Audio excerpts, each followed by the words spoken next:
Morning, ma'am. Emil, you are inside? Uma, madam, Yeah, good yeah. morning. Sir, good morning, sir. Morning. Good morning. Emil, ma'am. Good morning, Emil. Good morning. Morning. HOD is inside, huh? I didn't. Not yet come. Not yet. Okay. My background seems to be moving like it. Nice. Now it is. Okay, ma'am. This is original. This is fine. Okay, sir. Okay. Good morning, madam. Good morning, sir. Good morning, Good sir. morning, sir. Good morning, ma'am. Good morning. Good morning, sir. Good morning, Good ma'am. morning, ma'am. Good morning. So Durga Prasad from Vizag campus is here. So on the behalf of whole IMU Chennai campus, we welcome you, sir. Yeah, thank you. Thank you. Durga, good morning. sir. I didn't notice it. Good morning, Durga. No, I'm only Sir, saying good Durga. morning. Okay, okay. I'm good, sir. Sir, I'm good, sir. Good. Good morning. Good morning, Yeah, sir. good morning. Nice way to start with, sir. Ah, Even in challenges, Estuary continues. Yeah. We are competing with the challenges, sir.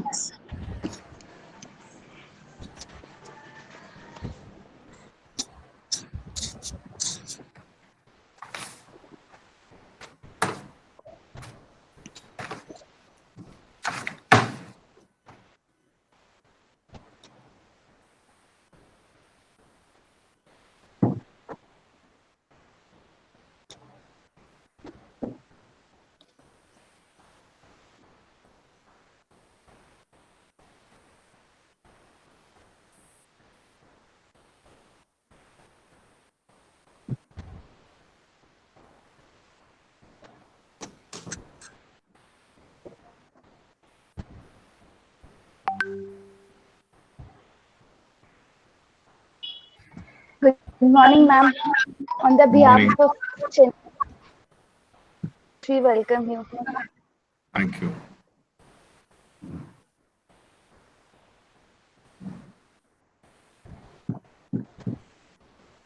Madam, who will be introducing the speaker?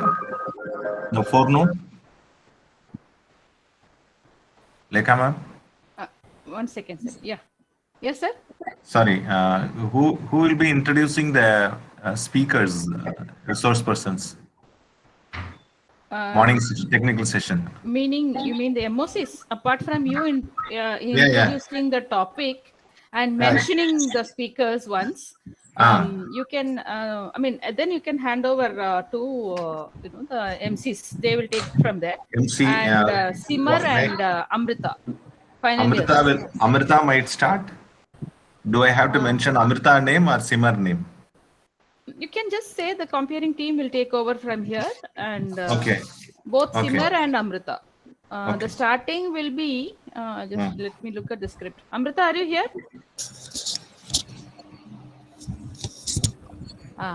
Amrita and Simar, where are they? Are you here?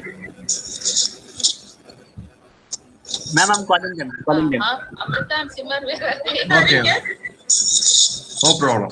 Okay, I request the comparing team. What is that echo, sir? It's being heard again and again and again.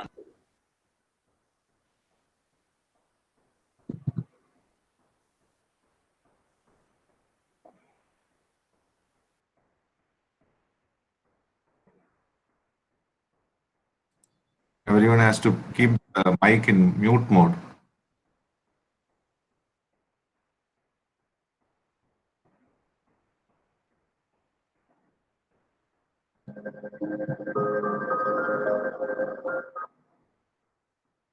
Tell them to switch off the mobile, everyone. Ma'am, I informed. Good morning. Good morning. Lekha. Yes, madam. Lekha, ma'am, I'm Good informed morning, to Dr. Abdul. Ma'am, Vishwasar Rao, sir. Abdul. Okay, okay. And Amanta is here? Yes, ma'am. Okay, Amanta. Just before we start, we will give you a heads up. Okay. Now all of them have joined, and then you can just start like that.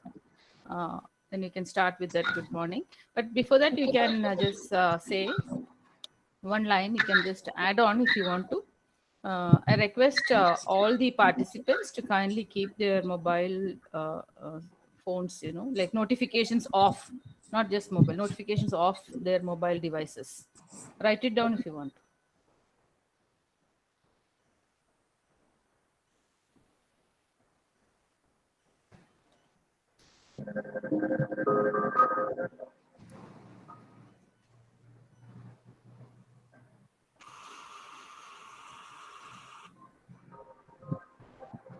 Amanta, you fixed your camera? No, ma'am, I've been trying for the past 10 to 15 minutes. If it's not working, leave it. Okay. What happened? I don't know, it's automatically getting off. It's your laptop, right? Yes, ma'am, it's my laptop.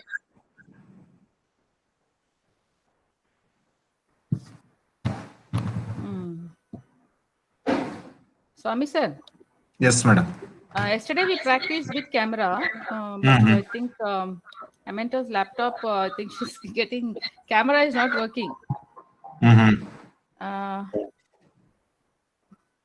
Then both of you, Amanta, is it possible to change your DP to something more official? No, ma'am, the only thing I have is phone. Like, on my camera, it comes off sometimes, and then it goes off sometimes.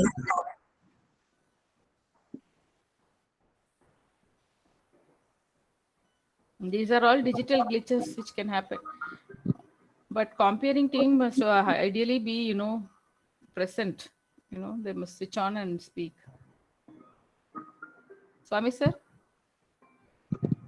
Yes, madam. We don't have an option, but I think she has to speak with her camera off. Yeah, not an issue. Okay. So you can tell, what's his name now? Alan. Alan, are you here? Yes, ma'am. I'm over here. Good morning, sir. Okay, can we see you? Good morning. Good morning, sir. Morning. Good morning, sir. Good morning, sir. Good morning, ma'am. Very good morning, sir. Very good morning, madam. Yes. Good morning. Alan, can we see you? Just a moment. Yes, ma'am. Should I enable my video right now? Just enable. Let me see how it is. Okay. But Amanta will be starting, no? Yes, ma'am. Amanda will be starting.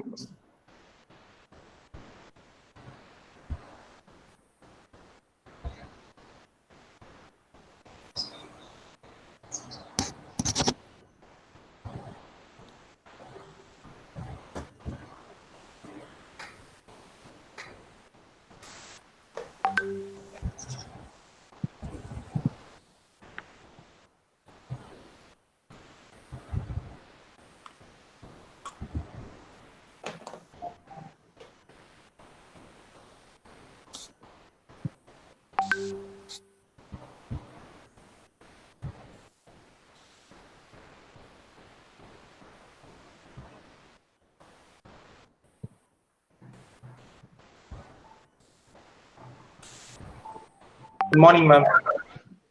Good morning. Good morning,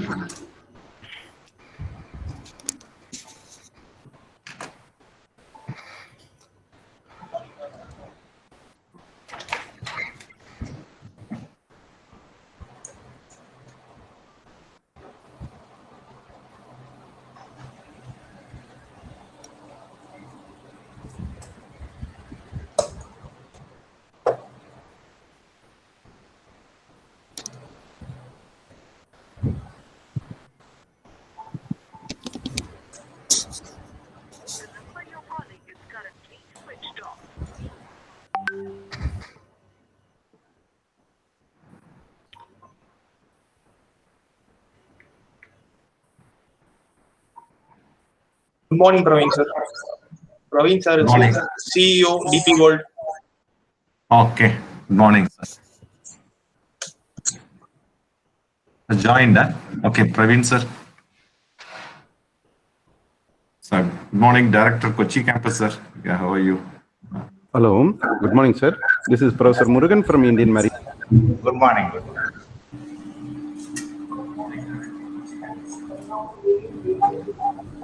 So good morning, Praveen sir.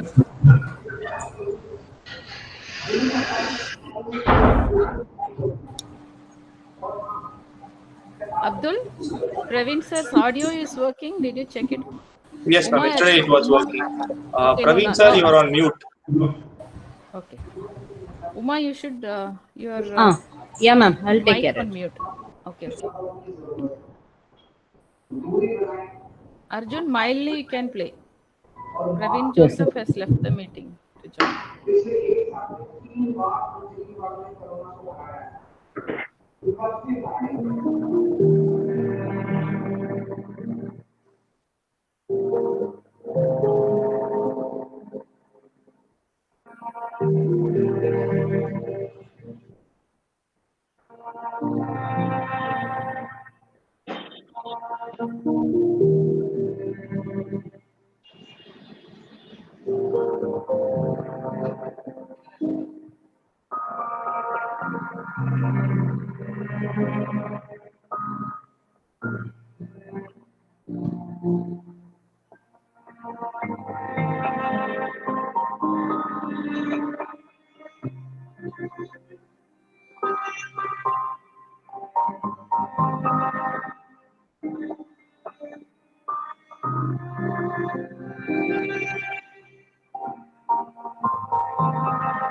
Good morning, sir. Benny John sir. Benny Jan sir, good morning. You're Good on morning, mute, sir. Benny sir. Benny sir, you're on mute. Mute. You have to unmute. Yeah. Okay. Good morning, everybody. Good morning. Good morning.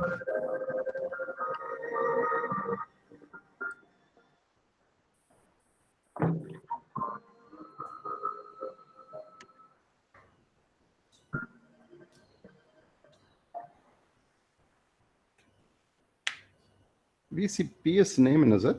சாமி sir? கோமதியா? சுமதியா? Sumathi. அந்த அளவுக்கு டென்ஷன்ல இருக்கு. Sir, but she will not be in office, no? Will they be in office?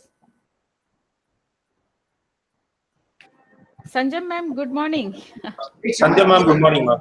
Good morning. Good morning. Good morning. Nice to be here. Good morning, ma'am. Nice to see you. Yes. Yeah, I'll just switch on my camera after a while. Thank you. After a while, ma'am. Yeah. Yeah, Yeah. thank you. Yeah, thank Very good morning, madam. Good morning. Good morning. This is Murugan. Yes. Thank you so much for inviting me. Pleasure to meet you. We too. Thank you very much The for your pleasure is presence. ours. Yeah.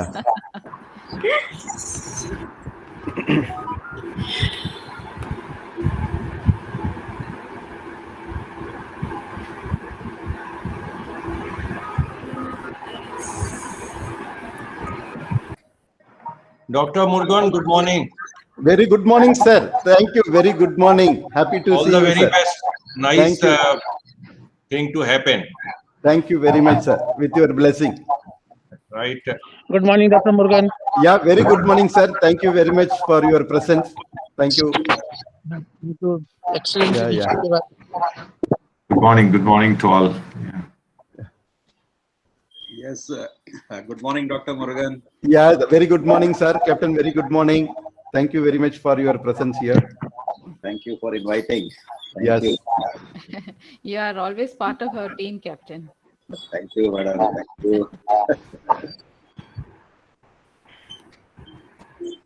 How are you, Captain Mukund Kumar? How are you? Yeah, fine. Good. Thank you.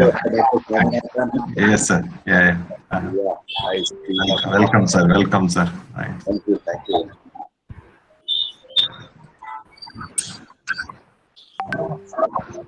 We have chairman of VOC Port among us. Good morning, sir. Sir, very good morning, sir. Good morning, sir. Yeah, morning to everyone.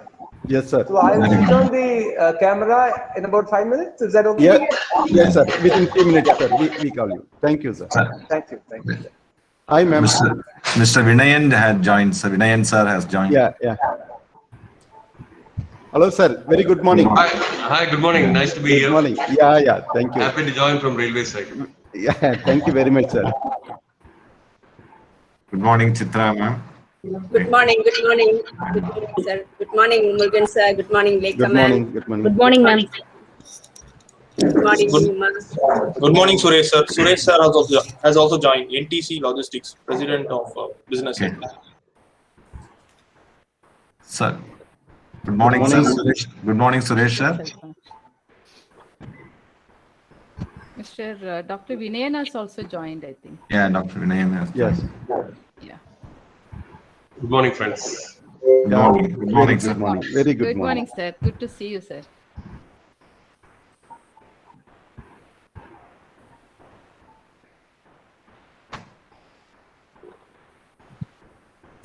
Dr. Banu Prakash, good morning. Oh, your mute. Mic is in mute. You have to unmute Dr. Banu Prakash. Good morning, sir. Good morning to all. Yeah. Good morning. Sorry, good I morning. guess I'm a little bit late. Very good morning, sir.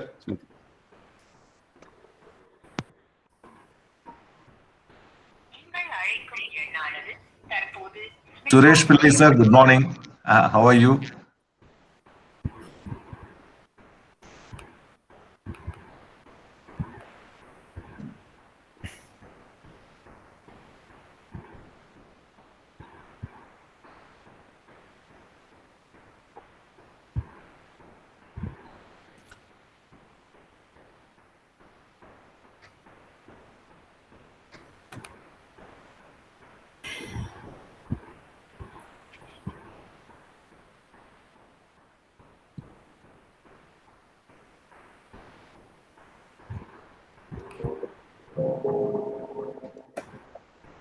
Segar sir has joined.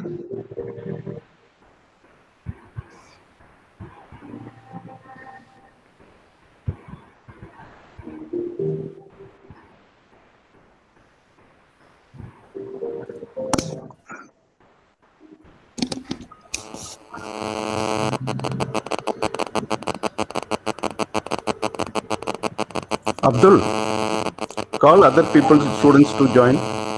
Yes, sir.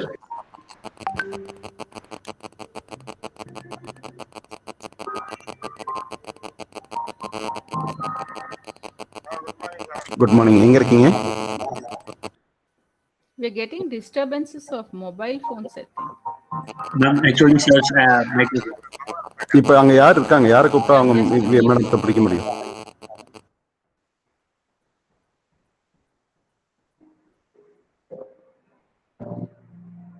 Call madam directly, sir.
Good morning, madam.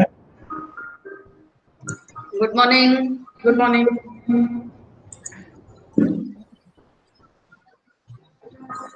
Good morning, madam. Good morning, madam. Good morning, madam. Madam,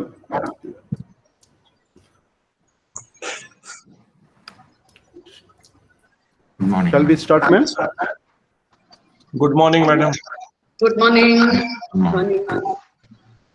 Madam, morning, this is madam. C.K. Ramchandran. Good morning. Good morning, sir. Morning, yeah. Morning, Morning. ma'am. Good morning. Madam, shall we start, ma'am? Yeah, yes, no problem. Thank you, Yes. ma'am. Please go ahead. Yeah. Yeah, thank you, ma'am. Good morning, ma'am. Yeah, let's start.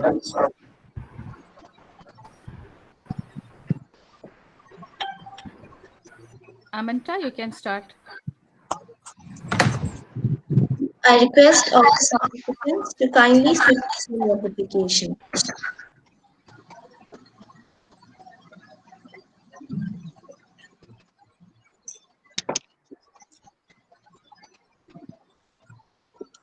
A very pleasant morning to all the distinguished guests and invitees. It is my privilege to start the day's events with a brief outline of Estuary. As many of you are aware, Indian Maritime University was incepted in 2008, and its unique B School, the School of Maritime Management, SMM, was introduced in 2009. The year 2013 saw the genesis of an All India Management Fest, which was received well by the industry and the student communities. Since then, every year, SMMEs have been organizing Estuary, which takes the form of a 2-day national seminar and intercollegiate management fest. The national seminar has become an annual conclave of industry experts and think tanks which add immense learning to budding managers of SMM. The Management Fest on Day 2 is a great opportunity to test their organizing skills as it attracts participation from leading B schools and universities from all around the country. This is the 9th edition of Estuary, and we are all meeting on a digital platform this year. Much as we miss the live presence of each of you, I have great pride and pleasure in welcoming all of you to this digital inaugural function of Estuary 21, which is being graced by the esteemed chief guest, Sri T.K. Ramachandran IAS, Chairman V.O. Chidambaranar Port Trust, Tuticorin, and Honorable Vice Chancellor of our university, Dr. Malini Shankar, ex-IAS, who will preside. May I now request the digital team to kindly play the national song.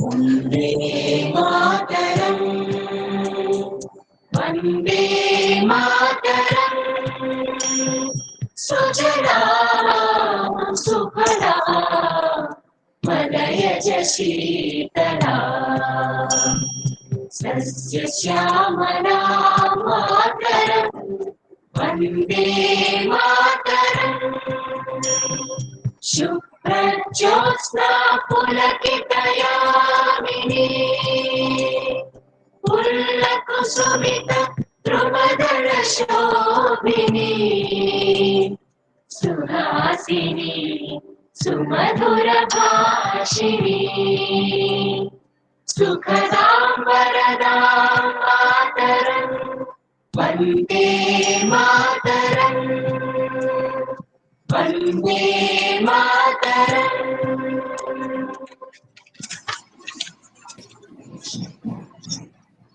Thank you. Lighting a lamp to mark the beginning of an event is a time-honored Indian tradition.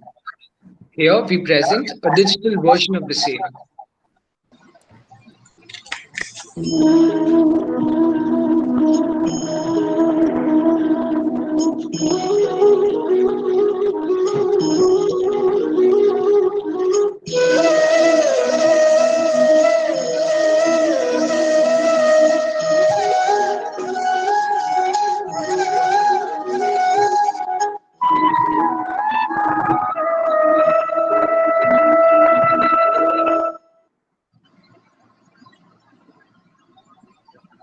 Thank you. May I now call upon our senior faculty, Dr. B. Swaminathan, to formally welcome the chief and this dignified gathering. Over to you, sir. Thank you.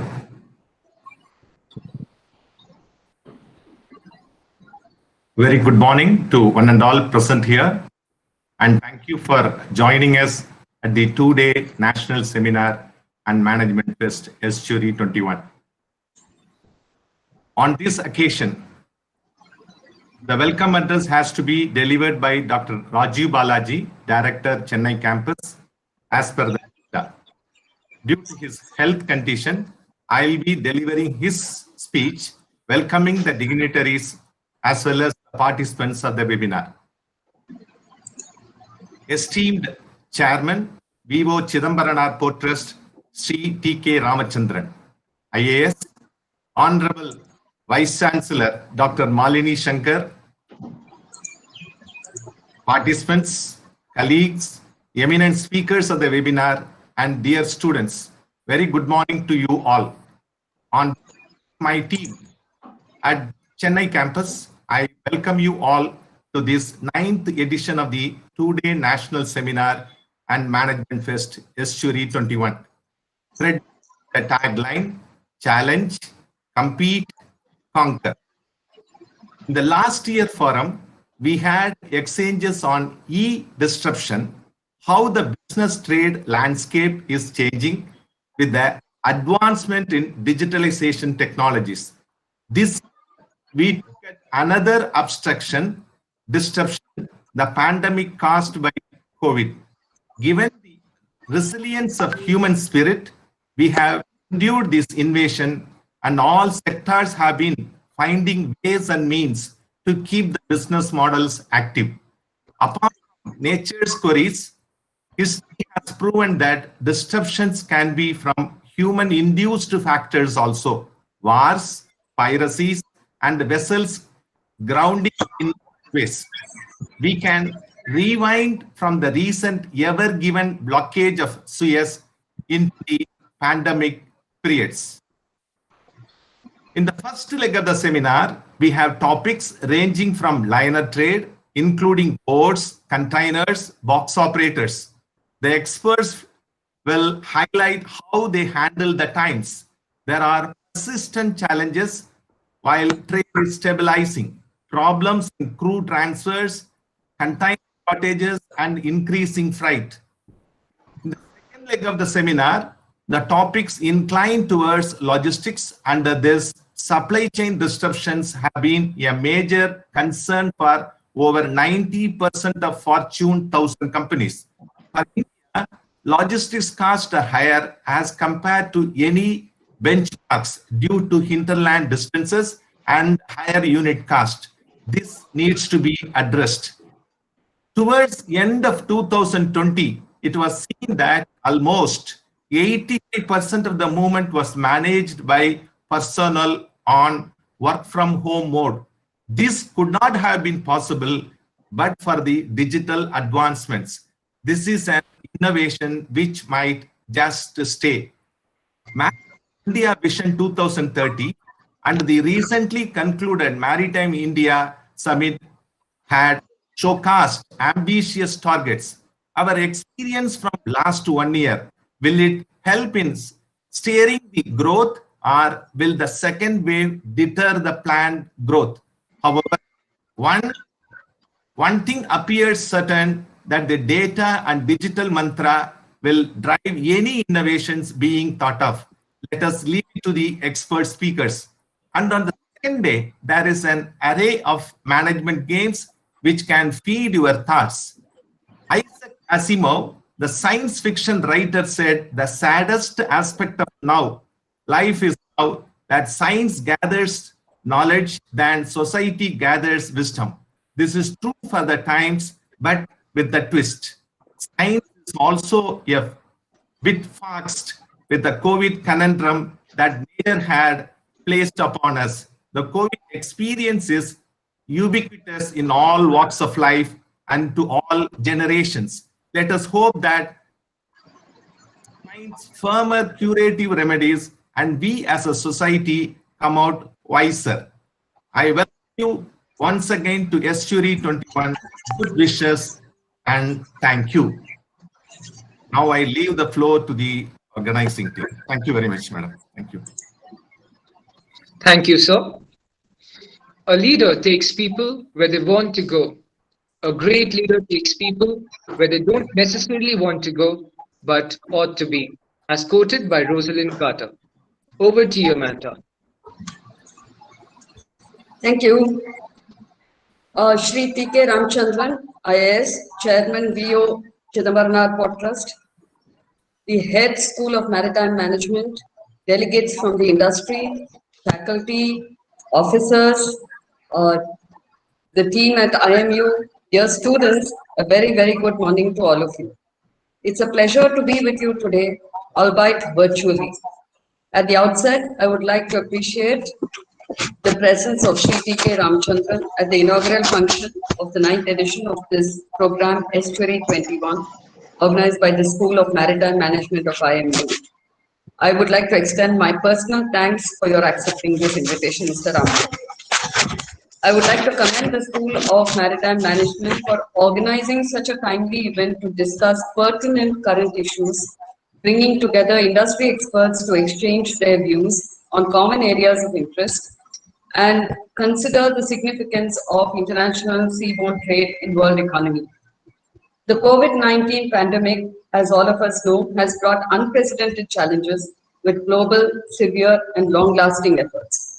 Despite the tremendous challenges throughout, the maritime sector is at the heart of connecting global supply chains around the world and has shown surprising resilience in continuing to deliver vital goods and supplies and remains a leading facilitator of global trade.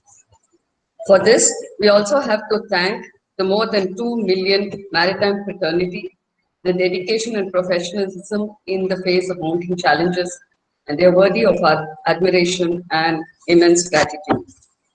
The objective of this webinar is to hear from the seasoned maritime players as to how they responded to COVID and to learn how to manage risks. The strategic and tactical responses to COVID from the maritime players have been many and they vary from case to case. It is this variety that adds charm and offers the students an excellent opportunity to introspect, to reflect, and to comprehend, to learn.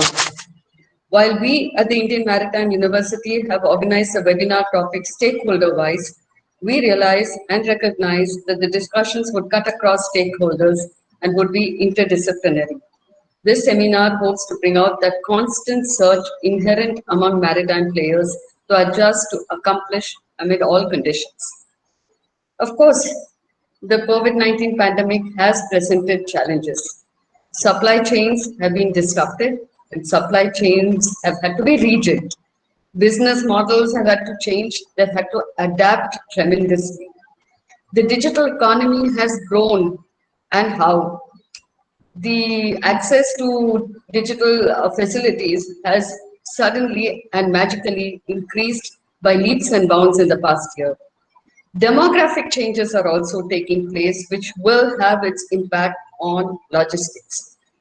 But we must seize this opportunity to leverage the benefits of digitalization in the maritime sector to enhance the resilience of the maritime supply chain and to support sustainable development and recovery.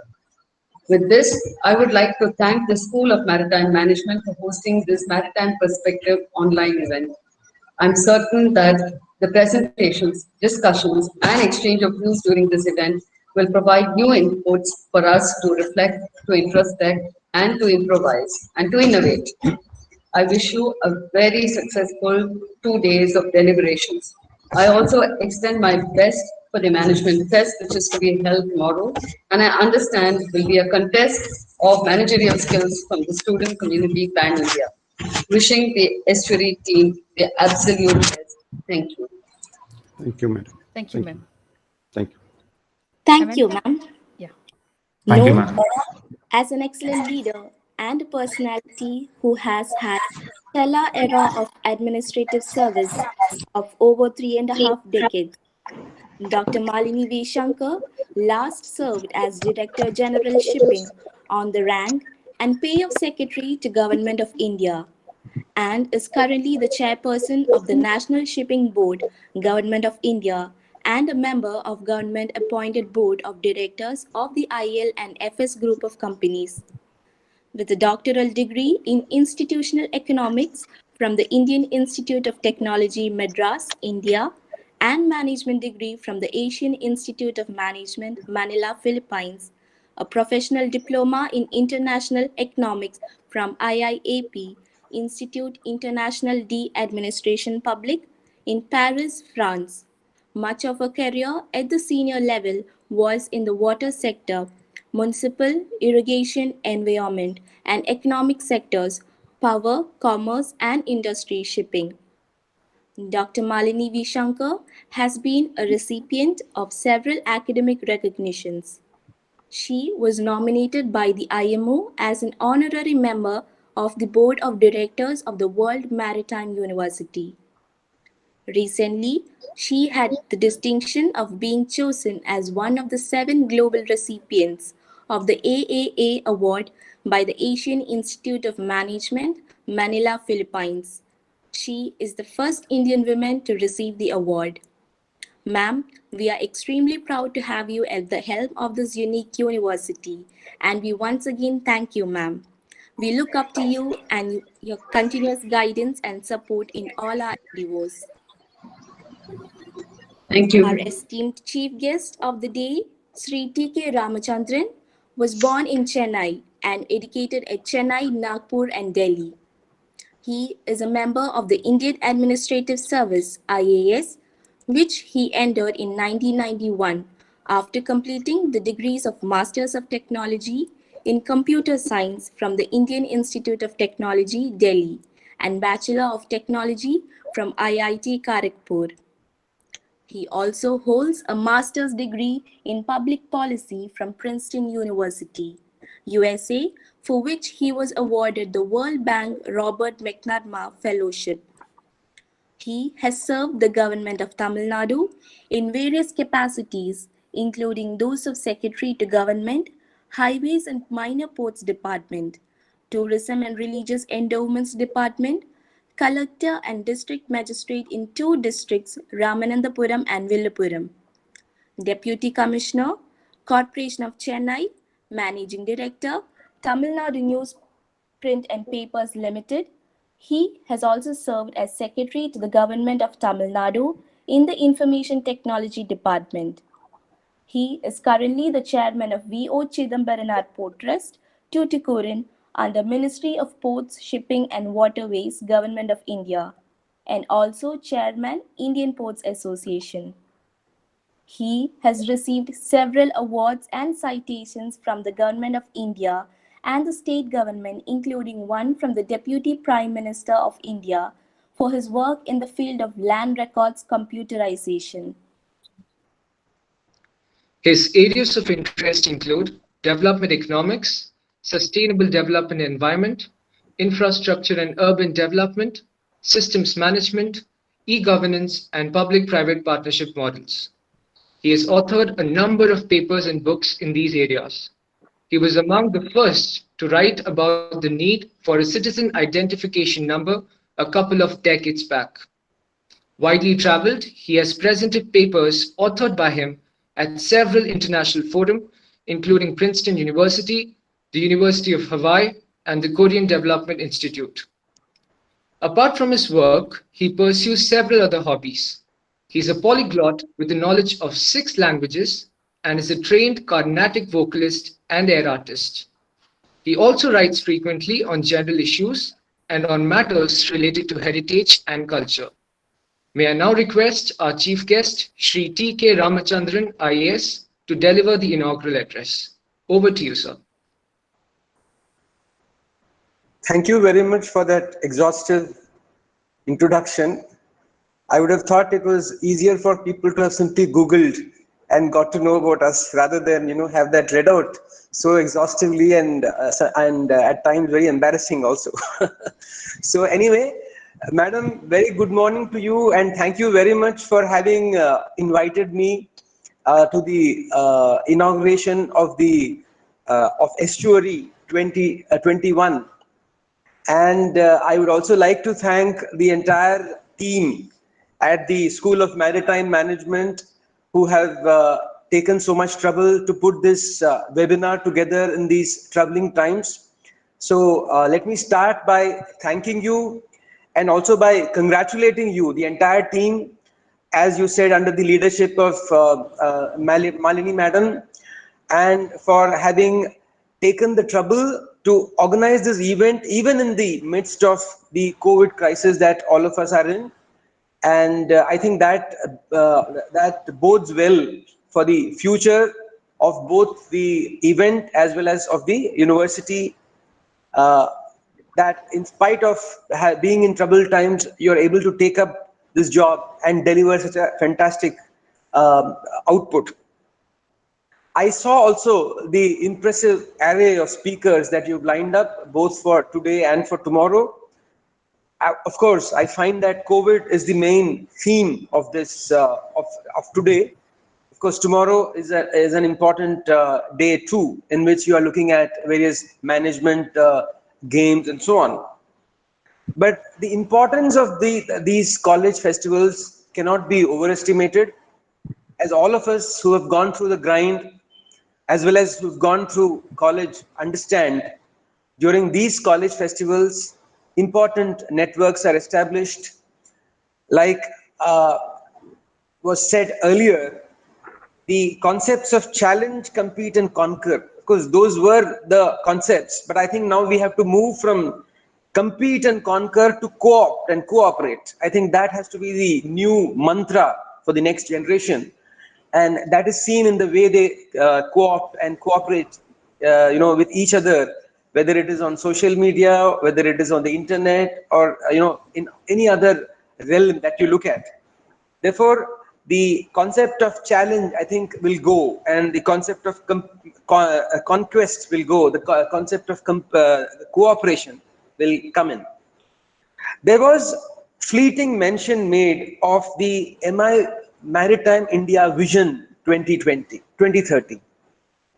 I think, in view of the fact that this festival is going to concentrate on the maritime sector, because it comprises students, professionals who are all in the maritime sector, the need to understand this vision of the government is paramount. And during such festivals, I think it is important that the message goes across to everyone, all the stakeholders, that the vision, the Maritime India vision, talks a lot about seafarers and about maritime education in general. In fact, I'm sure at a later point of time, someone will cover the Maritime India vision in greater detail. But suffice it to say that there are a large number of initiatives, I think around 150 initiatives that are being looked at in the Maritime India vision. And more than a dozen of them relate solely to the maritime education sector. And the underlying themes of the Maritime India vision are innovation, are technology, digitalization, sustainability, HRD. And for instance, it talks of increasing the presence of seafarers, Indian seafarers in the global seafarer community by a large percent. I think we want to reach something like 20%. And being a nation with the right talents and abilities and competencies, I think we can certainly reach there. And that is where I think the institutions like IMU have a great role to play. It's an extraordinary institution which tries to bring together the entire maritime education community under one umbrella, and under the very dynamic leadership of Dr. Shankar, Dr. Malini Shankar. And it is very appropriate that Madam is leading this institution, because one of the key themes of this, of the Maritime India Summit is to empower women's participation in the seafarer community. And therefore, it is extremely relevant and apt that today we have at the helm of affairs, Madam. And also the other part is that we are doing it digitally. And the third part, which I think is important and which will be stressed by many speakers, is sustainability. And lastly, of course, we are going to talk about safety, hazards, pollution, and so on.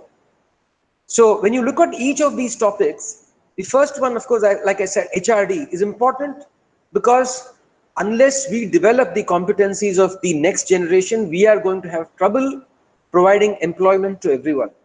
And it is a very heartening feature of the Indian maritime education scenario that we have campuses across the country, all of them bound together by one university system, which ensures that there is a modicum of standards and there is a standardization of all teaching, learning, pedagogy and materials, as well as the structure of the courses and so on.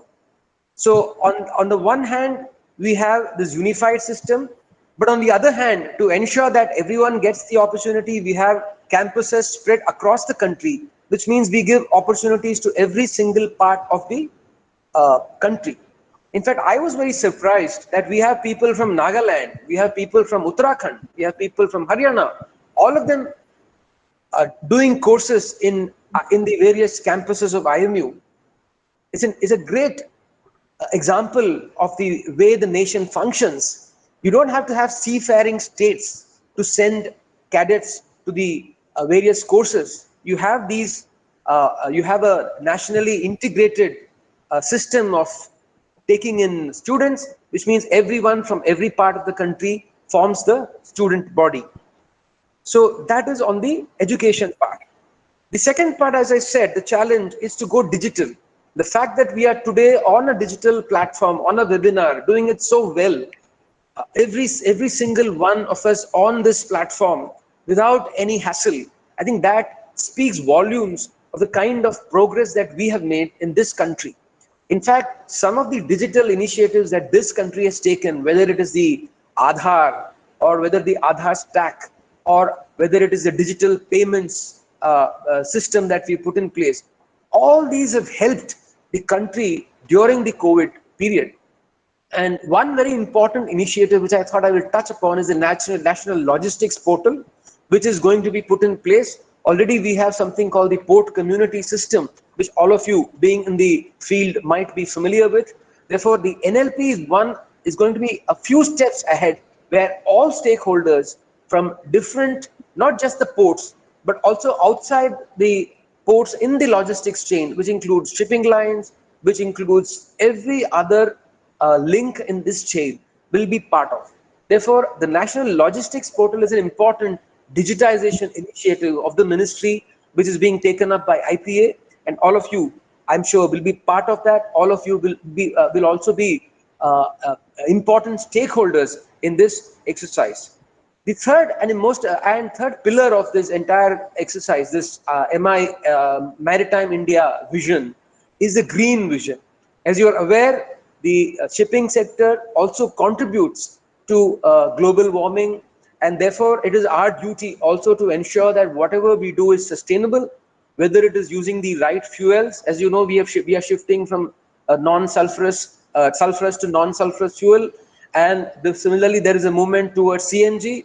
In the ports, we are moving towards electrification of various services, as well as electrification of deck services, and we are trying to see that the bunkering is green and so on. So green and sustainable is going to be the other mantra. Of course, lastly, we are in COVID times, we are very much conscious of the fact that we need to be safe. And even a few days back, we had a new strain of COVID reaching the shores of this country. In our port, we found there was a positive case, which was a different strain. Therefore, in these times when travel itself is so not dangerous, but full of challenges, it is important that the seafaring community is safe. Therefore, how to do this is again something that our students, our cadets, our entire community should be aware of. And finally, since we were talking about this a few days back, I thought I'll just touch upon this fact that we have to also be aware of the country's maritime heritage. We have a glorious 5,000-year heritage. Madam is a very keen proponent of looking at our past maritime heritage. So I will also request the organizers as well as the participants and the speakers to look at what India has had in terms of a maritime heritage. We all know of how the periplus of the Erythraean Sea talks about various ports on the eastern west coast of India. So we need to take cognizance of all these facts, look at our maritime history, in fact, delve deep into it, look at further researching into it, bring new technologies, innovations, etc. in that field as well. And I'm glad that IMU is taking the lead in this field as well. And lastly, as I said, because this is a dynamic field, logistics cost, like someone mentioned, are about 9 to 14%, and the MIS talks about bringing it down to about 9%. So logistics, and we are talking about, and the Ministry of Ports, as you are all aware, has been renamed as Ministry of Ports, Shipping and Waterways. So we are looking at coastal shipping, we are looking at riverine shipping, riverine ports, movement using water as a medium of transport rather than only road or rail.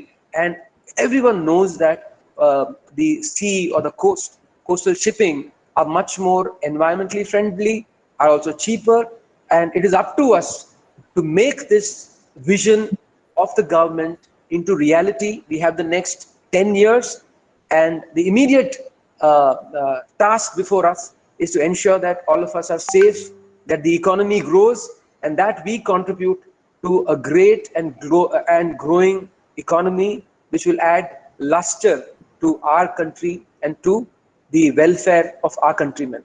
So I again wish to thank the organizers for having given me this opportunity to speak to a large seafaring community, to the students, and to share a few thoughts with them.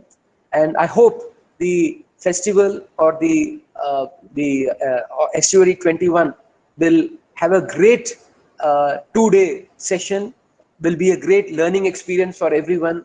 Enjoy yourself, because these are occasions that you will never get again. At least the students, let me tell you that these are times which you will never get again. So enjoy yourself, learn well.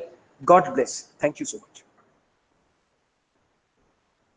Thank you, sir, for that enlightening and thought-provoking talk. Once again, I reiterate that we are extremely grateful to you for joining us on this occasion to share your thoughts with us. Thank you, sir. Over to you, Amanda. Thank you, Ellen. May I now request the chief guest to declare open Estuary 21 at the end of the launch video.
Thank you, technical team, for the wonderful video.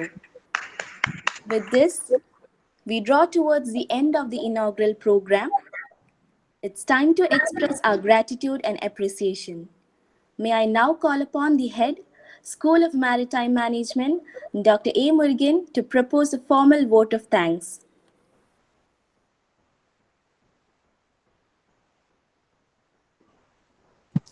Thank you. Distinguished Chief Guest, Sri T.K. Ramachandran, IAS, Chairman VO Chidambaram Art Port Trust, Honorable Vice Chancellor Dr. Malini V. Shankar, IAS, retired, respected Director of IMU Chennai Campus, Dr. Raju Balaji, Registrar, Controller, and Directors of other IMU campuses, eminent delegates from the industry, academician, heads of various schools, faculty members, officers, staff, and my beloved students. Ladies and gentlemen, very good morning to one and all. It is both an honor and a privilege to appear before you today and to extend a word of thanks on this memorable occasion. No matter what language you speak, a kind and smiling thank you always speaks to everyone's heart. First and foremost, I extend my most sincere thanks to the Almighty God for making today's event a resounding success. It gives me a great pleasure to extend a very hearty vote of thanks to our Chief Guest, Sri T.K. Ramachandran, IAS, Chairman VO Chidambaram Art Port Trust, and Chairman Indian Port Association, to say how grateful we are to Sri T.K. Ramachandran, who has accepted our invitation to this function in spite of his extremely busy schedule and delivered interesting and thought-provoking speech. Thank you very much, sir. Really, we take your notes and your advice. Sir, we are inspired by your great words and wisdoms. On behalf of School of Maritime Management, Indian Maritime University, and on my own behalf, I heartily thank you, sir. Thank you. A strong woman stands up for herself. A stronger woman stands up for everyone else. I would like to thank our Honorable Vice Chancellor, Dr. Malini V. Shankar, IAS retired, a dynamic and vibrant personality. Ma'am, you are guided us in right direction and encouragement to us for the successful conduct of the event. Thank you very much for your invaluable contribution and support, madam. We are grateful to our campus director, Dr. Raju Balaji, for his continued support and motivation. I thank him for his kindness and valuable contribution. I owe special gratitude to our Deputy Registrar, Dr. Bhuneshwari, and other officers of IMU Chennai campus for their great support. I also extend my vote of thanks to all these distinguished guest officers, heads of the other schools, faculty members, staff who have joined here. Ladies and gentlemen, I must mention our deep sense of appreciation and sincere thanks to the panel members of a national seminar. Sri Pravin Thomas Joseph, CEO, ICTT Vallarpadam, Kochi. Ms. Sanjan Sai Gupta, Director Sitara Simping, Mumbai. Sri Krishna Kumar, Senior Vice President, MSC Agency, India Private Limited. Ms. Meera Kumar, Business Head, Diabas JM Bakshi Group, Mumbai. Sri Santanu, President, Amtoid, Mumbai. And Sri Suresh Pillai, President, NTC, Chennai. And Sri J. Binayan, IRTS, Chief Commercial Manager, Southern Railway, Headquarters, Chennai. I take this opportunity to extend our most sincere thanks to all our guest invitees who have joined from different parts of the country for this program. Ladies and gentlemen, we are extremely happy for this, all the students who have joined from various universities and colleges for the National Seminar and Inter-College Management Fest. I wish to express my gratitude to our program convener, Dr. Emil Matthew, for completely dedicating herself to organize this program. We are extremely thankful to the senior faculty, Dr. B. Swaminathan, for his guidance and support at every point of time in organization of this program. I thank Dr. Lekha Ravi, Dr. M. Shekhar, and Dr. Uma Maheshwari for their full support and cooperation. I also extend my gratitude to MBA department staff members for their support. Finally, I would like to thank my beloved students and organizing committee members for their impressive performance. Without your dedication and hard work, it would not have been possible.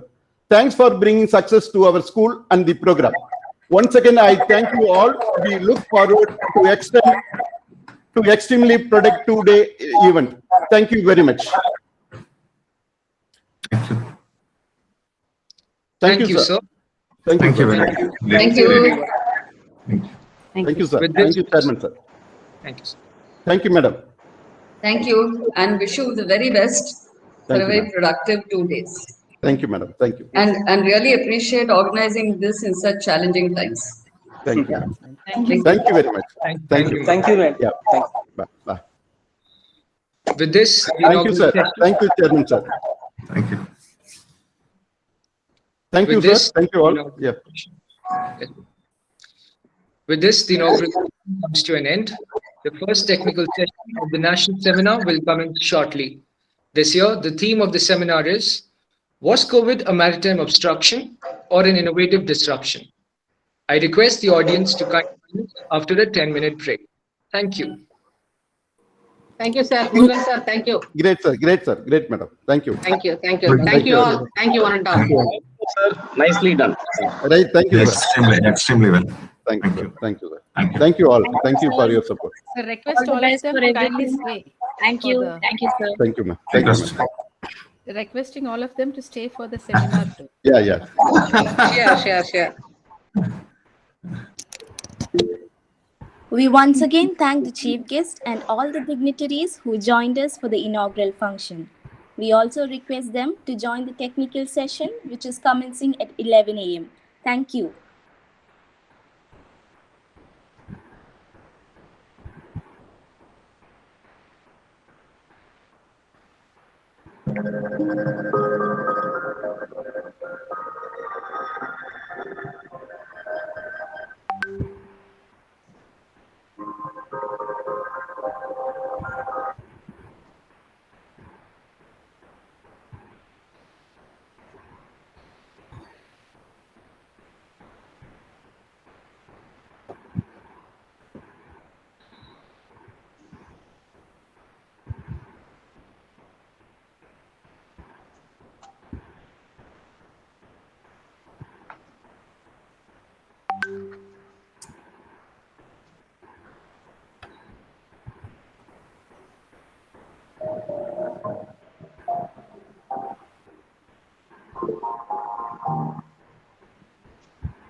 Unmute your mic, sir. Sir. Good morning. Good morning, Mr. Krishna Kumar.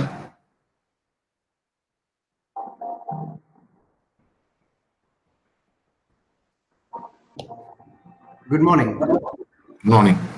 How are you? I'm very good, Mr. Sona. I'll be just give me 5 minutes. I'll be sending a presentation also just as a backup to your end. Okay. Sir. All right. Thank you. The technical team. Please send to the technical team. You know, Okay. Will do. I'll send it to you.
Yes, sir. Yes, sir. Sir, Sami sir. அதான் கேட்டுட்டு இருக்கேன். Speakers எல்லாம் இருக்காங்களா sir? Okay. கேட்ட அப்துல் கிட்ட reply வரல. Yes, sir. Okay. Okay. Yes, sir. All the speakers PPTs are ready, no? Okay, sir. Rahim, sir. All the first CEO, speaker. Kochi. All four speakers are available now? Yes, sir. They are in meeting? Except Meera ma'am, others are all in meeting, sir. Meera ma'am told she will join shortly. Okay. That is fine. Coordinate. Yes. Right. Shall we start, sir? Yes, sir. Everything is okay, Abdul, your side? Yes, sir. Totally fine. Okay, all speakers are there. We can start now, right? Yes, sir. Please. Okay, call all the team, are you ready? Comparing team? Yes, Amrita and Simar? All set, ma'am. All set. Okay, very good. So request everybody else to mute their mics before you start. Otherwise, it's echoing. Okay, before you start. Yeah. You can start now. Please go ahead, team. Good morning, everyone. I request everyone please turn off their mics so that there must be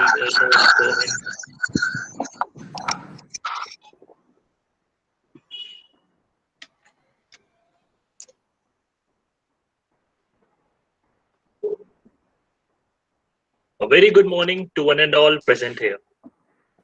On behalf of the organizing committee of Estuary 21, I, Gursimar Singh, and I, Amrita Mukadam, take the privilege of inviting all the participants to this national seminar on What's COVID, a Maritime Obstruction or an Innovative Disruption? May we call upon Senior Faculty, Associate Professor, SMM, Dr. B. Swaminathan, to kindly introduce the speakers and introduce the theme of the national seminar. Over to you, sir.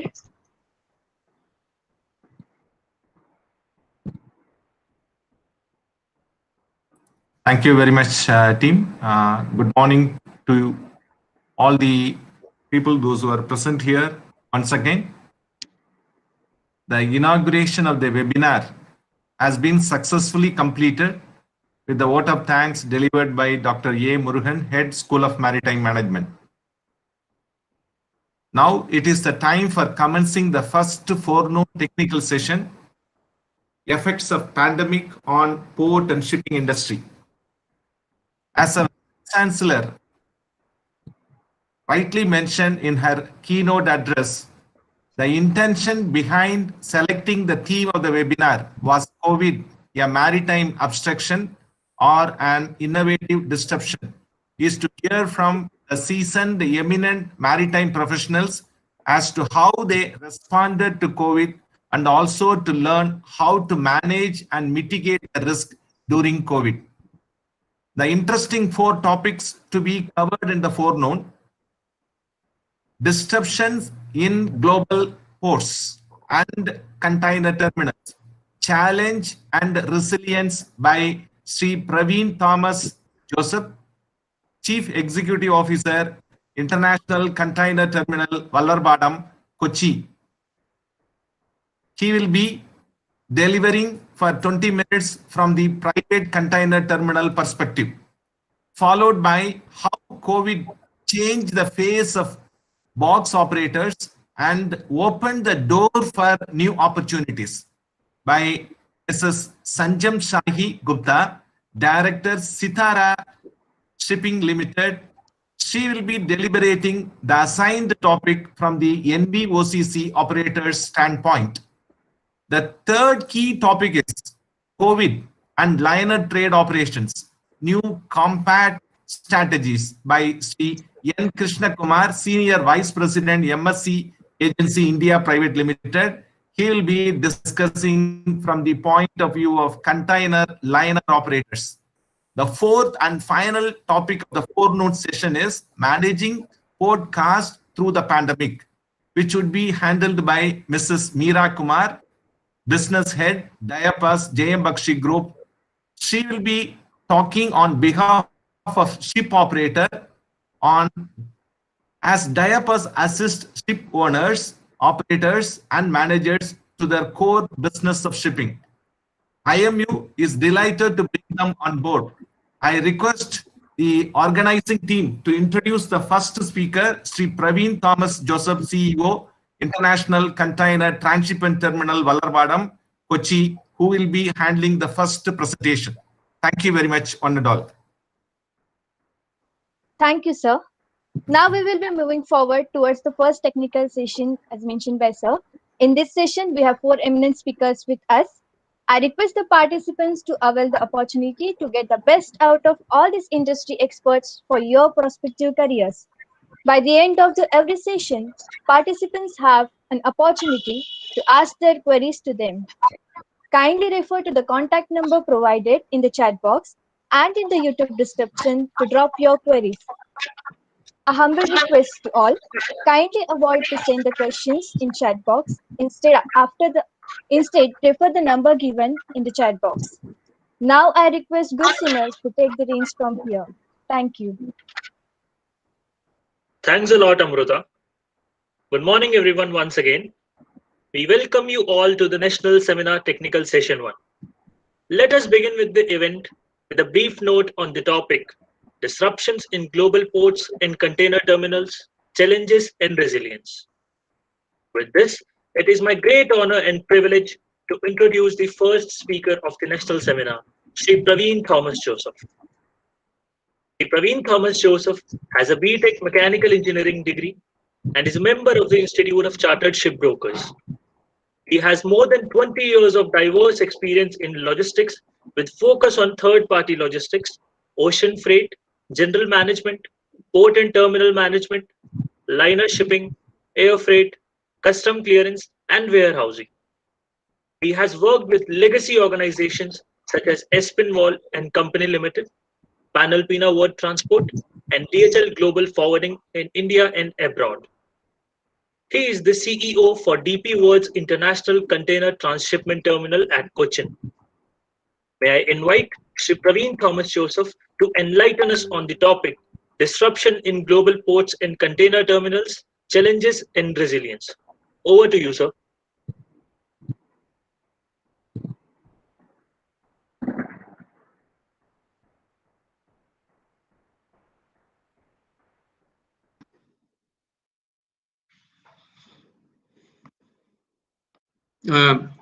Good morning to everyone. I hope I'm audible. Yeah, Yes, we are sir. audible. Perfect, Yes, sir, sir. you're audible. Okay, thank you. So, thank you very much to Mr. Swaminathan and also Mr. Shankaran for inviting me on behalf of DP World to be here at this at Estuary 21. Like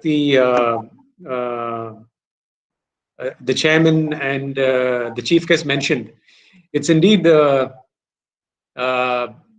quite an exercise to organize an event like this in these times, and especially trying to do this online, because having a 2-day event online, I think, is is pretty challenging, and I think I should congratulate IMU for trying to get this done, and I hope you really pull this off. Thank you. So I have a few slides, so I'll try to present them. Just confirm to me whether you can see it.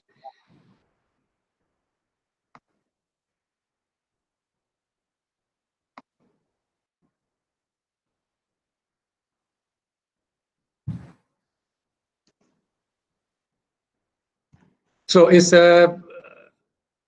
my slide visible? If you can just confirm. No, sir. No, sir. Okay, so I think I need to.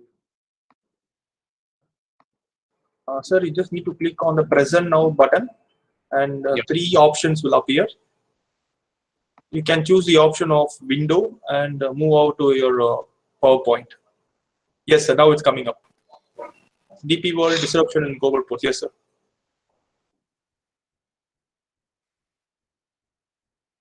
Is it visible now? Yes, sir. It's visible, sir. Very much visible.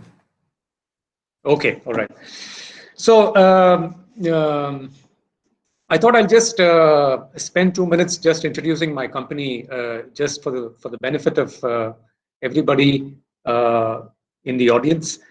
So I represent DP World, as I mentioned. So we are a global logistics company present in about 60 odd countries, employing about 50,000 odd people, with being primarily a ports and terminals operator. We have about 95 million TEUs of capacity installed across the world. And currently we have a 9% market share in the global container terminals business. So we're there in different continents, including in countries which are well known, like the United States, in Canada, and Germany, and also in not so well known countries like the Dominican Republic, in Americas, in Somaliland, and let's say Rwanda in Africa. Just a short note about DP World in India. So we're generally known as a ports and terminals company, and that is how we started off in the country in the late 1990s with the first privatized container terminal in India coming up in Navasheva, NSICT.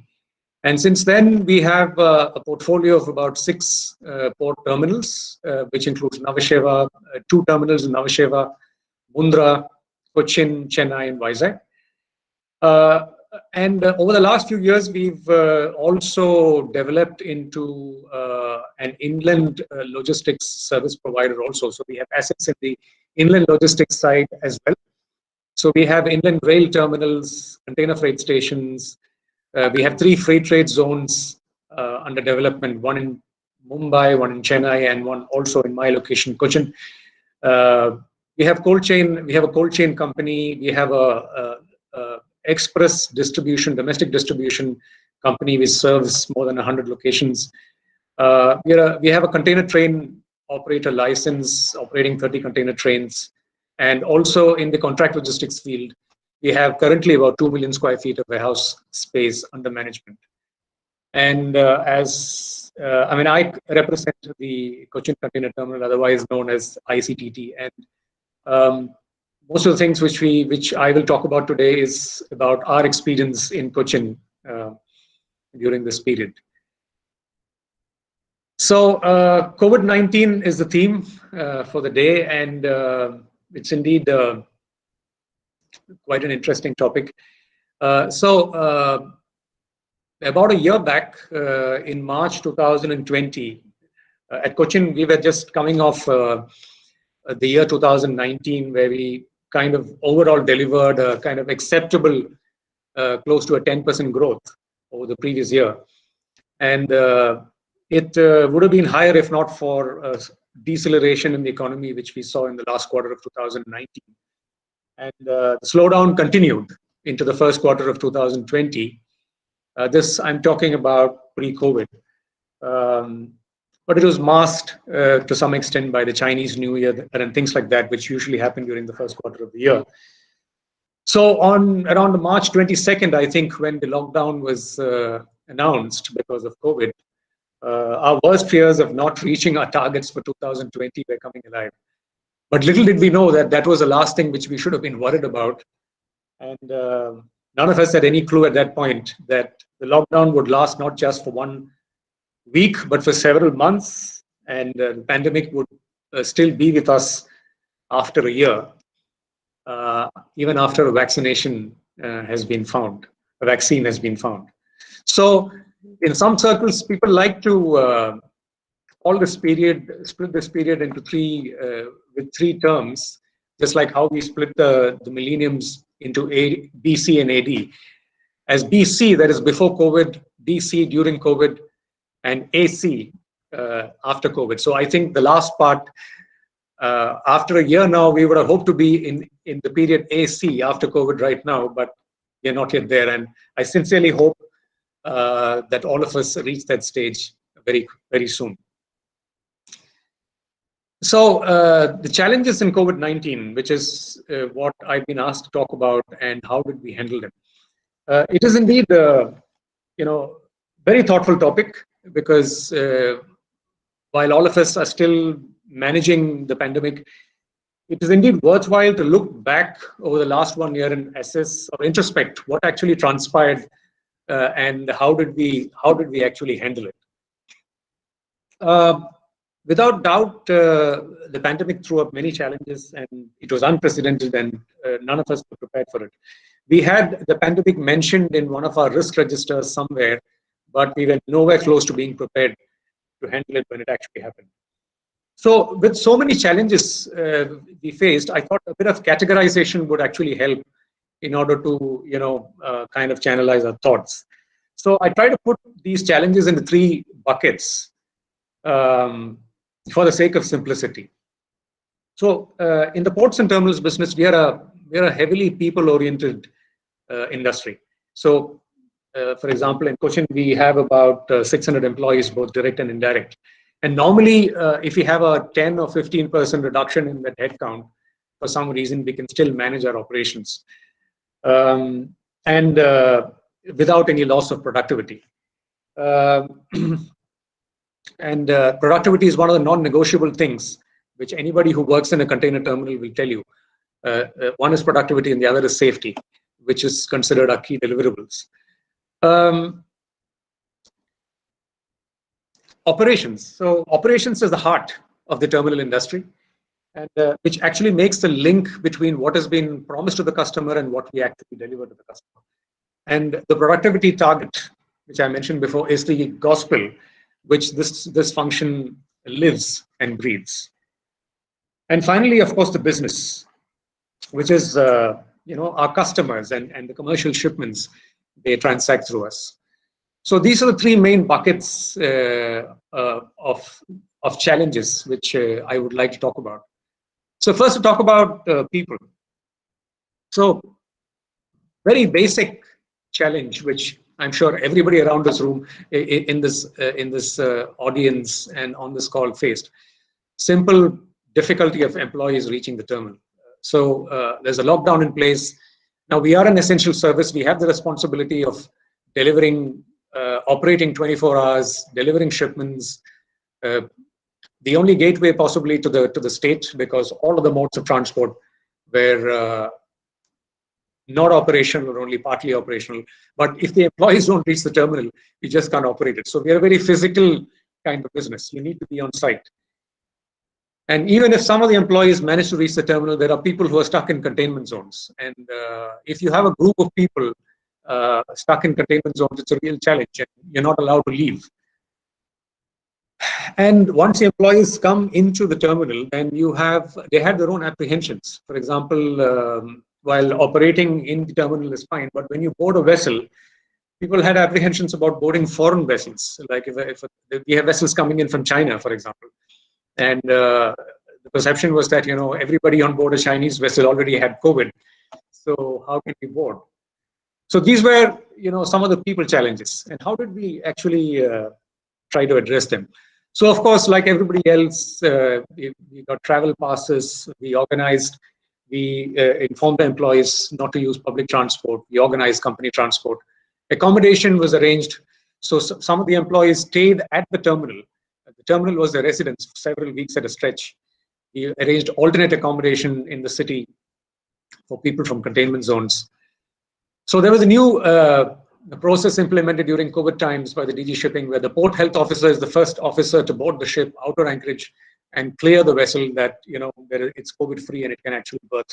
So that measure gave a lot of confidence to us that we can actually operate a vessel and it is safe to do so. Rostering, flexi rostering was introduced. We increased our shift duration in order to reduce the amount of the interchange of people in the terminal.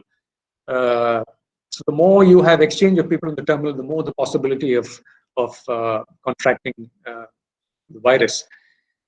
So we had a lot of awareness sessions for our staff as well as for our other stakeholders who visit the terminal. So to separate the rumors from the facts, to believe only what actually comes out only from a government authority and not the general social media WhatsApp posts which we see, which actually become rampant during any kind of crisis. And we introduced work from home. So as I said before, we are a very physical business. I mean, we handle ships, we handle containers, we handle trucks. We have to be at site to actually operate. If we're not on site, work doesn't actually happen. So for us, work from home is like a completely alien philosophy. But functions like commercial, finance, HR, partially or fully, at various times, they were able to work from home, and even functions like operations and engineering, the office-based functions like planning, vessel planning, and things like that.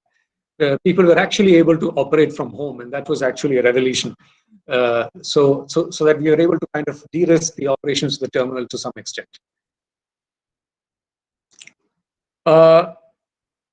On the operation side, so once business resumed, of course, there was a period of time when there were no business being transacted at the gates, and once the containers started coming, we had to then ensure that the operations inside the terminal was run safely.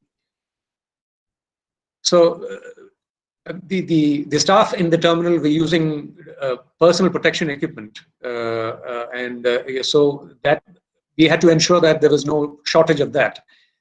Fuel, things like fuel, disinfectants, canteen stores. We were facing shortages here and there, but we had to manage that. And in a container terminal, safety is paramount. And for anybody who enters the terminal and who's expected to spend a certain amount of time, we always give a physical safety induction. And there was no question during the pandemic time of giving anybody a physical safety induction in a room or a group of people. And then, of course, the challenge which the entire maritime community faced, which is the crew change. A lot of ships had crew which were stuck on board for several months and could not actually disembark. So how did we try to address these? So first of all, we put a business continuity plan document in place. We spent a few days discussing it and trying to address whatever we could think of, and that actually acted as a Bible. And we went back to it whenever we were in doubt.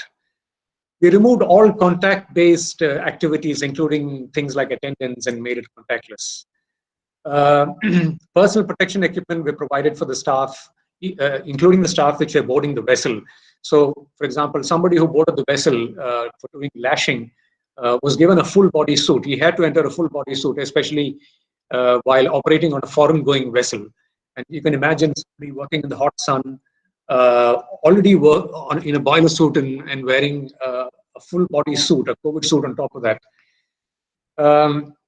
And we had the additional work of disposing all the biohazard waste, which was being generated on a daily basis, which was new for us.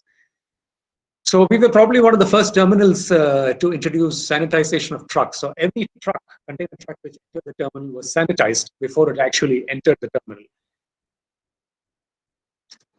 So in vessel operations, usually there are a lot of visits done by the terminal planning team to the vessel to meet the master, the chief officer, to exchange documents, load planning, and things like that. So these are all things which could have been, handled electronically in the past. For some reason, it was not done. So obviously, we converted all that to the electronic mode.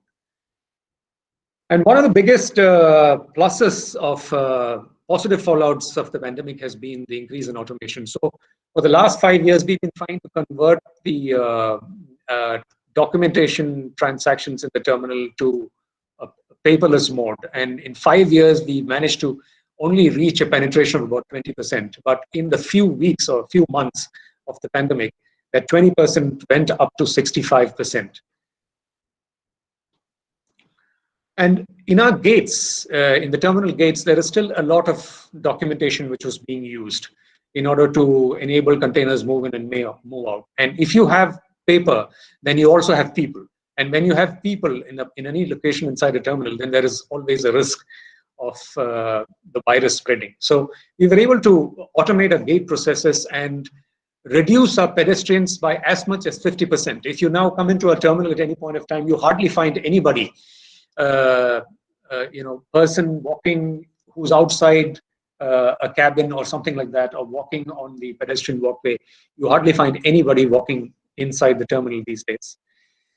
And of course, for safety inductions and things like that, we introduced virtual training modules on mobile apps, wherein the drivers, for example, were able to download on their mobiles and undertake the training and certify that they're getting trained before they are allowed to operate inside. And of course, for the crew change challenge, Cochin Port came up with this very innovative measure of enabling crew change in the outer anchorage. And the port enabled about 700 vessels and about 16,000 crew change activities during this period till date, which is by far the largest number for any port in India. And finally, our business. So in the initial period, we faced a unique challenge. While we were keeping the terminal operational 24 hours and 365 days, being an essential service, etc., we found that the other stakeholders who were supposed to use the terminal were actually reluctant to get back into business because of genuine fears about COVID. So while cargo movement within the states was not that complicated, whenever there was cargo or container movement across the state borders, it was always a challenge. First, there was a challenge in moving containers, moving out from Kerala to other states, because Kerala, the pandemic cases were higher in Kerala first. But then after a few months, the whole thing reversed because the other states caught up and exceeded, were in a more worse condition than Kerala. So the Keralites did not want other states' cargo to come inside our borders. And at some point, because containers were not being cleared from the terminal, our yards were reaching capacity. And if our yards are full, then the terminal comes to a standstill. And that's a very serious situation. Since containers were not being evacuated from the terminal, it increased storage costs for customers. The containers were lying in the terminal for weeks, sometimes months. And once business restarted and exports started moving fairly regularly, we faced another problem, that is, the trade faced a problem with container shortage. There were not enough containers for exports. And then neighboring transshipment hubs in Sri Lanka and Singapore, they started facing congestion because they had COVID-related challenges in manpower. And ships started getting delayed. And therefore, the vessel calls in our terminal as well as got affected. So containers, export containers and import containers, they're waiting here, waiting for a vessel to come. So from our side, in order to get everybody to actually function, we started getting in touch with the end customers directly. We started reaching out to the actual exporters, importers, exporter organizations like FIEO, CII, Seafood Export Association, and tell them that the terminal is operational, we are operating safely. Please encourage your contractors to get your containers, you move your cargo, and when they come to the terminal, we have made all arrangements to handle business safely. We, of course, got a lot of support from the state government and the police department with the support of Cochin Port Trust to get things moving. So we were able to use this opportunity to promote a lot of evacuation by rail from and into the terminal over road. So in fact, we saw a 4-fold increase in the rail traffic into the terminal in 2020 over 2019. So we managed en bloc movements of containers to off-dock CFS and yards, which is not a prevalent practice in Cochin, where every importer comes and picks up his own container from the terminal. But since the yards were getting full, with the help of the customs department, we managed to implement en bloc movements in order to clear the container yards. We extended flexible cutoff times because there was actually no certainty of when a particular vessel would berth, and therefore we had to be flexible as to when we allow containers to enter the terminal. And we also offered additional free time to customers to manage the erratic vessel arrivals. We waived a lot of ground rent charges, although it was an additional cost for us and it increased the cost of handling. We actually went out and waived ground rent for the trade in the months of March, April, May, and also in December. And in order to address the container shortage issue, we offered empty container pool facilities at very manageable cost to our customers to encourage them to actually bring empty containers in order to supply it to the trade so that the exports can move out. And since vessels were not coming in because of congestion in transshipment hubs, we thought we should try and attract the mainline vessel calls into our own terminal, and we offered competitive tariffs, and we promised world-class productivity to attract mainline calls directly into Cochin. And I'm happy to say that during that period, we had about 33 vessel calls diverted from Colombo. And in a COVID year, where volumes were actually going down, the transshipment volume of Cochin actually grew by 63% over 2019. And we actually improved our ranking in South India to number 2, while earlier we were number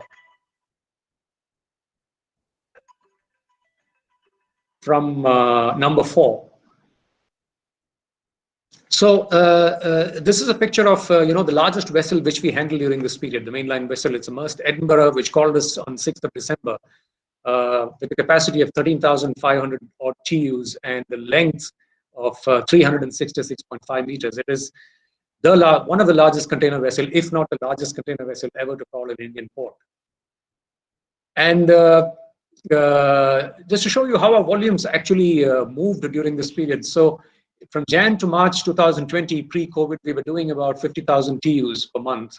It dropped down to 50% of that in April. And then eventually, as the volumes returned, we even broke past records. We crossed the 60,000 mark in September and the 70,000 mark in January 2021. So we actually broke records in the latter half of 2020.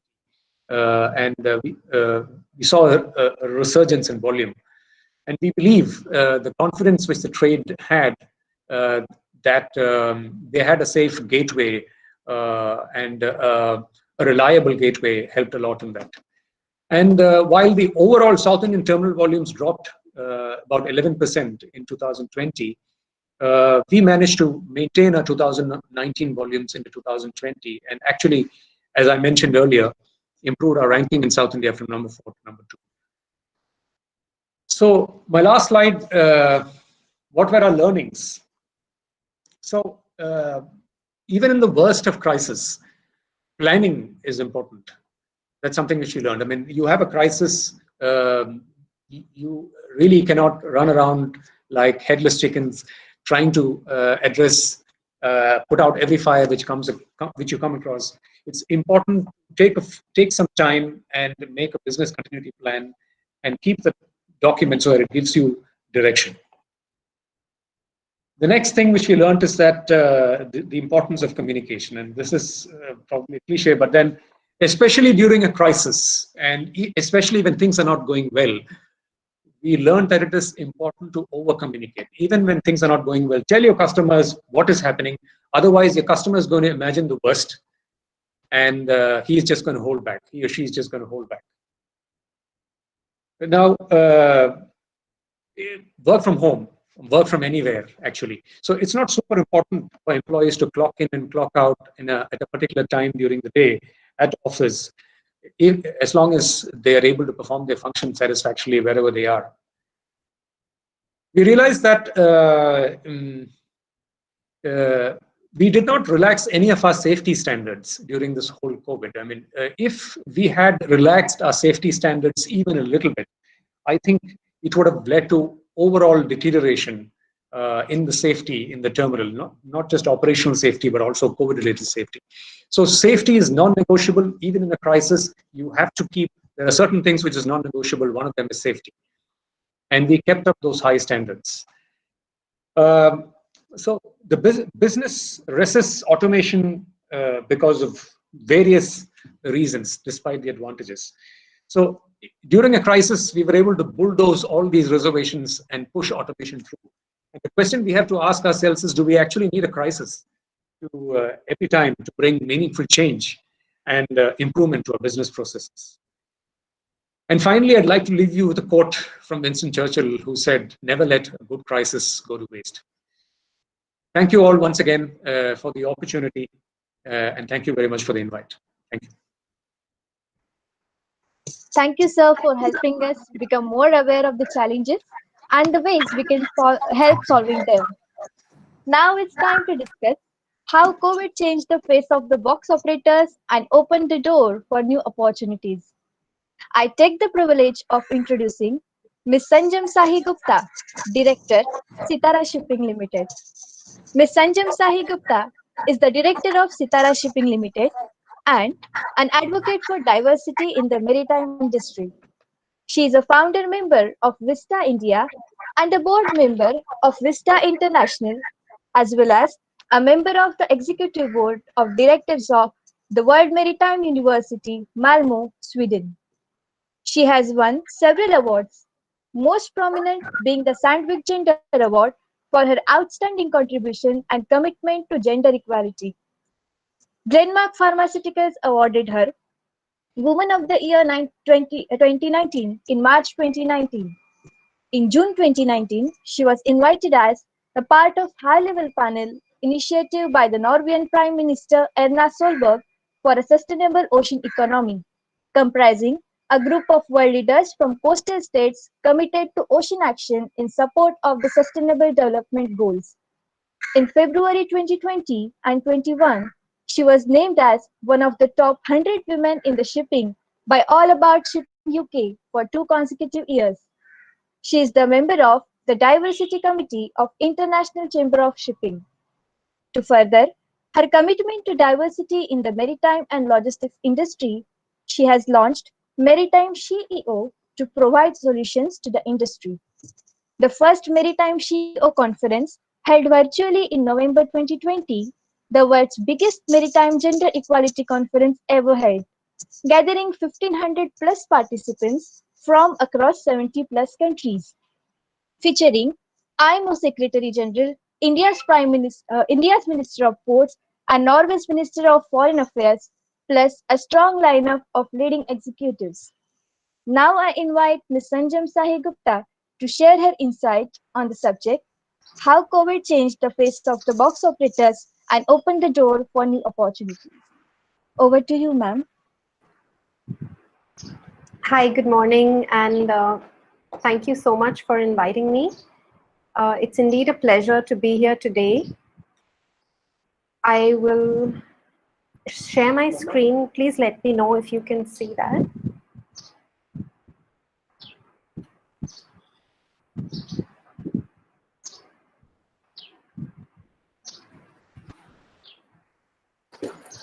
Are you able to see my screen? Yeah, ma'am. Fine. Yes, ma'am. It's visible, ma'am. All right, perfect. Thank you so much. So it's a pleasure to be here today with the faculty and students. I was actually yesterday when I was making the presentation, I was actually reminiscing and going back to my college days. And while preparing this, I thought I will treat it as a case study to get students a better understanding of how COVID impacted our business. So here goes. From the earlier speakers, we've heard about how COVID impacted a big business, a global giant like DP World. I'm actually going to give a totally different perspective from a localized box operator, where we are focused on a niche market, therefore smaller in size, but nevertheless, how COVID impacted us. So we know that once the pandemic hit us, the criticality of digitization and innovation really came up. And for the global freight and shipping sector, we were initially crippled by COVID-19. But we emerged with a new purpose and confidence that digitization obviously could be one of the major benefits of the pandemic. There were a lot of losers in the pandemic, and it's fair to say that a lot of box operators struggled, if not failed, to adapt to the current environment. Among those casualties were business that did not have the capacity, capability, or the strategy to survive. But for those who did, this period has been one of difficulty and danger. But since our sector is, the distribution and logistics sector is an extremely complicated sector, and the response and success has been very different for each player. And on a micro level, business has been swift. People relied more on receiving things and getting them. But for a global shipping industry, the impact initially was devastating. So with so many influencing factors, the sector faced an extremely challenging future. And we too, as a company, realized that we had to fast forward our approach to digitization and innovation. And it actually took me back to B school, what I learned at that time. And I remember our professor teaching us general management, and it was a book by Peter Drucker, which said, what is our business and what should it be? So I think it took me back like 2 decades to actually go back and think about how we can actually upskill ourselves and upgrade ourselves, and what is our business going to be like, and what should our business be like to meet the challenges of tomorrow. So I'm going to treat it like a case study and going to first talk about the ecosystem. Who are the players in the industry? So about how the power is and how the power is changing. So who are the stakeholders that we are competing with in the industry? We're local box operators, we're competing with shipping lines. The other players, as you can see, are there in the industry. They're the exporters, importers who are ultimate customers. We're competing today with online freight platforms. Also are the ancillaries, the CHA, the freight forwarder, the warehousing, the transporters. So how is the power changing? What is the power network like? We know that shipping lines are consolidating and they are mega carriers. So how are we as a small box operator to compete with major shipping lines? Who's becoming more powerful? But most important question that we asked ourselves is for our customers, and what problems are they facing?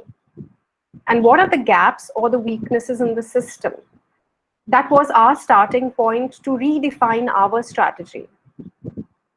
So we started by going for each customer and identifying pain points, because we know for each customer, the pain point could be different. Some could be facing a pre-shipment, as we spoke about. During COVID, there was a shortage of boxes, difficulty to move the cargo. For some, it would be at the port, some it would be at the time of shipment, and some it would be at destination.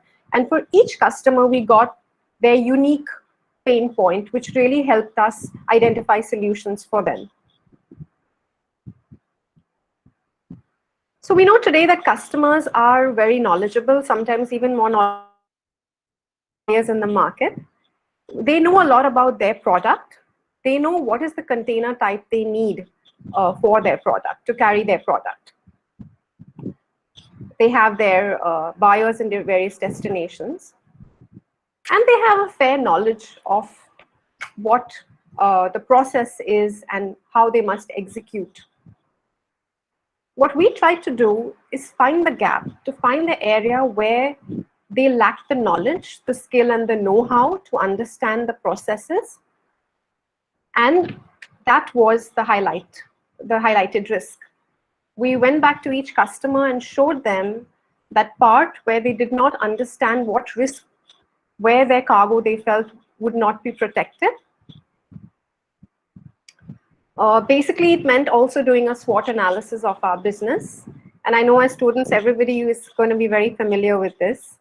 So what do we do? Do we look for opportunities? Where are our weaknesses? No, we're not going to do that. Where we focused on is where our opportunities were and to play on our key strengths.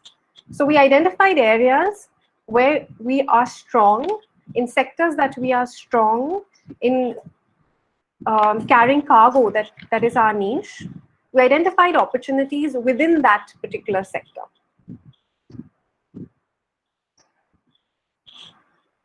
We also wanted to identify new opportunities. So for us, it was about how do we target this? We thought, should we go in for new customers and for new products? We decided that wasn't something we wanted to do in times of COVID.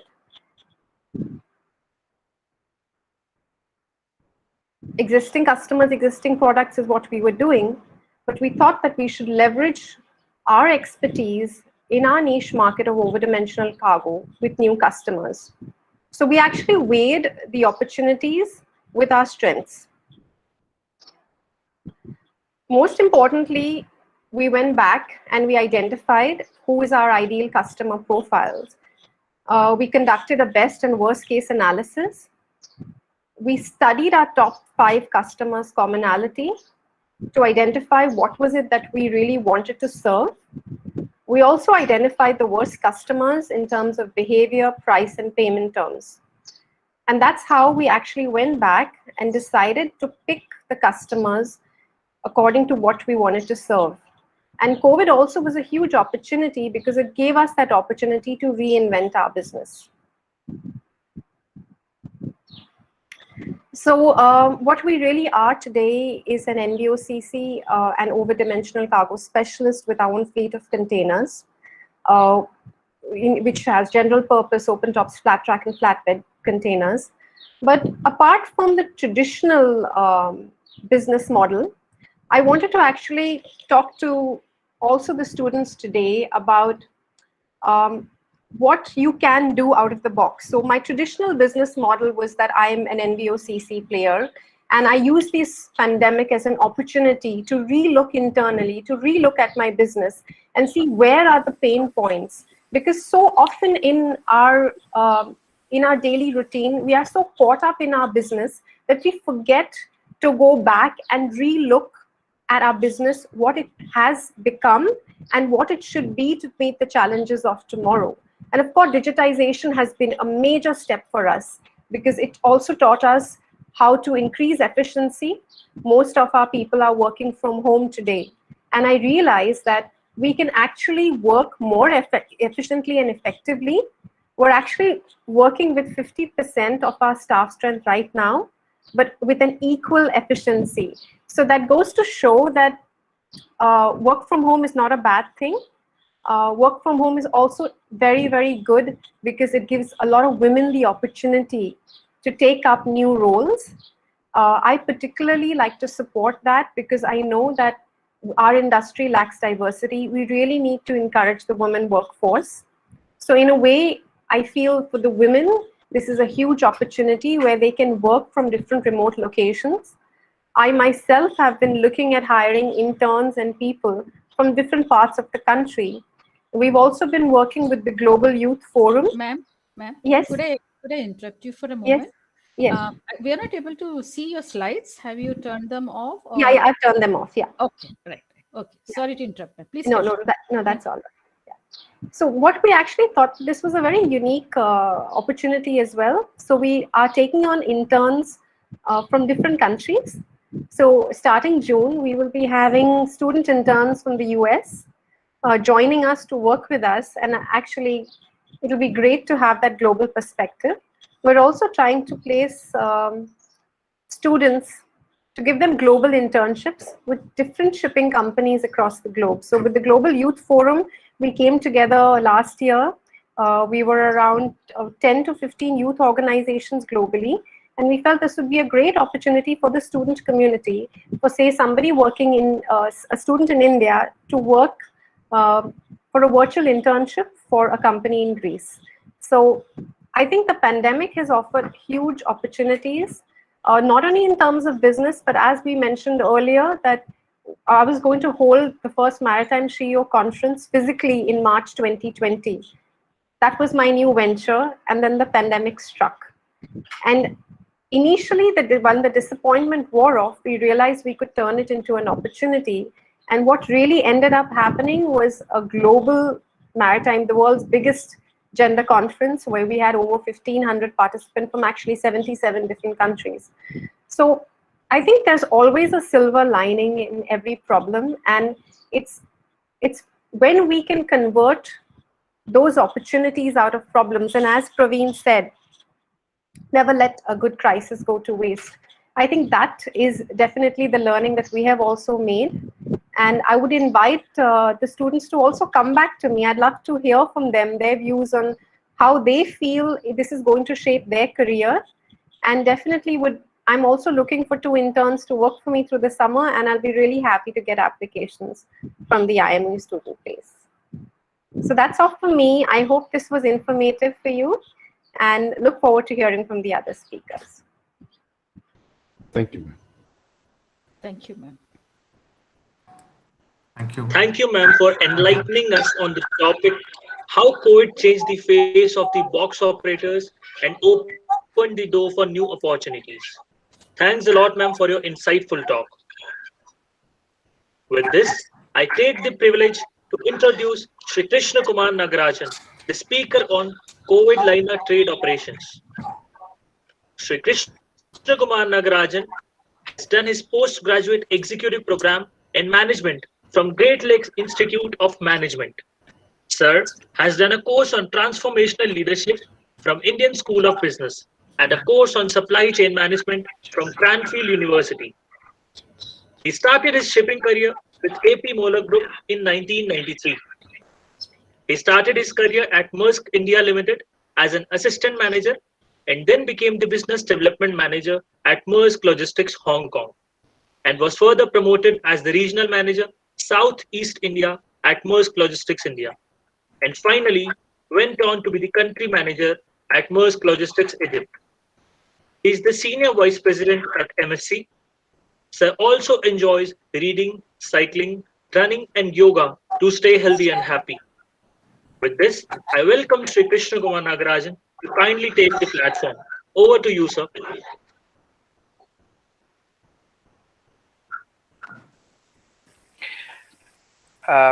Good morning, everyone. Thank you, Sima. That was a nice introduction.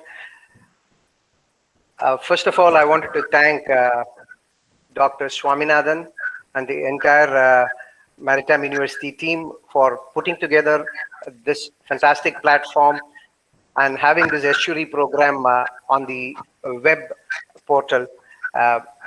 None of us would have thought this is feasible last year. So first of all, compliments to Dr. Swaminathan and the entire team for putting this program through very nicely. Thank you, sir. It is a team, sir. Thank you. Just, I will cover through, I have 6-7 slides, but before we run into it, just, I also thank my fellow speakers and the students for participating here and giving their valuable ideas from the sphere of the industry that they work with. Now, before I dive into my few slides, I just want to give a brief presentation as to what my company is all about. Mediterranean Shipping Company is a Geneva headquartered shipping line. We are present in 155 countries, having more than 525 offices, and we call nearly 500 ports on a weekly basis. We operate 215 trade routes on a regular basis, and we carry about 23 million TEUs. Container shipping and ships are our primary business. Apart from that, the two other verticals that we are heavily invested are in cruises. MSC Cruises is world's 4th largest. We have a pretty ambitious $10 billion investment plan we embarked upon in 2016. So apart from the cruises, we are also heavily invested in all the allied services that accompany shipping, primarily rail networks and managing terminals, container terminals. In India, we have 33 offices with headquarters at Mumbai. We are one of the Class A rail operator in India. So this is a general brief. Now, let me just take you all through a very brief presentation of how MSC encountered the COVID challenges and how did we respond. Most of these responses are not just unique to MSC, but also in line with how the major shipping lines faced the situation and have put in place solutions. Just bear with me for a minute.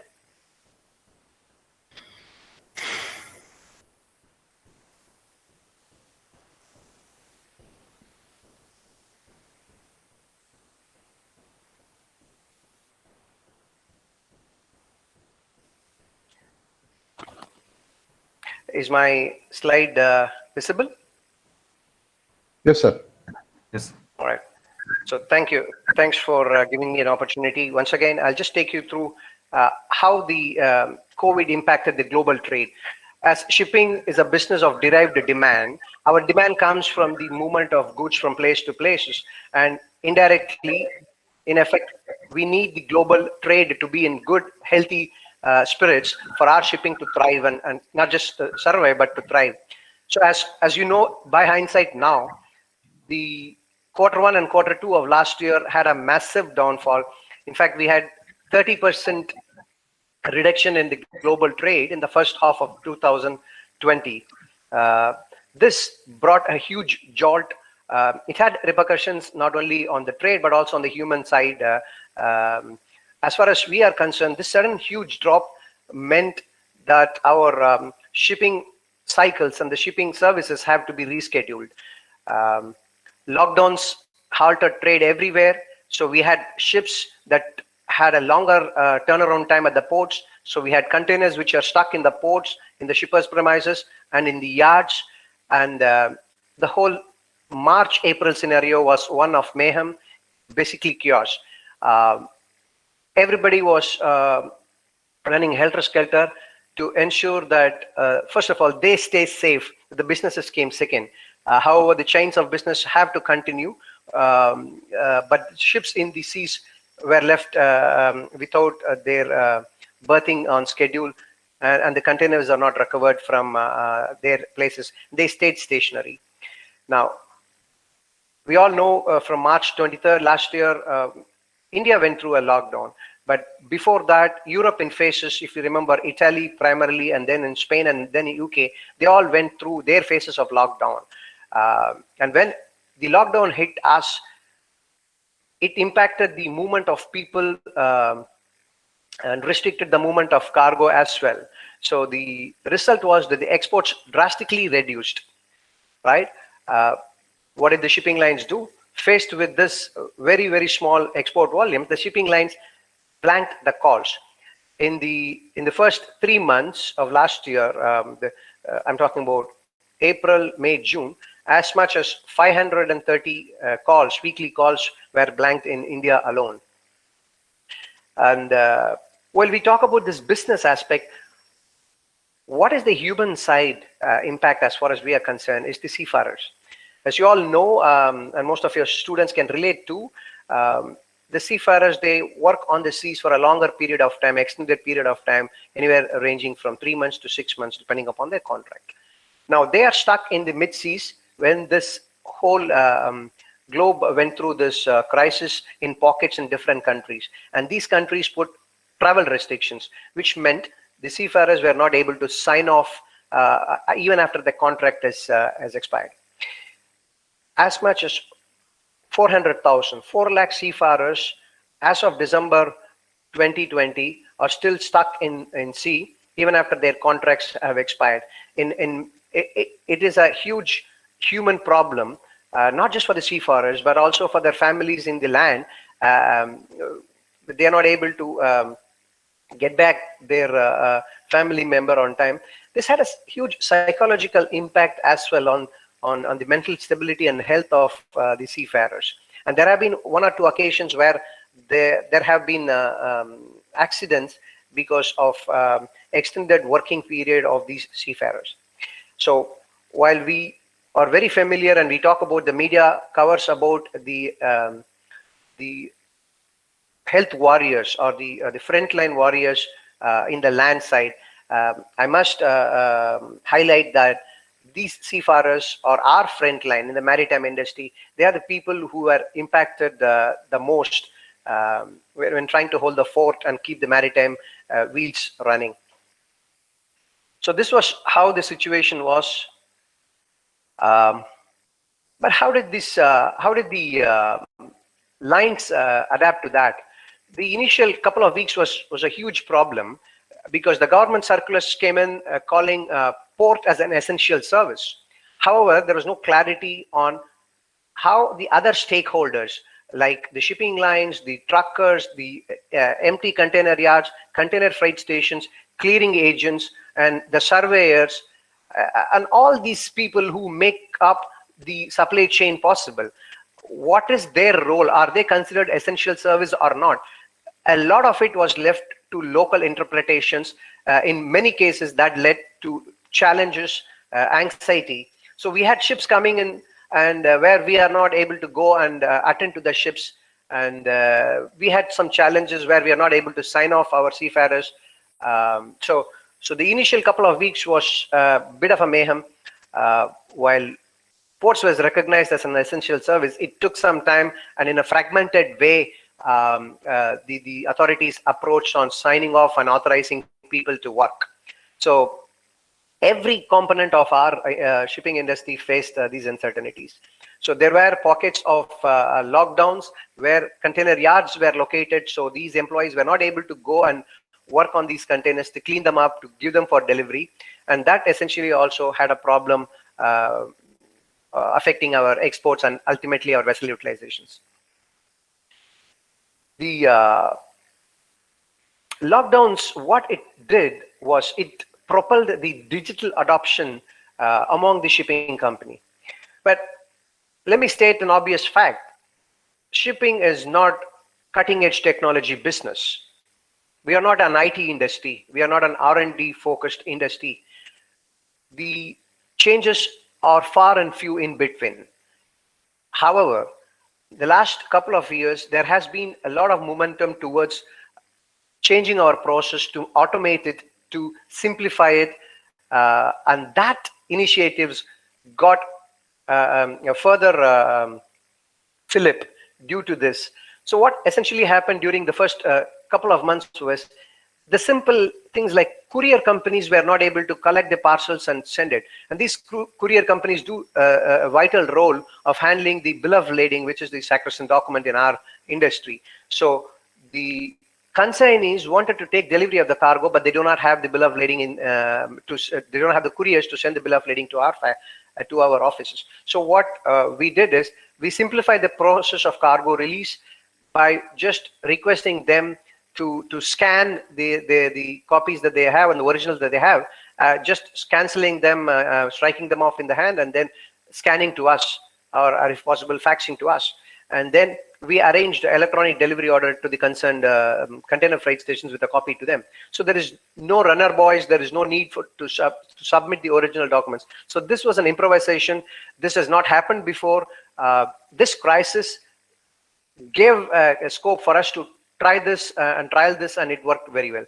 And the similar case on exports, people were not able to come and take the bill of lading from the offices. So most of the lines, what we did is we assisted the exporters and the brokers and the CHAs to print the bills of lading in their premises, right? So when you could electronically send the information, if it is, the draft is verified and checked, and then the permission was granted to print those bill of lading remotely.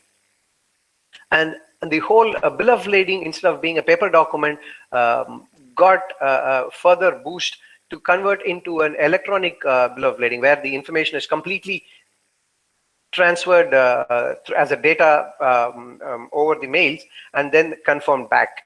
So few shipping lines had a successful trial runs executing this electronic BLs as well. So one of the biggest responses that came out of this crisis, out of this necessity, is to try and work keeping the social distance norm in place. So the shipping lines upgraded their services more and more into electronic method.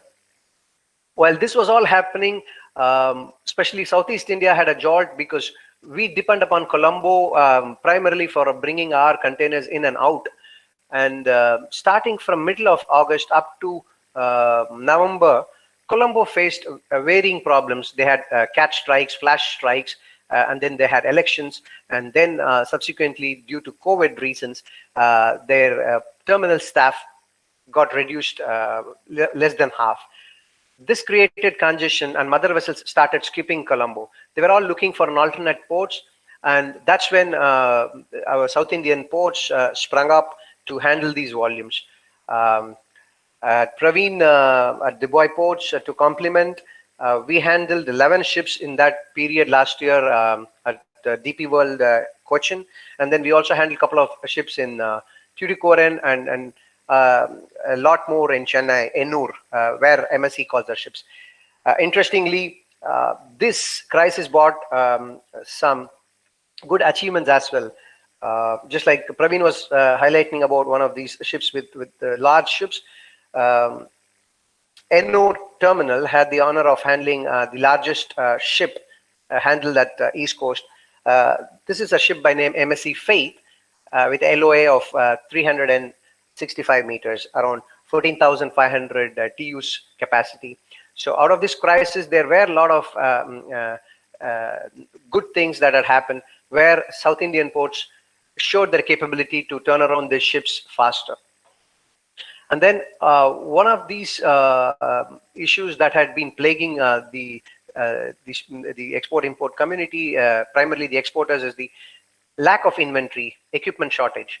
That is primarily because all through the years, India imports more and exports less.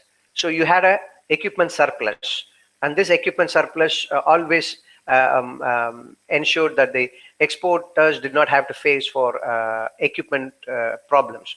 But the situation reversed last year. Situation reversed so much at one point of time, we had 25% less imports, and this was the primary reason which created the equipment shortage. Even though lines were trying to bring in empty containers to feed the export demand, being a global economy, well connected now, we have to fight for these inventory with countries like China, which faced the COVID earlier and where the stability in the business had come much, much earlier before us. So their factories were producing in high volumes and their demand was peaking up when around about the time that we wanted. And the freight rates naturally were also more than twice. So in spite of those limitations, we were bringing in empty containers to meet the demand. However, what we also did is that we responded by reducing the free time required by the importers and exporters, free time given to them for clearing up and stuffing the cargo from, let's say, an average of 14 days on imports, it was brought down to 12 and 10. And from 10 days, we brought down to 7 days for export containers. So this meant that the containers were turned around faster. So essentially, once we figured out the play, we responded by digitalizing most of our transactions, and a lot of our terminals were able to come up and handle the volumes that Colombo couldn't handle. And then we also did a little bit of improvisation in terms of how we manage our equipment flow. So this is how shipping lines generally tended to adapt to this new normal. It's with a lot of modesty and great pride that I just want to point out that during all this period from March 31st, MSC, which has been operating a feeder, for example, in Chennai to Colombo, has not missed a single voyage. There has been delays because of Colombo's congestion, but the feeder has never missed a single voyage. So there are a few other lines which did that. So this reinforced the commitment to the trade and playing our part as shipping lines to ensure the supply chain wheels are kept smoother.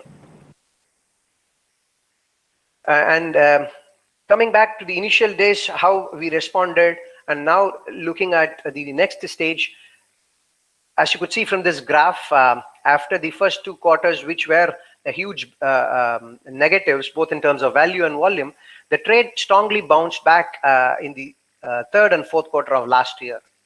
However, as we briefly highlighted, the imports dropped massively that introduced the equipment shortage situations.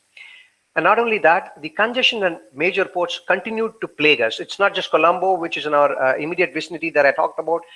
USA had the major congestion. The vessels were waiting up to 7 to 10 days in the US West Coast, and at least average 3 to 5 days in US East Coast. So this holds up a huge pile of inventory, contributing to bulk of the equipment shortage across the globe. We still have these congestion problems in US. We still have in parts of Europe as well. So this is something that we have to tide. And now, living in the middle of a second wave, we keep our fingers crossed and hope that this congestion in these ports, they tide over these congestions and get the boxes moving faster. While the business bounced back strongly, the bunker prices, which just as an approximation, the crude went down up to $20 and now is hovering around 60. The same impact was seen on the vessel fuel also. What all of you should remember is that as the shipping lines came into 2020 itself, to comply with the IMO's standard, International Maritime Organization's standard sulfur emission norms, which cut down the vessel's sulfur emission norms from 3.5% to 0.5%. The shipping lines spent a lot of money in cleaning up and bringing up their vessels technologically far superior. So even before we approached the 2020, the shipping lines cumulatively spent close to $12 billion. They front-loaded these costs to upgrade their ships or changed to high-end fuel, or to convert their engines to LNG fuel.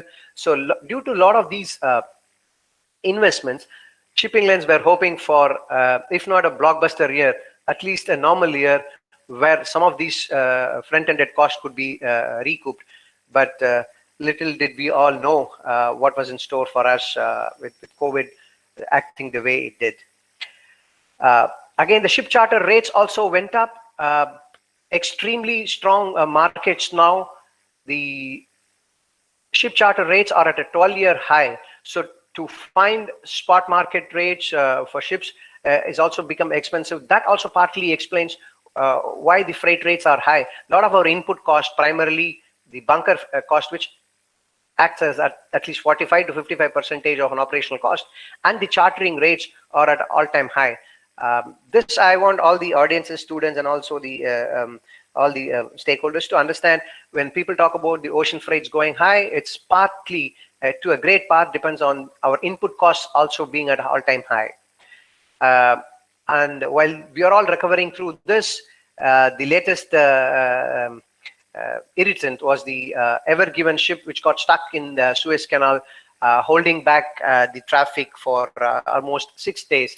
This will have a cascading effect at our places like Colombo and all the Indian ports in 3 weeks' time. So we expect next 2 weeks to test the terminal challenges at Colombo. And as a line, we are doing whatever it takes, learning from our first wave experiences, having contingency ports in place to handle, and we keep our fingers crossed and hope the congestion does not prevail for a longer periods of time due to this Suez block. But we will still have some impact in the speed in which the import containers are coming in, and also the empty supply to the trade. Just wanted to finish off with some silver linings, 3-4 silver linings.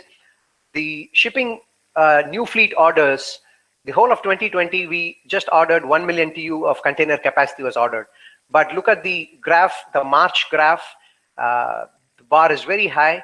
In the first quarter itself, we have added 1.4 million TEUs. So in the first quarter itself, we have added almost 40% more ship capacity than the whole of last year. And when shipping lines add this capacity of new orders, that means they have the confidence in this industry to do well.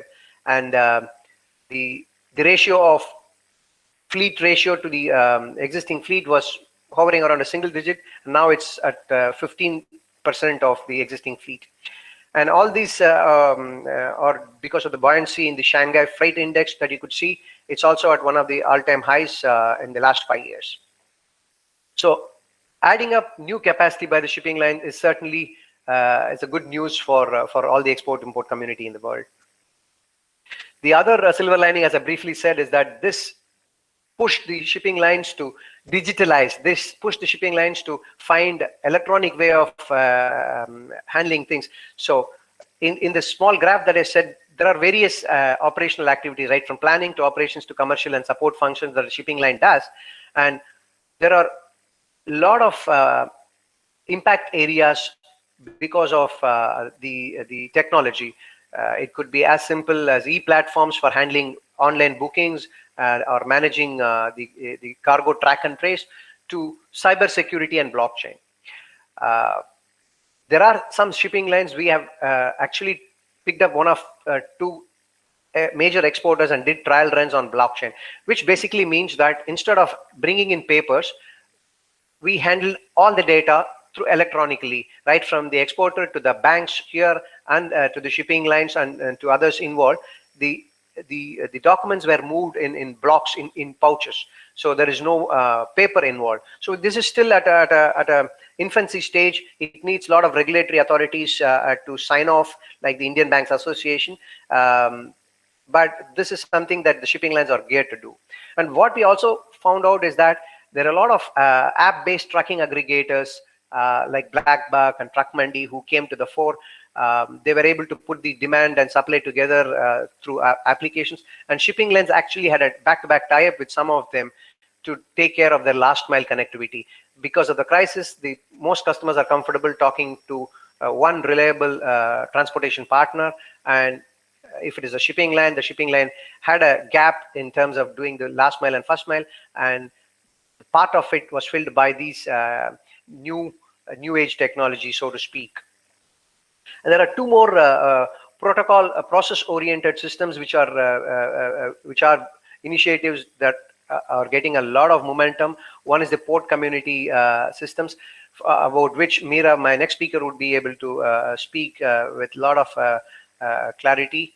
And then the sea cargo manifest and transshipment regulations.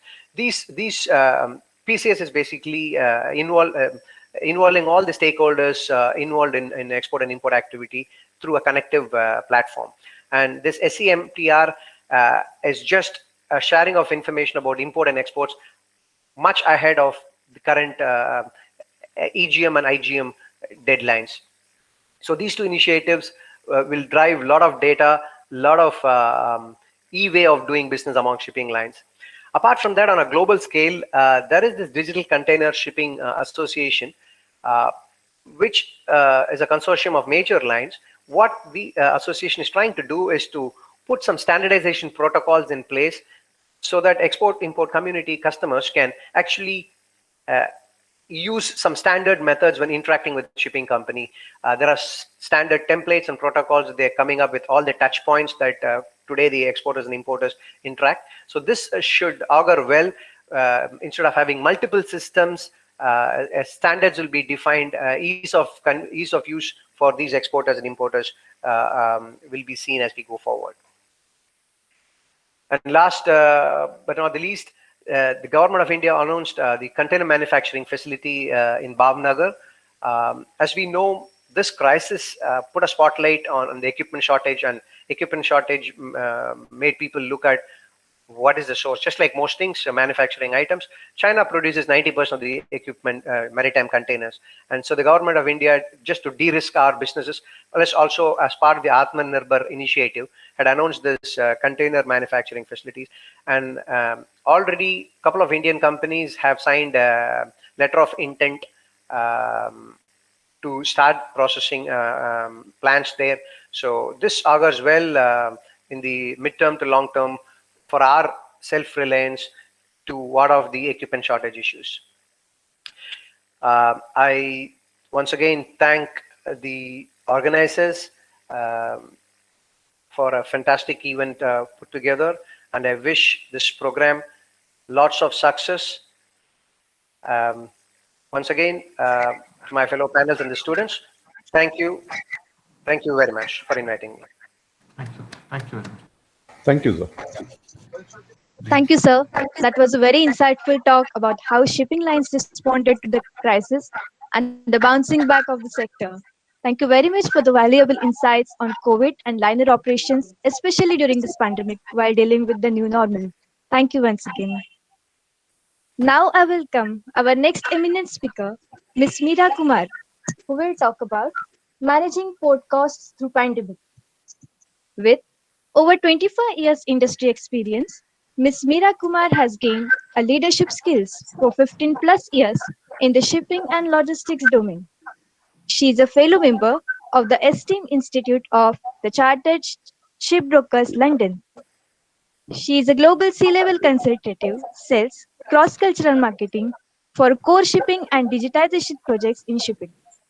Also, a UNICEF Act expert for Group 4 electronic documentation. Currently, she is the business head of a J.M. Bakshi Group company, Davos, a global service provider for niche services in port cost optimization for vessel owners and operators from September 2020 to the date. She is also associated with Vista India and ICS London. Her interests lie in reading, traveling, equal opportunity groups, support groups for traumatized families, animal and nature preservation. Now, may I invite Ms. Meera Kumar to share her knowledge on the topic managing port costs through pandemic. Over to you, ma'am. Hello, everybody. It's my privilege and pleasure. Thank you so much for inviting me to speak. Particularly, I'm in awe of all the esteemed other panelists who've spoken before me, lots of friends there. And thank you all to the panelists for the excellent content presented.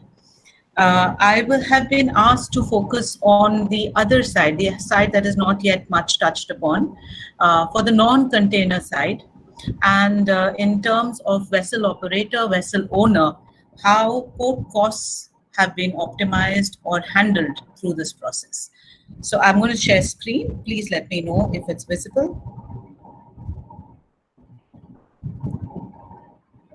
Is it visible? It's coming up, ma'am.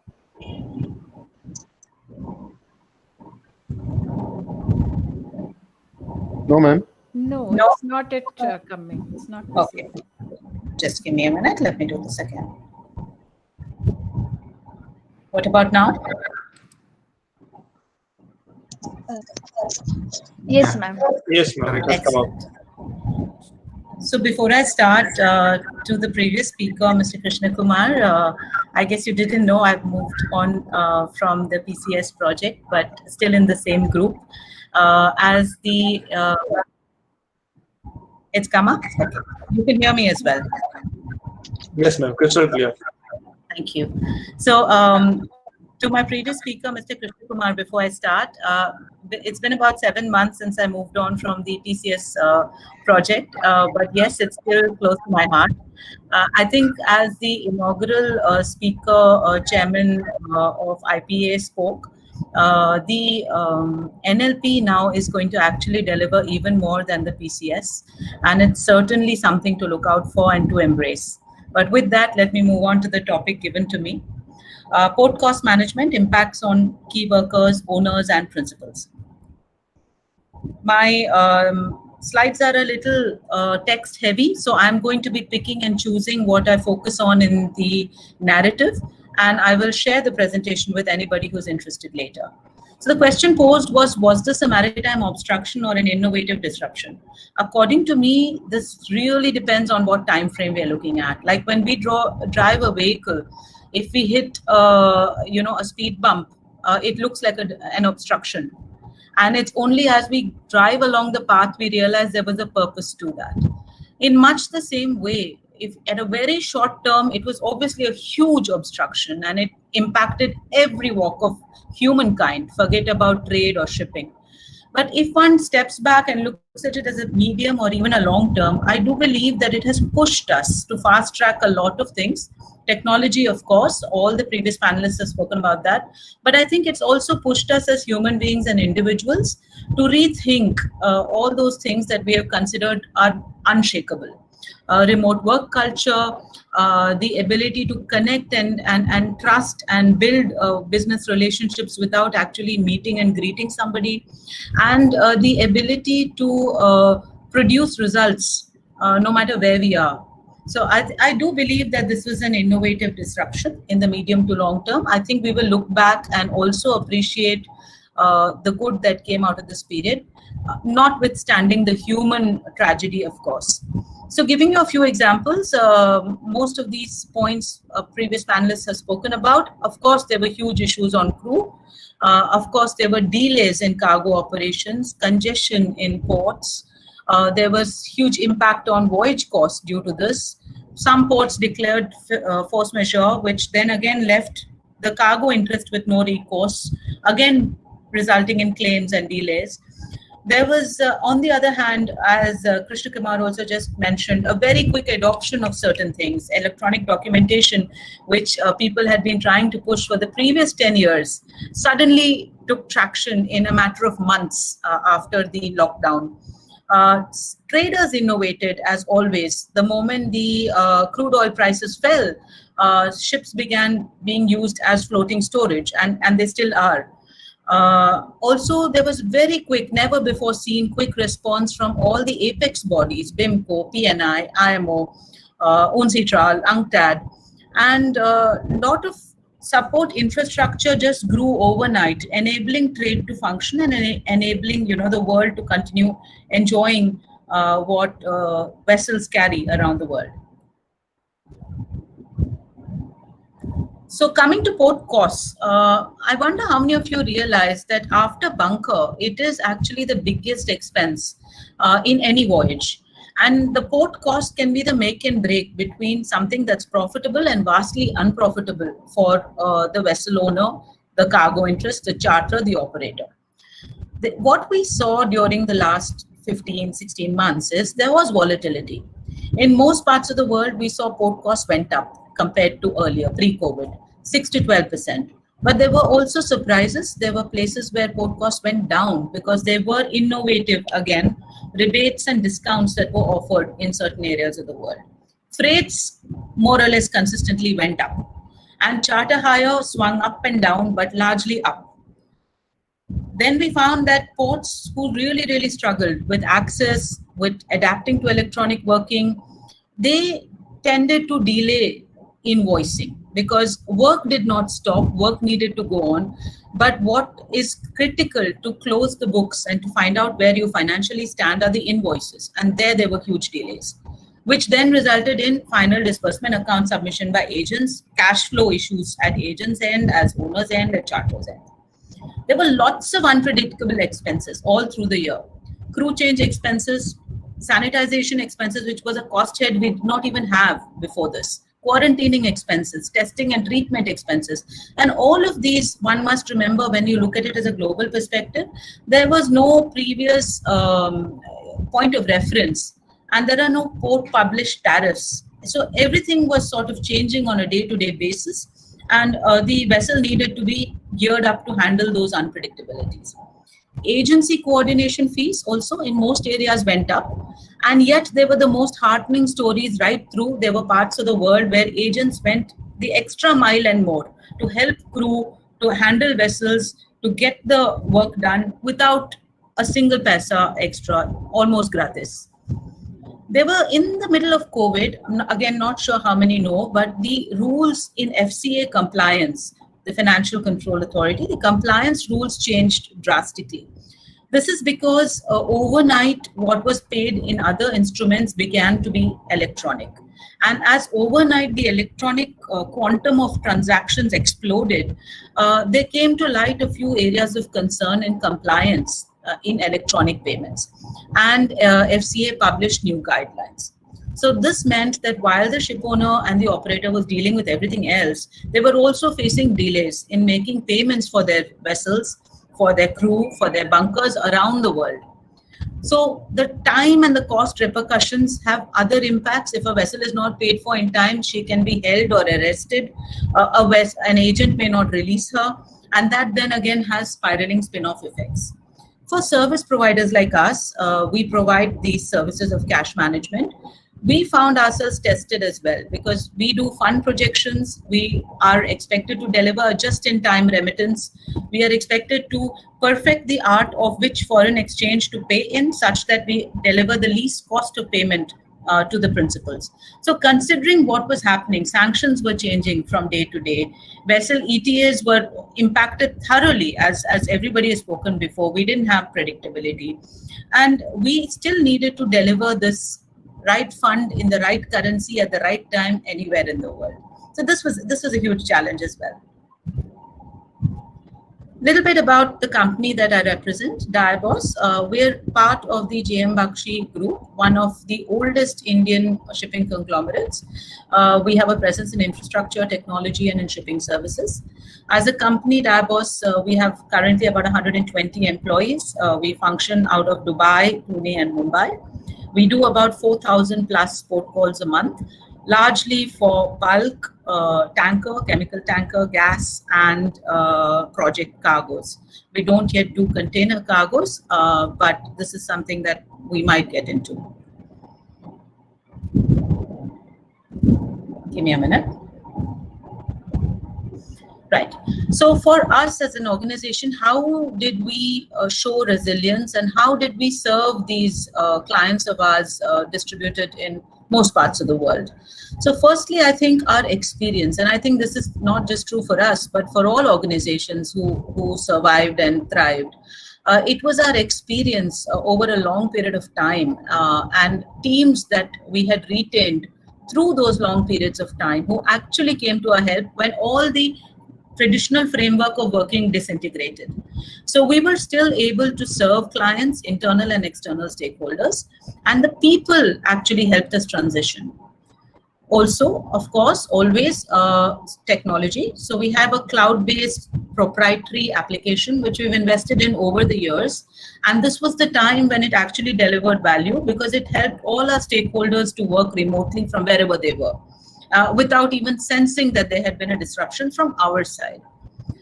Further to which, we made sure that we had more resources deployed. So we were one of the lucky industries and niche areas where there's not a single employee of ours who was disturbed or threatened in terms of slowdown, even in the initial phase. Alternatively, we were actually adding resources to make sure that we can handhold our clients in Europe, in US, and in the Far East who were struggling with the far greater impact that COVID had on them than in us in those days. Secondly, our 24/7 support team worked. We did change requests to the application at a speed which we ourselves did not fathom. So we moved from a very, very heavy paper-intensive process where, disbursement accounts and invoices traditionally come in paper. We used to run up huge FedEx accounts where these documents would come in and they needed to be poured over, and people would sit with 10 documents and 3 people and work on it as a team. Overnight, we had to shift to a wholly electronic means and still deliver the efficiency. This was made possible. This happened. And I don't think it would have happened unless we were pushed to it. Let me tell you a little bit about disbursement accounting and how it helps in cost optimization. May be interesting for some of you.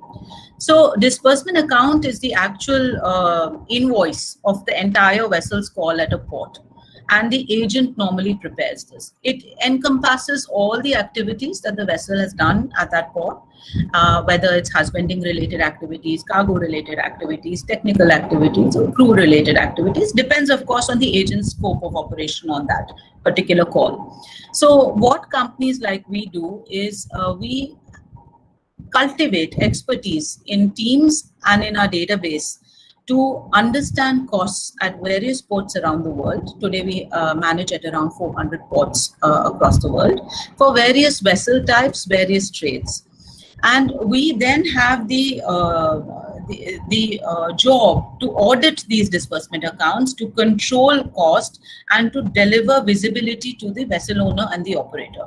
You can imagine now from the slides I showed you a little earlier that there were a lot of uncertain costs this year. So this year, depending solely on the historic records would not have helped. This year, what was required was the people to people. Somebody else said communicate, communicate, communicate.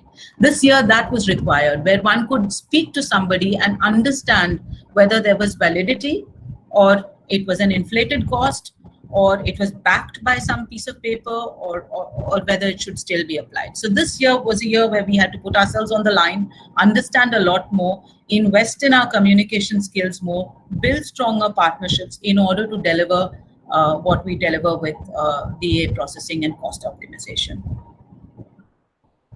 Then another service we deliver is post-fixture services. So when a vessel is chartered, it's called the fixture.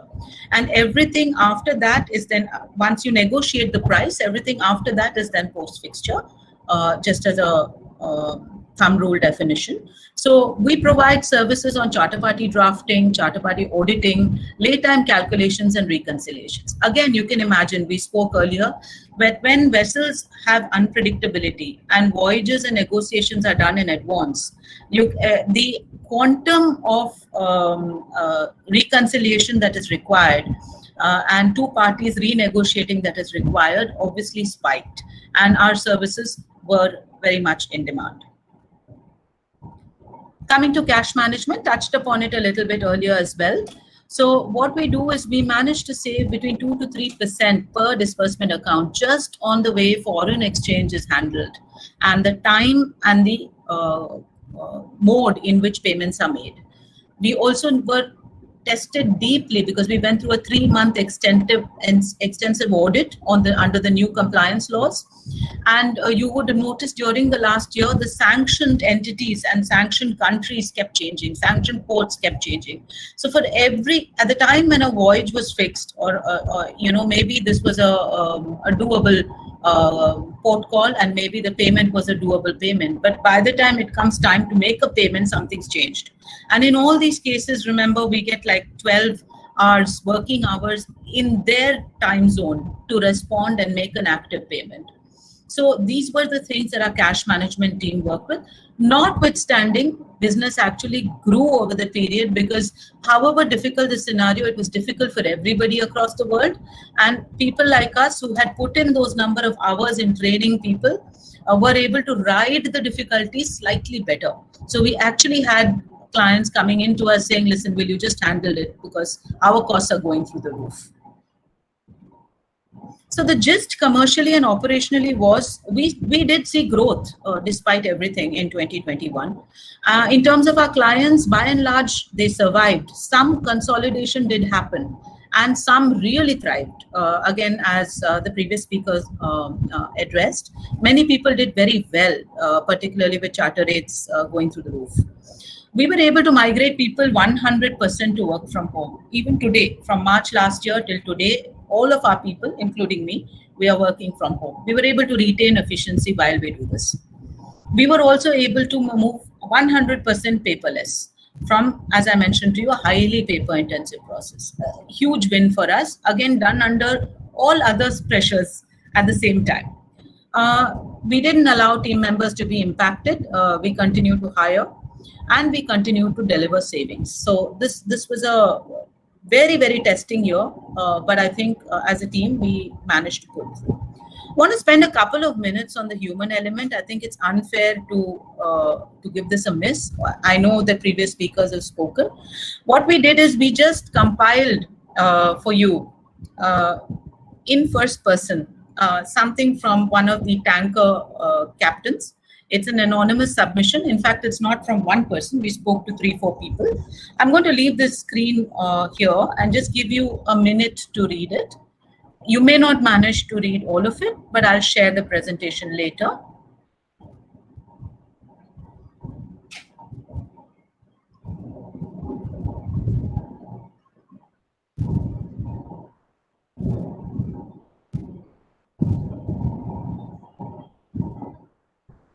So with whatever you have managed to skim through, this was an area where there are no two sides to this coin. It was a tragedy. And this is a tragedy which we need to address as an industry. Every one of us can play a positive role, if nothing else in educating others and in making sure that the right action is taken by the right people. The root cause of this entire thing was not identifying seafarers as key workers. Doctors were, pharmaceuticals were taken as a critical commodity, but seafarers who moved this entire thing around was not identified. So if you see, if anybody wants to read more, there are two lovely topics that you could read, and you may be enthusiastic and you might want to try and write about it or speak about it wherever you can, because the story isn't over as far as this is concerned. You could check out the IMO's good work done with their Seafarer Crisis Action Team. And you could also check out the momentum recently gained with the Neptune Declaration for Seafarer Protection and Well-being. Let's look at what happens to ship owners post-COVID. What are they really gearing up to, and what does the world look like to them? So the old rules of the game have gone out of the window.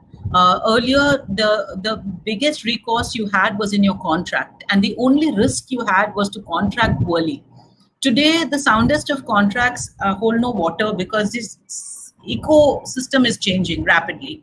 The socio-political, economic environment is changing. And therefore, one is left with having to constantly rethink and constantly reimagine how either an individual voyage or a series of voyages or your fleet is to be managed.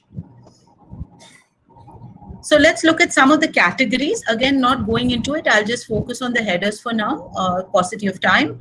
So of course, primarily is the voyage planning, delays, disruptions, unforeseen costs, and how does one continue to project profitability quarter by quarter and year on year when one doesn't know which change in cost may happen at which point in time, and none of it is negotiable. One has to pay.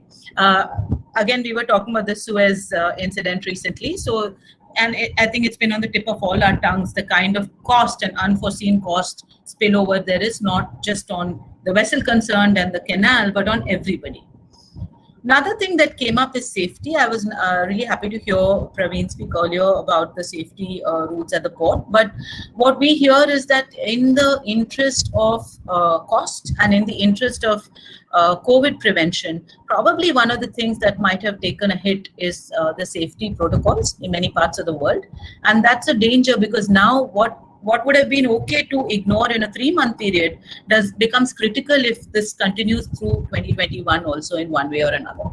Insurance companies, of course, had a difficult year, to say the least, and with the greatest impact coming on the cruise ships, but also in other claims, cargo claims and voyage claims right through. Sorry. So we spoke about cargo damage delays, maintenance problems, and breakdowns. So this is my last slide. I'm going to end here.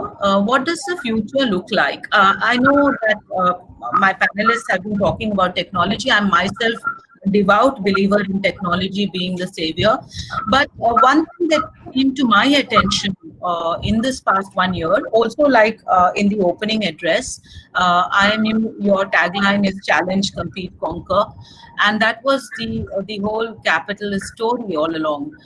This 1 year, actually, from my personal experience, I realized that the time has come for collaboration. And even in technology, just technology does not cut it.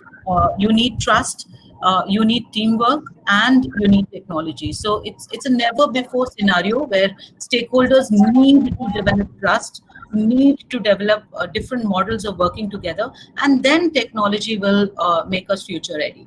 So there are multiple tools, of course, in technology. There's no end to the tech tools available. But for us to embrace it and deliver real value, we will have to look at teamwork as well.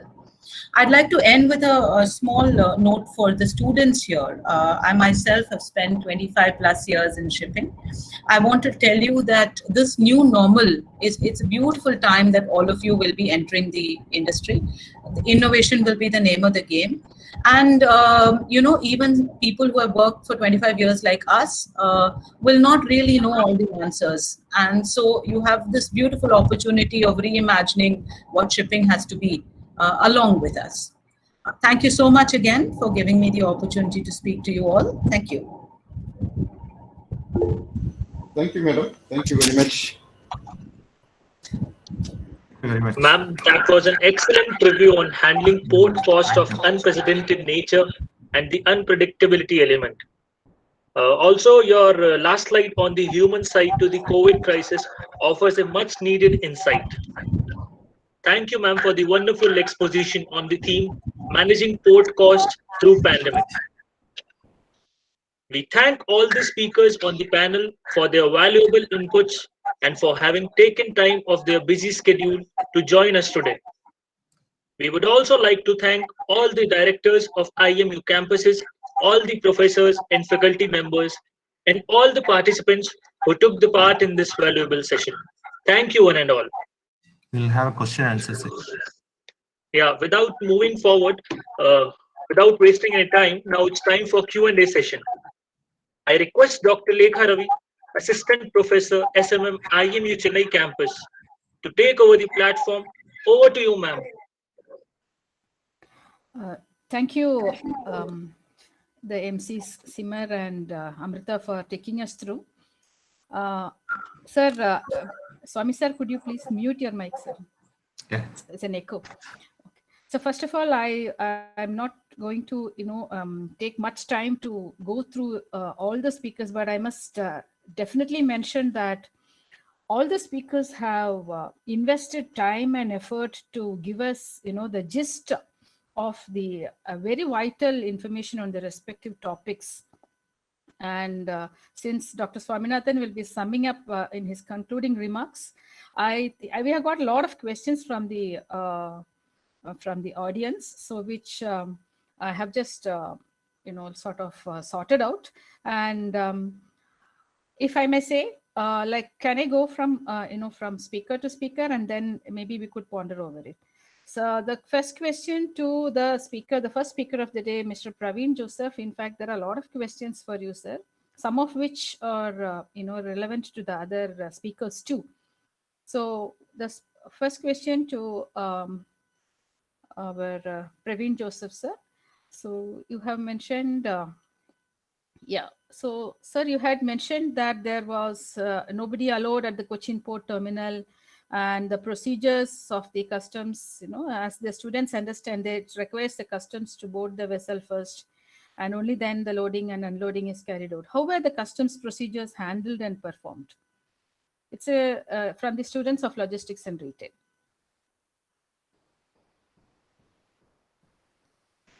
Praveen, sir? Yes. Yes. Well, as I said, the first party to board the vessel was the port health officer, who declares the vessel to be safe, and only after that does the vessel berth. And as far as customs is concerned, the general trend of automating processes was followed in the customs formation as well. In fact, quite a few of the procedures they had simplified, and the reduction in pedestrians by gate automation, which I mentioned, wherein we were able to reduce the amount of pedestrians by 50%. That was actually brought about based on a change in customs, small change in the customs procedure, which mandated that you don't really need to show certain documents to get your container out. So just a small example. So customs played a very important role in adjusting to that scenario and helping the trade move forward.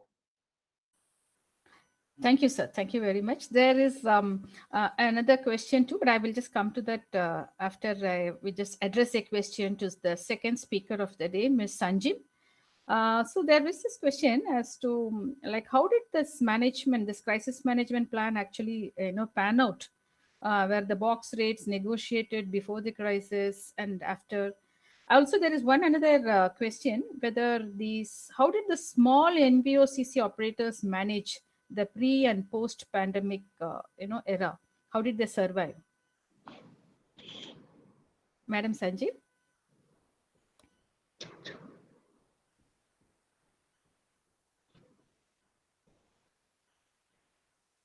Madam Sanjim, are you there, sir? Are you there, ma'am? Sanjim? Okay, I will move on. I think ma'am is engaged with some work. So just to move on to the other questions which are addressed to other speakers. To Mr. Krishna Kumar, sir, so you spoke about the silver linings, which comes as a comfort. Really, that was a very good information given. So here, there is a very specific question. In India, we have 28 container terminals, both major and non-major. Did you have services in all these terminals during COVID? This is a question from the faculty team. Yes, thank you, Dr. Lekha. Yes. Yeah, so just to answer this question, all these container terminals, there are basically two major classification of how these ports or container terminals are run. One are under major ports and the other one are private port or terminal operators. During COVID, of course, all the ports and terminals did operate. However, they had limitations with micro areas being locked down and restricted. So the amount of laborers who could get into these ports were much lesser than the normal time. But of course, all these ports and terminals did operate, whether it's container terminals or normal break bulk and cargo handling facilities. Every port, as central government's government order declared ports as essential service, there were no disruptions, and the administration and the police and the machinery did help them to run their affairs. However, as you could expect, they only respond to the demand that they get, and the demand itself was less because of limitations in the factories and the container yards. If I might take the privilege of replying to the earlier question that you put through to Sanjam, she's not around. The question, if I remember correctly, was how are the customers protected? Did they sign contracts where they, with that helped them before the COVID period? Just to give you an example, any shipping company, container shipping company specifically, when they operate their business, they have a rough model of a good ratio between long-term annual contracted business against spot businesses. This ratio would vary from shipping line to shipping line as a strategy. Some lines would have 60% of their annual planned tonnage already contracted year ahead, and they would remaining 40%, they would sell the space on a spot basis, and depending upon the movement of the supply demand in the market, specific markets, they would price their businesses. So what happened during this COVID is the customers who had contracts in place were protected to a far greater percentage than the customers who left themselves to deal with the month-on-month fluctuations. That is the general. That's the general impact. So in brief, that is what had happened. Thank you, sir. Thank you for stepping in. So, Madam Sanjim, I think is back here. Thank you, sir. Thank you. I'm so sorry. I was just taking an urgent call. So sorry. Absolutely No okay, worries. ma'am. No worries, ma'am. So there is another question. I think one which was directed at you, Krishna Kumar sir was kind enough to just explain. And so there is another question, ma'am. This is a hypothetical question. So can we say that COVID actually opened door for new opportunities despite uncertainties, because there is demand for boxes on one side and shortage of boxes on the other? Would you agree with that, or what's your what's your view on that, ma'am? Yeah, absolutely. I think there was huge demand. So prior to that, we know that freight rates have been very competitive, and sometimes they are operating at very low levels, and there are hardly any margins. So due to COVID, we saw a huge hike in the freight rates, which I know a lot of exporters and importers were protesting because that's an additional cost to them. But that was a huge benefit, a huge profit to the shipping lines and box operators. So yes, I think that was a great opportunity. Initially, whatever hardships we faced, it more than made up for that. And yeah, I think the good days, we really faced some good times. We've of course invested a lot in technology as well, but There have been huge increase in efficiencies and definitely increase in profits, reduction in costs due to all these implementation of technology. So very, very positive impact, I think, on our businesses. Thank you, ma'am. Thank you. Thank you very much, ma'am. My next question is actually from the students' side who have posted a question to Mrs. Meera Kumar. Ma'am, the slow port operation has heavily squeezed the profit of the ports due to heavy operational cost. Can we amortize this cost? Your view, ma'am. I'm sorry, could you repeat the first part? Yes. The slow coach. Yes. The slow port operation has slow port operations. Yeah, the slow operations at port has heavily squeezed the profit of the ports or the revenue of the ports, basically due to heavy operational cost. This is again a hypothetical question, or it could be from the various talks that we have been having about costs going up. Can we amortize this cost? That's the crux of the question. I think Praveen would be better suited to answer this, but I will only like to say that the large part of port operations, of course, not on the container trade, but I was actually speaking to you all more on the non-containerized side. And on the non-containerized side, the port gets compensated for time. So it doesn't really pass on any benefit, or it doesn't cap cost basis a slower operation. Yes, in the container trade, there are caps in terms of terminal charges, etc. So perhaps if Praveen doesn't mind, I shall pass the rest of this question back to him. On the bulk side, I think may not be so relevant, Doctor. Thank you, ma'am. Thank you. That was very apt. In Yes, continuation of that, another question to Madam. You have specifically mentioned this disbursement account is exclusively for the bulk vessel, tramp vessels, not for the liner vessel. This is you want to message to all the student community, which many students are not aware of that. Just to for the sake of. I'm so sorry if that was the impression given. No, a disbursement account is done for any vessel. I just mentioned that we, in my organization, today does not handle container vessels. There is, of course, far less complexity, due respect to Krishna Kumar, but far less complexity in the container disbursement accounts because it's a liner. There's predictability. It calls the same port at the same time once a week. So it becomes a master of that port cost, and it can largely predict and control, not during COVID times, but non-COVID times. There is a high degree of predictability and mastery they get over it. When it comes to the tramp trade, it's not like that. So the vessel owner or the charterer or the operator does not have a mastery over every port that they ever call, because they might just be calling it once. So that is why the disbursement account and the management of port costs becomes far more critical for the non-containerized and the non-liner trades.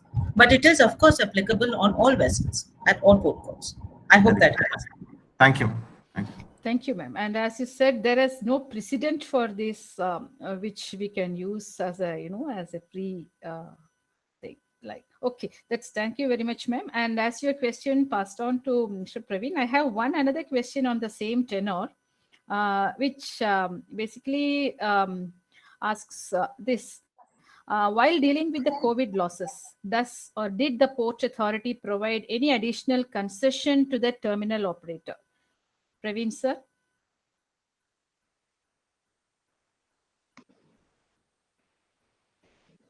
To that question about amortization, I don't think we can do that. Okay.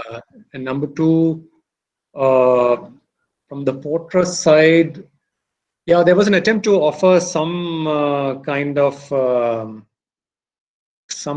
relief. So essentially, some of the payments which are due to the port trust, we were allowed to kind of defer it to a later period. Just like how you defer payments due to a bank. So that was one of. Sir? I'm sorry to interrupt. Was there invoking of the force majeure clause, sir, during this time? No, not really. I think there were some ports and terminals which invoked the clause. Which did, yeah. Some did not. By and large, I think most terminals did not invoke force majeure. Okay. Okay, sir. There is one more question directed to you, sir, to Praveen, sir. Sir, there is, could you elaborate on the pharma supply chain which was done in the port, especially during that moment, and the volume of PPE kit? This is a question from Professor Jayan from IMU Kochi. What I can say is that among the goods which were being exported during COVID time, pharma-related goods, including gloves, medical gloves, personal protection equipment, and things like that, where there was one commodity which got exported quite a bit. Quite a bit. And it added to the resurgence of volumes which we saw across the ports. Thank you, sir. So there is one question, I think, which is One- all the panelists. Yes, sir. One question to Mr. Krishna Kumar. See, it is Yes, sir. blank sailing. It is during COVID time. You are affected with blank sailing, though you mentioned that absolutely no, it is not particularly your feeder vessel has not been affected much. But how about the bigger vessels, whether you have suffered with blank sailing, sir? You can explain to the student community like what is the blank sailing is all about in the COVID scenario. Thank you, Dr. Samnak. So when I said about these blank sailings, we'll have to take our minds to April and May of last year, right? So there were restrictions, Section 144 in various parts of the country. So the movement of people and the cargo and the vehicles were impacted. So what this meant is the ships which come to the Indian ports to carry the export cargo did not have the cargo. So and effectively, for example, in Mumbai, if a ship comes in to load, let's say 4,000 TEU container of cargo exports and drop in a similar amount of imports or less, the vessels were not having that kind of a cargo on the outbound because the customers are not very impacted. Either the factory is closed or the CFS is not operating or equipment yards are stuck in confinement zones. So the exports were impacted. So the vessel does not have enough cargo to pick up. So, however, the imports are also impacted because of, as I said, the earlier period, the European ports were also impacted. So the containers coming into India were also held up in various transshipment ports. So with that scenario, with exports and imports both having let's say 10% of the normal volume, it would be financially not prudent for shipping lines to call any of these ports, where one of our panel members, Meera, was also pointing out, after the bunker costs, the port costs and the terminal costs are the second biggest cost item for a ship. So with such faced against such huge cost, and there is no income from both exports and imports, it was only prudent that the vessels do not call because there is no demand. So that is called a blank call. So approximately 531 vessels missed their weekly call in the major ports in India during the first 3 months of last year. After I'm talking about April, May, and June. And thankfully, yeah, sorry, let me complete. Sorry, yeah. While on this, I was pointing out that our feeder vessel that we operate, MSC operates from Colombo to Chennai, or now Ennore, did not miss a single voyage because even when we had very, very less, I still remember the last week of March, we had less than 75 containers to pick up for exports. Our average loading used to be 1,200 containers. It just had less than 100 containers. So we still called as a commitment to the trade, and also because we had imports to pick up from Colombo. We kept at it. That was the lowest point of our vessel utilization. So we kept at it, and that is just to say that we were one of the lucky ones to be able to be in a position where we are operating the vessels. But a lot of main lines, including our own company operating the mother vessels in Mundra and Navasheva, had to resort to blank callings just to adjust the supply and demand scenario for the cargo. Thank you, sir. Thank you, sir. Another sorry to see, is it because of the non-availability of equipment or non-availability of the manpower? Have you come across any issues related to the non-availability of manpower? Another question you mentioned, another thing, you mentioned about more than 500 blank calls. Is it only from MSC or your competitors also, including your competitors? Sorry. Yeah, no problem. Thanks. It's a good follow-up question. So when I mentioned this number 531 blank calls in the first 3 months of last year after the impact, it was the containerized market, not just MSC, but among all the container shipping lines. And as to why these calls are blanked, either is it because of non-availability of manpower or non-availability of container shortage? I must point out, in the first couple of months, container shortage was not felt because we had adequate imports, and which turned around. So container shortage was not a primary issue in the first couple of months of last year after the lockdowns started. Equipment was available with all shipping lines. The problem was lack of cargo, and the lack of cargo is because the factories were under lockdown. The tier 1 and tier 2 suppliers were also facing lockdown, so they couldn't give the raw materials required for manufacturing and finishing companies. And the shipping companies are also, the empty yards were also locked down, so they couldn't work.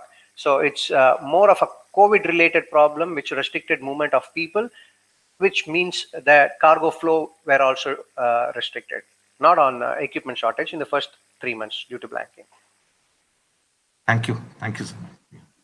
Thank you, sir. I think just for one last question, which many students have in fact raised in different forms, I think from their point of view, it's relevant.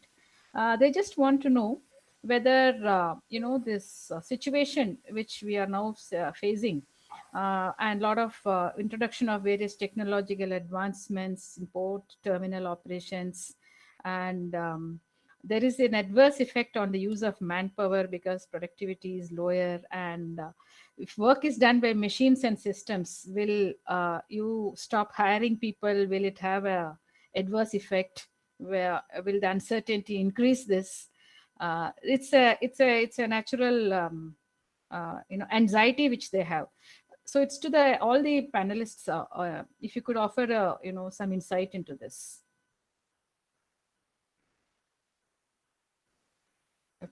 Praveen sir, Sanjay ma'am, Mrs. Meera, any of you? Please. Yeah. So sorry, Meera, go ahead. Okay, thanks, Sanjay. Right. My view is that yes, technology is essential and it is going to change the way we do things in shipping, finally. But I think it's actually going to create more opportunity for a certain kind of resource, which is the more creative and the people who can embrace technology and who can be a bridge between technology and people. Because this is still going to be an industry where too many parameters change, and technology does very, very well in predictable circumstances. This is not always a predictable industry. So I personally feel that there's actually going to be more interesting roles, and maybe the names of the companies might change. Like in shipping, we all love to say why Amazon is taking over large parts of shipping, and we saw them as a bookseller at one point in time. Those things might change, but I really don't think there is any need to worry. There's going to be far more interesting roles. One should nurture one's creativity and keep learning. This is also an area where all of us will have to keep learning. That's my take. Thank you. Thank you, ma'am. Sanjay, you were... yeah, just to add to that, I think Meera said it quite perfectly, but just to add to that, technology is offering a huge promise. So I think the young people of today have a huge opportunity ahead, because there's no amount of, I mean, there is an understandable concern that digitization is going to, have an impact on human jobs, but it can't really replace human interaction. What will happen is that the roles of the workforce of today will change. So the skills that the young people would need would change as well. New roles would require different skills. And I think if they can prepare themselves with the right amount of skills, I think the new jobs or roles of tomorrow will require, competency in technology. But that's a huge promise because new roles are going to come up, and it's also very exciting because technology offers a huge promise, and it also offers a huge opportunity for the young entrepreneurs of today. They can come up with ideas. The industry today is very open to new ideas. The disruptions that are happening by a lot of young people, players. It's not happening by the traditional players. It's happening with young people with ideas. So I think huge opportunity there if they can kind of really think out of the box, think about solutions, find the gaps. I think that will really take them places. Oh, wonderful. Yes. Dr. Yes. Dr. Lekha, just to add up to the couple of good points made by fellow panelists, what needs to be done will essentially continue in this industry, right? What needs to be done has to be done. But how we go about doing that will change because of the technological improvements and the tools that they bring in, right? So one, of course, the students of today need to be well versed with the different tools, whether they be it technology or whether they be it other skills. But as much as important the understanding and the usage of technology, one of the things that I just wanted to communicate to all the students and the faculty listening is an important tool set, which is a soft skills that we require. Because as industry people and domain experts, we will give them the technical knowledge to bridge the gap between the theory that they get trained in the university and what each of our company has in terms of our proprietary systems and knowledge and hierarchy and stuff like that, which they will learn from us in our companies. We will give them the technical know-how to get the job executed. But what we expect them to come is not just the theoretical knowledge of shipping, but also good soft skills. So this is a small percentage of your curriculum. I want to emphasize should be focused on that, and I want all the aspiring students also to apart from the academic pursuit, on their own initiatives, get ahead and develop those soft skills. Because after the first couple of years, what would set aside them is not their technical know-how, but how they handle their peers and how do they handle the stakeholders. And this is a long-time learning for a lot of us in this today's panel, which we just wanted to ensure that today's students come well prepared with. Perfect, sir. Perfect. Thank you so much for all that. Praveen, sir, would you want to add some more to that, sir? Any message to the students as a final note? I think everything has been said already. The only thing I just want to reiterate what my fellow panelists said. So I think this is a natural process of evolution. Now we are talking about technology. Maybe 50 years back it was something else. But as time progresses, I think the way things are done get naturally changed. And the kind of, for example, maybe 20 years or 30 years back, to load one container on a ship, you probably needed 5 workers to handle that one container. But now we just have one crane operator who handles it. But those 4 people, additional people who are working there, those jobs have been moved to the back office of the terminal where they're doing the planning on the computer and things like that. So I don't think the overall availability of jobs in the shipping industry has gone down because of that kind of evolution. And I think that will continue. Absolutely, absolutely. So there is actually, that's very heartening to hear from people from the industry, and I'm sure our students have well noted all the inputs and the encouragement that you have given. Over to the comparing team for the final phase of our technical session 1. Hearty thanks to all the panelists, sir. It was very enlightening for us also, for all the faculty members also. Dr. Swaminathan, sir, will be concluding. The comparing team, Simar, please. Yeah, thanks a lot, ma'am. Thanks a lot. Moving forward, may I once again call upon Dr. B. Swaminathan, Senior Faculty and Associate Professor, SMM IMU Chennai campus, to sum up the technical session 1. Sir, please. Yes, I will not take much of your time. Very good afternoon, one and all who present here.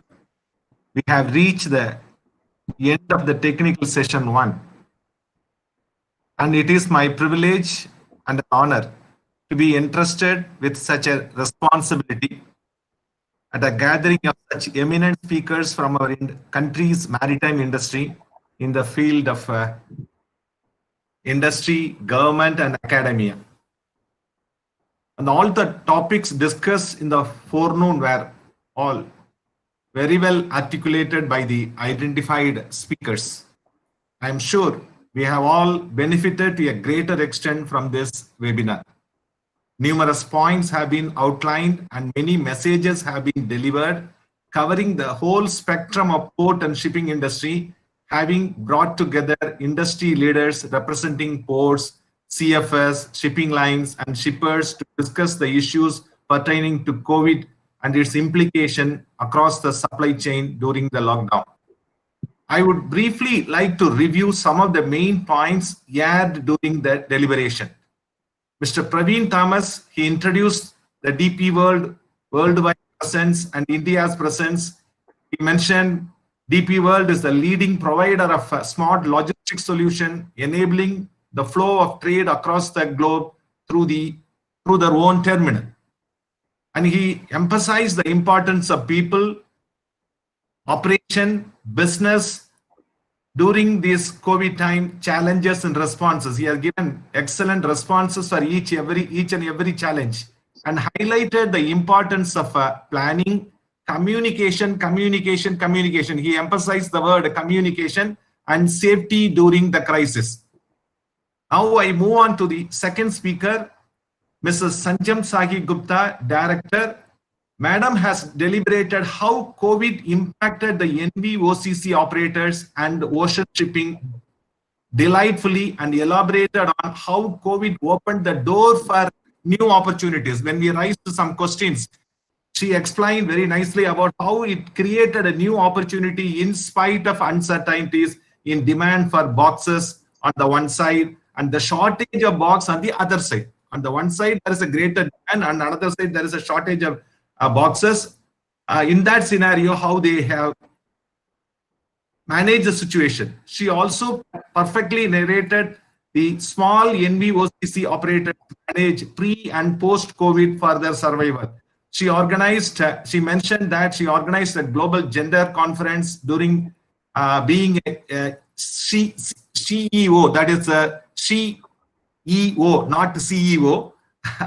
She encouraged the students join the internship in her company. Thank you very much, madam, for this opportunity and open forum.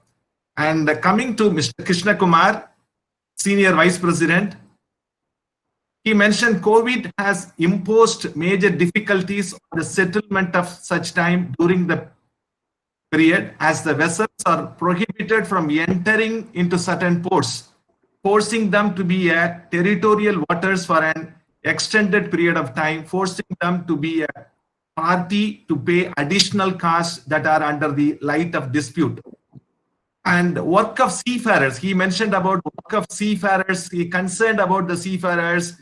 Work of seafarers during the COVID-19 pandemic has been critical to ensure the global supply chain of essential goods and equipment. However, the recognition of seafarers as key workers often being neglected. This is his concern. And he mentioned about the COVID propelled the digital and electronic innovation. Very important point which I noted down. And he mentioned the issues related to remote bill of lading and simplified cargo release, including goods, including good things also happened. And he mentioned 25% less import during COVID leads to equipment shortage around the globe. In India, the free time period revised this to speed up the container availability during new normal. And he also mentioned about feeder vessel has not missed the voyage. Very important point, pertinent point he mentioned as a company to the nearest terminal, transshipment terminal during the pandemic, though there are some blank sailings of bigger vessels during the question and answer session he highlighted. And he mentioned concern about the chartering rate that made them to rise up the freight rate. chartering rates are very high, and in the process, sea freights are very high. So he concluded with the silver lining of fleet expansion and digitalization, and touched upon PCS and SCMTR relates to EGM and IGM with a lot of hope. So finally he concluded with the initiative taken by the government of India on container manufacturing industry in Bhavnagar. It is a great initiative. Thank you very much. And coming to Mrs. Meena Kumar, he mentioned about the specifically mentioned that no non-containerized service providers provide primarily, and while we raise the questions in the question answers, he mentioned it is not only specific to tram, it is for all the liner vessels also. And being the company taking care of the requirement of the ship operator, he faced a lot of challenges to meet the requirement of the client. But during this period, Diapos established remote work culture. She specifically mentioned and the ability to perform quick adoption of changes and quick responses from the international forum. She also mentioned about how port costs are volatile during the pandemic due to crew change expenses. These are all the additional new expenses and quarantine expenses, agency coordination fee increased to help the crew.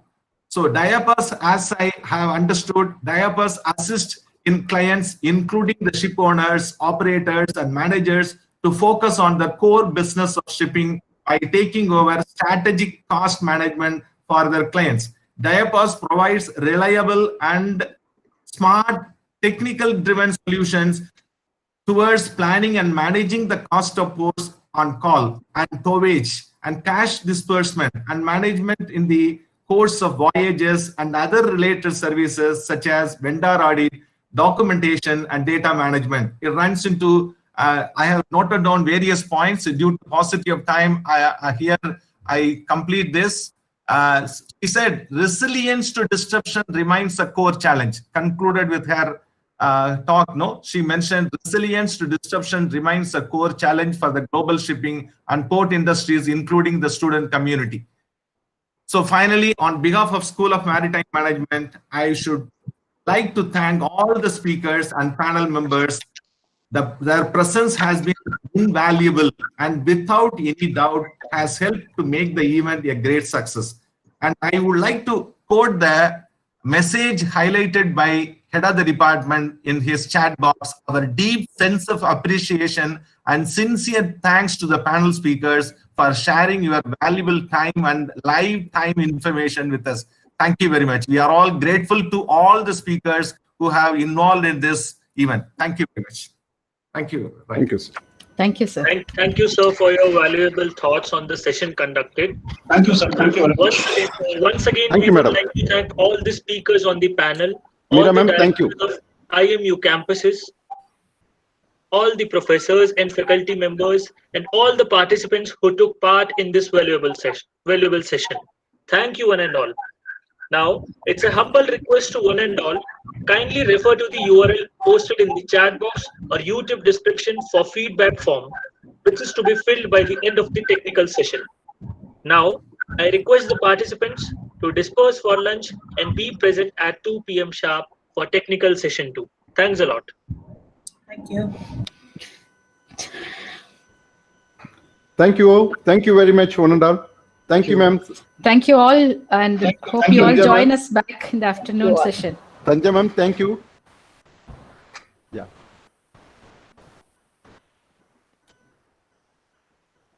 Thank you, Praveen, sir.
Nice, Paji.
Good afternoon, Shantanu.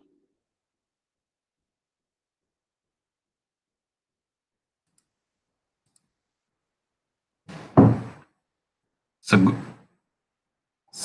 good afternoon. This is Swaminathan. Good afternoon. Good afternoon. No, I just wanted to say good afternoon to my dear friend Shantanu, actually.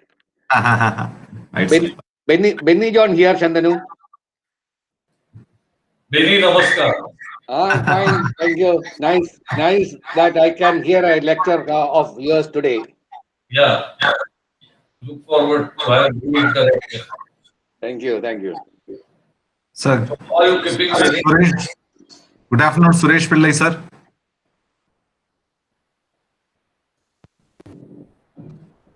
Yes, thank you, sir.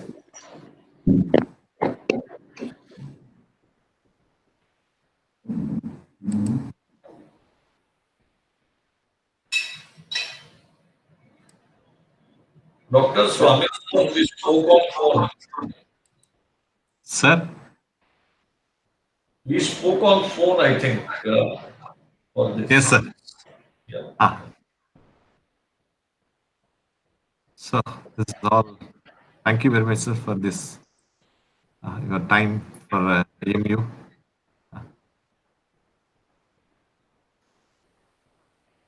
Team is ready. Amrita, Yes, sir. we'll All start. set. All set. Okay, good. Simar. So good afternoon, sir. Vinayan, sir. Thank you. This is Swami. Hi, good afternoon. Hi, Yeah, good afternoon. Thank you. Happy to be here. Thank you, sir.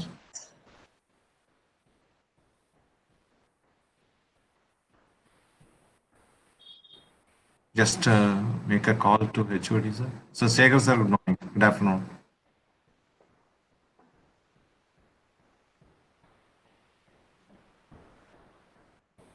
Please, Simar, please call HOD and Leka. Doing, sir, doing. Just a minute. Sir, I'm here, sir. Okay. I'm here, sir. Yes, sir. And HOD is also here. Yes, sir. Thank you. We will start, sir. It's Simar and Amrita. You are ready with? You can start the afternoon session. I think all our speakers have joined. Hello. Sure. I'm available, sir. Yes, sir. Sami, sir.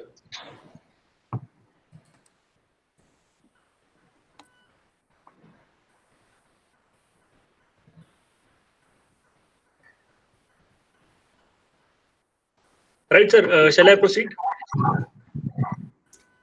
Just a minute, Simar. Swami, sir, all the three speakers have joined, I believe, no? Yes, all the three speakers are joined. Okay. Simar, please start the afternoon session. Right, ma'am. Thanks a lot. Before moving forward, I request all of you to please turn off your mic so that there will no hindrance and no disturbance. Thanks a lot, everyone. Good afternoon, everyone. I hope you all had a good lunch and are in a zeal to attend the next session. We welcome you all to the National Seminar Technical Session 2. May we call Assistant Professor Dr. M. Sekhar, SMM, to kindly introduce the speakers and introduce the Technical Session 2. Sir, please. Yeah. Good evening to one and all. Good evening, distinguished speakers. It is indeed a great privilege to introduce the speakers on the topic. The second technical session, morning technical session, went on very well. And the second technical session is the effect of pandemic on transportation logistic industry. And this topic is the need of the hour. Because right now we are facing a snowballing effect in pandemic related to transportation logistic industry. Why this is very significant is it contributes around 14% of the GDP. I'm talking about the logistics and supply chain industry contributing around 14% of the gross domestic product of the country. And it is very significant to deliberate on this. And during pandemic, there is a lot of problems happen. Spot market kept on increasing. Chartering cost goes up. The operation cost of skyrocketing, and the logistics cost gone up. And shortage of drivers, shortage of other activities. Multimodal transportation has completely stopped. And there is a lot of knock-on effects on logistic industry, and the multimodal service provider were not able to do it properly. At this juncture, the effects of pandemic on transportation logistic industry is a very significant topic. And we have with us President of AMTOI, Sri Shantanu Badekar from Mumbai. He will speak on how COVID has transformed the logistics and 3PL industry. Welcome, sir. Welcome, sir. Welcome to the session. We are extremely honored to have you here.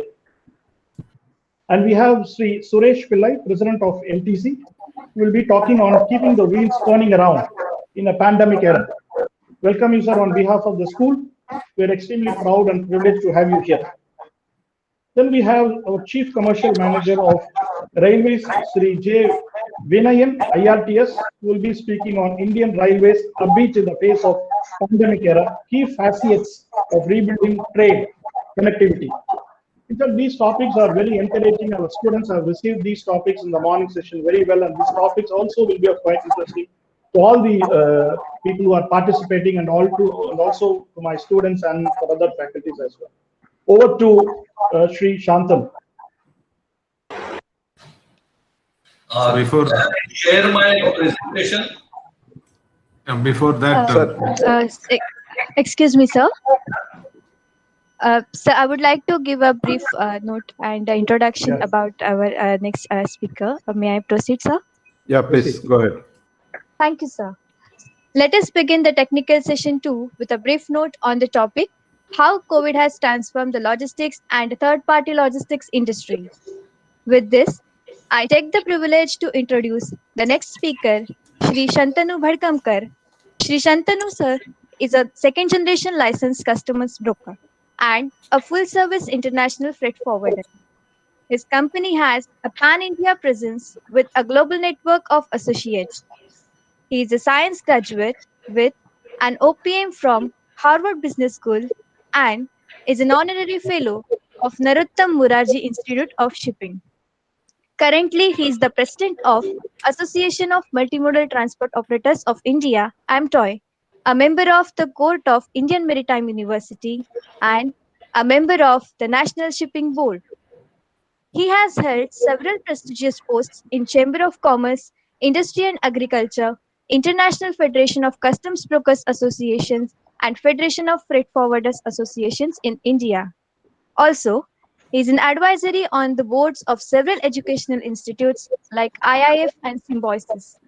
May I now call upon Mr. Shantanu Bhadkamkar to enlighten us on the topic, how COVID has transformed the logistics and the third-party logistics industry.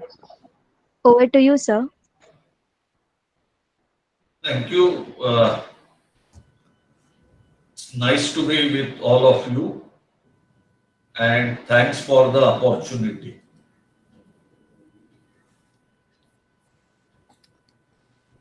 Is it visible? Yes, sir. It's coming up. Yes, sir. Okay. Yes, sir. It's visible. Thank you. First of all, let's take stock of the industry and what's happening. Like since lockdown, the first lockdown, if you ask people, and that's where we say really the pandemic started affecting all the trade and industry. Now the response depends on whom you ask. So we need to take stock of the industry first. We heard that logistics is 14% of the GDP. Obviously, it is not a contribution to GDP, it is on the cost side of GDP. But 14% is big.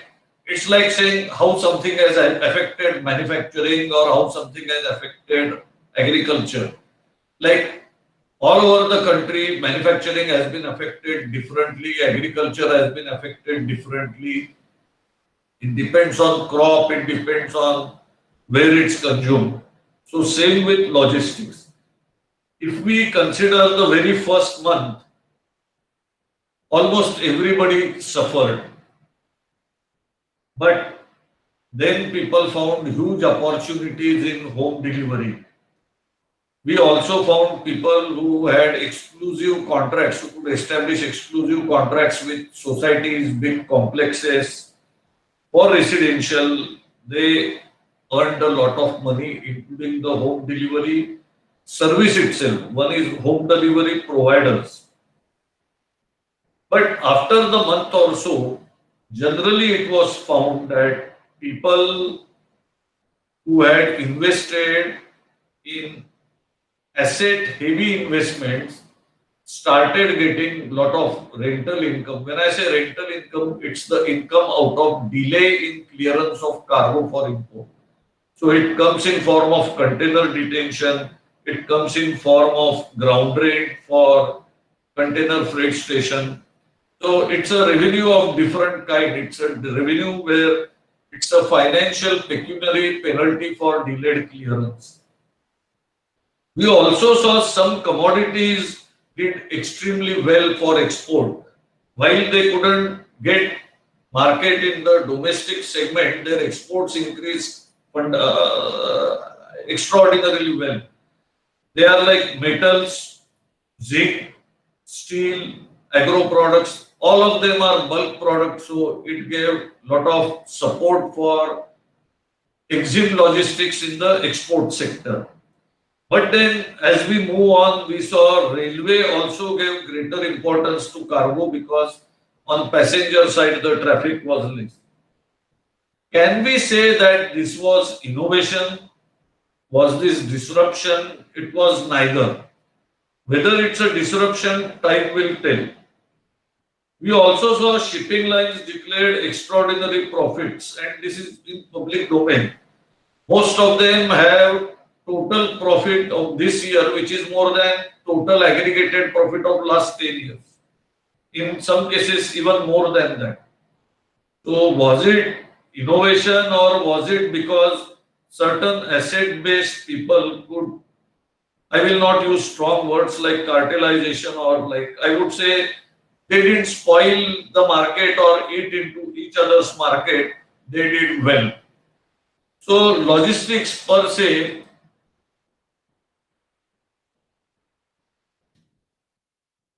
is not one industry. It is many industries put together.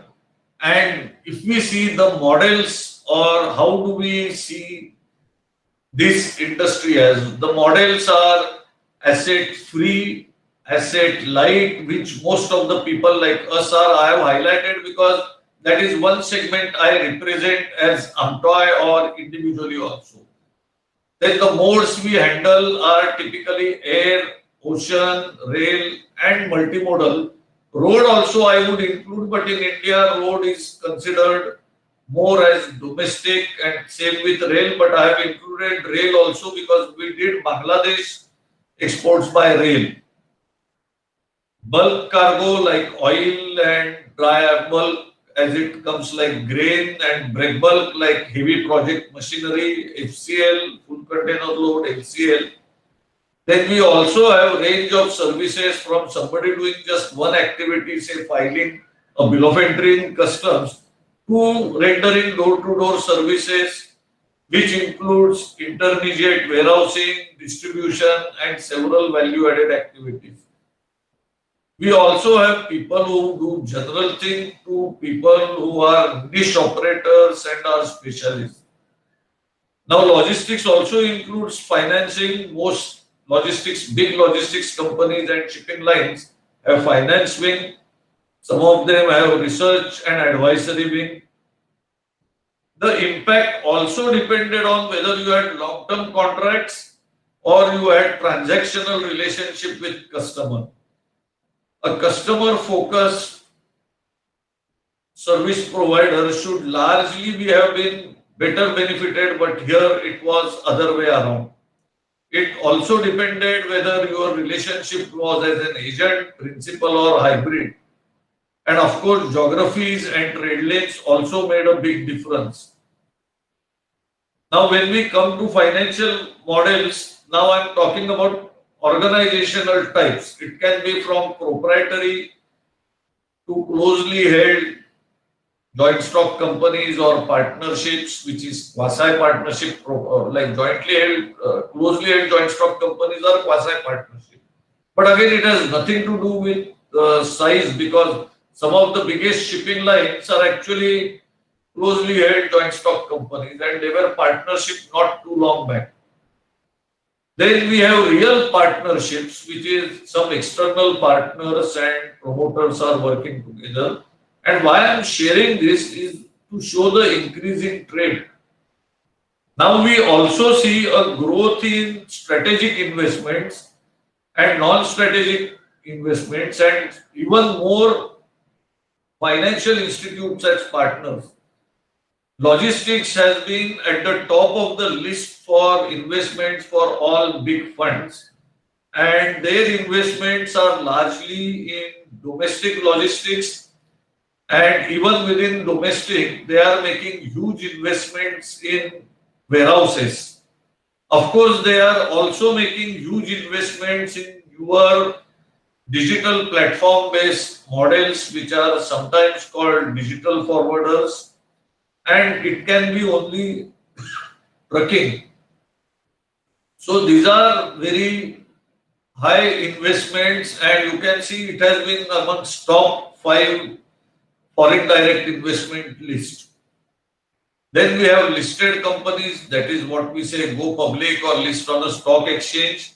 And we also have venture capital model particularly in high tech, we see a lot of venture capital models that are coming. And it is important to know because each is affected differently and each has different motivations to run. We saw a lot of idioms being used, phrases, proverbs being used. One of the commonest being whether it's a black swan event. To be more precise, the event is not black swan because pandemics have come. Like Mumbai had one of the biggest pandemic, Black Plague as it was called, and exactly 100 years back and 120 years back. Similarly, we have seen other pandemics for MERS virus, AIDS. We have seen several pandemics. But here the differentiator was, it was a black swan reaction. We didn't see lockdowns. And today is a particularly sad day because the number of deaths have been recorded and number of newly infected or reported, I would say, people is also the highest, almost 200,000. So today is a very sad day and which only emphasizes importance of discussion like this because certain things are out of compulsion. Like we say, necessity is mother of invention. So certain transformation doesn't come out of will, but with such a situation where lockdown becomes mandatory in large areas, we will have to work out things which can overcome the challenge. Now, logistics, as we see, has not created any new invention, at least as of now. But for sure and beyond doubt, it has accelerated a lot of things. Like work from home. My company had few people working from home. Like if somebody worked at Navashiva, quite often he had to travel 2.5 hours to come to work. So for someone who has a desk job, say of customer service, say of filing documents to customs, we actually had almost 2 and 3 years back allowed them to work from home. And I saw one company, I visited one company in Germany which is specialized in projects, who work from what in India we call something like a business center. And they come only once a week for a physical meeting, or there is a visiting guest like someone like me going there, they come for a meeting. Otherwise, they all work from home and handle complex project logistics. So it has been happening, but now I would say work from home today is 100 times more or maybe 1,000 times more than what it was. So definitely it has accelerated and impacted. Even paperless. We had paperless bill of lading or digital bill of lading, something we could print in our office or customer's office. In fact, for air cargo, the airway bill has been paperless or a neutral airway bill for quite some time. However, now it became a mandate. Some companies and banks also stopped accepting paper. So paperless was catalyzed because people could not travel and people didn't want to touch the paper. We also saw that there is a huge growth in video conferences and webinars. Now, I have not left my home after the first lockdown. That's almost, I would say, 13 or 14 months back. But I have been more busy than ever. In pre-pandemic or pre-lockdown era, everyone who knew me knew that I travel a lot. I have heavy engagements in meetings with governments, other stakeholders in the teams, which include social events, training programs, seminar, webinar, award function, and everything you can name. But now I am even more busy than in the past because of video conference and webinars. It has become impossible to refuse something. So we see, in fact, within my company, our review system has now become more structured and we do marketing review on weekly basis. So certain business rituals have grown considerably in logistics sector, and we all learn from each other. All this what we are doing is we are learning from each other. My training program for customers, we always had training program for customers and staff. For customer, we used to have mega events for training programs. But now we have targeted webinars for customers and weekly training program for staff. Just as we have review meetings for financial recoveries, which is perhaps the biggest challenge in logistics sector, and the new amendments, which is another challenge, because those of you who are not aware, there are already some 900 amendments to GST so far. So you can see the pace of amendments. And this is only GST. We have to keep track of customs, shipping, port, airlines, everywhere. So personal visits have changed. Now work from home, we see now there is an extreme contrast that's happening. There are people who are at field and there are people who are at home. Otherwise, most people used to be in office and then go to the field. Now the field operators go directly, and now since it is paperless, that is on rise. Paperless also has made that everybody should be tech savvy, mobile savvy, and PC savvy also. Like some young people we saw were extremely tech savvy, but they were tech savvy only limited to mobile. They had very little skills on a PC or a laptop. But the fresh people we took, we had to train them as much as we had to train the older people who were not tech savvy on transport, which is a very interesting development I saw. We also see a transformation in business models because marketing has become highly important and we see increased automation of processes.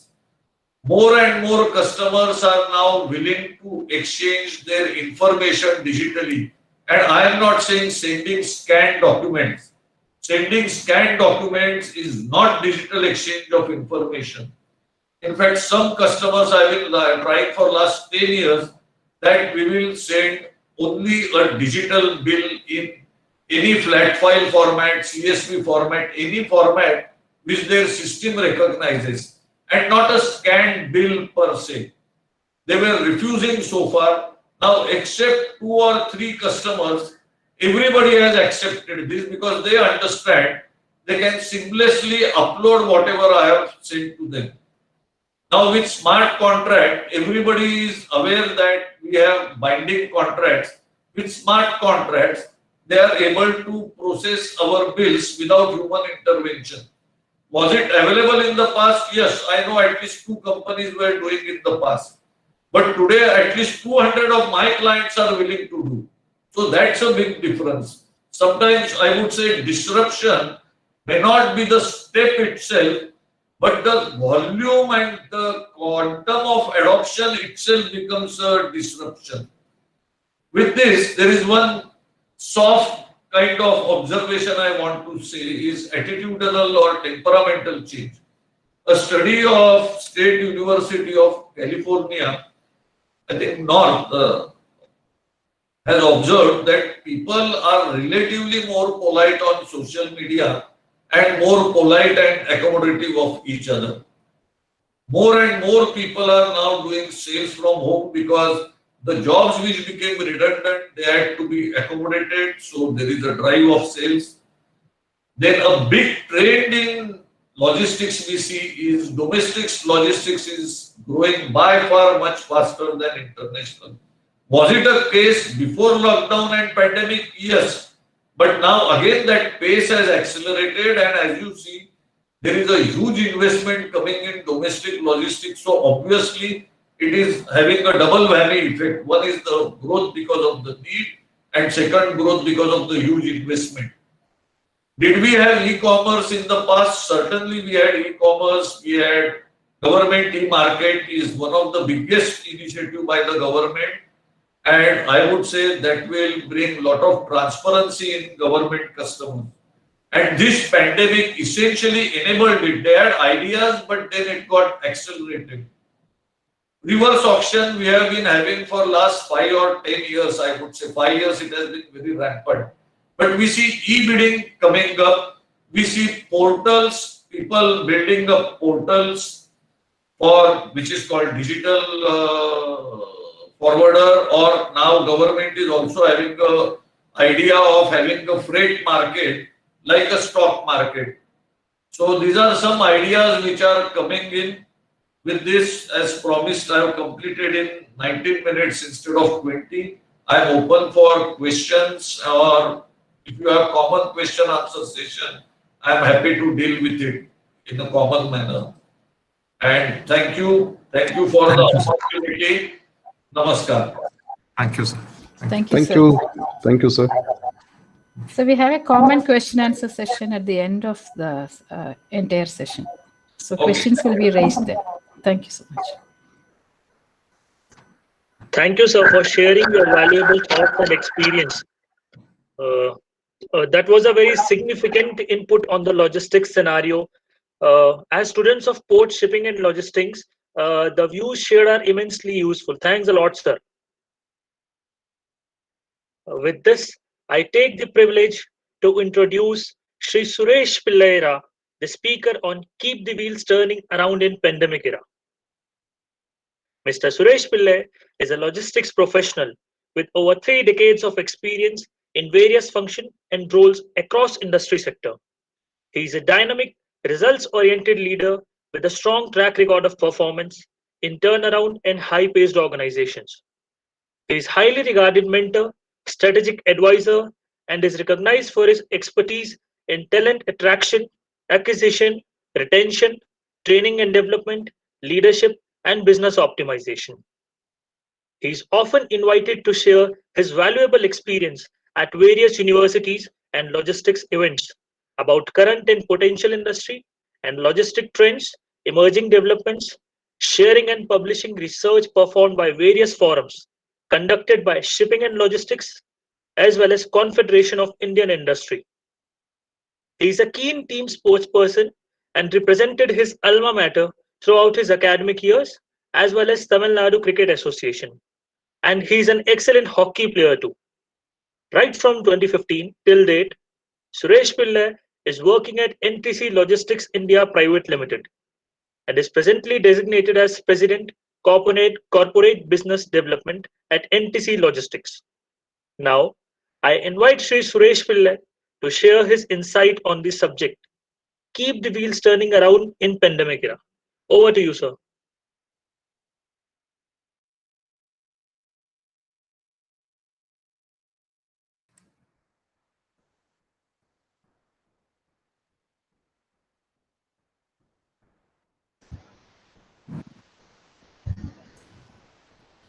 You're still on mute, sir.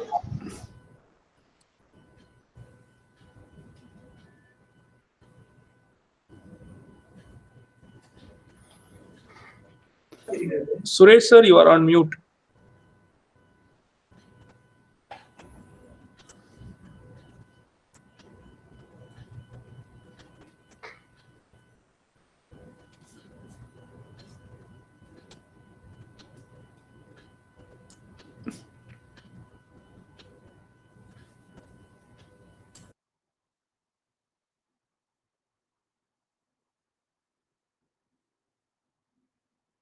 Is my presentation visible? Yes, sir, it has come up. I'm not able to figure it out. Please, 1 second.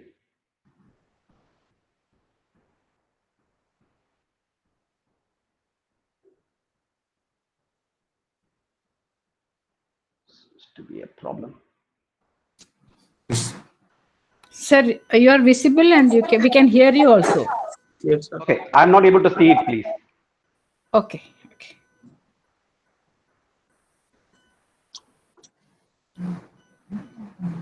Do you want us to display it, sir? I've not sent the presentation. I checked it, everything was perfect. So I thought it's okay. Now it is. Yes, sir. Now you can navigate to your PPT, sir.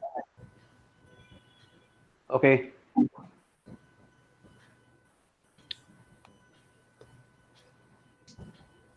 Is it Yes, okay? sir. Yes, sir. Yes, It's on. perfect. Right. Namaste, namaskar. My name is Suresh Pillai.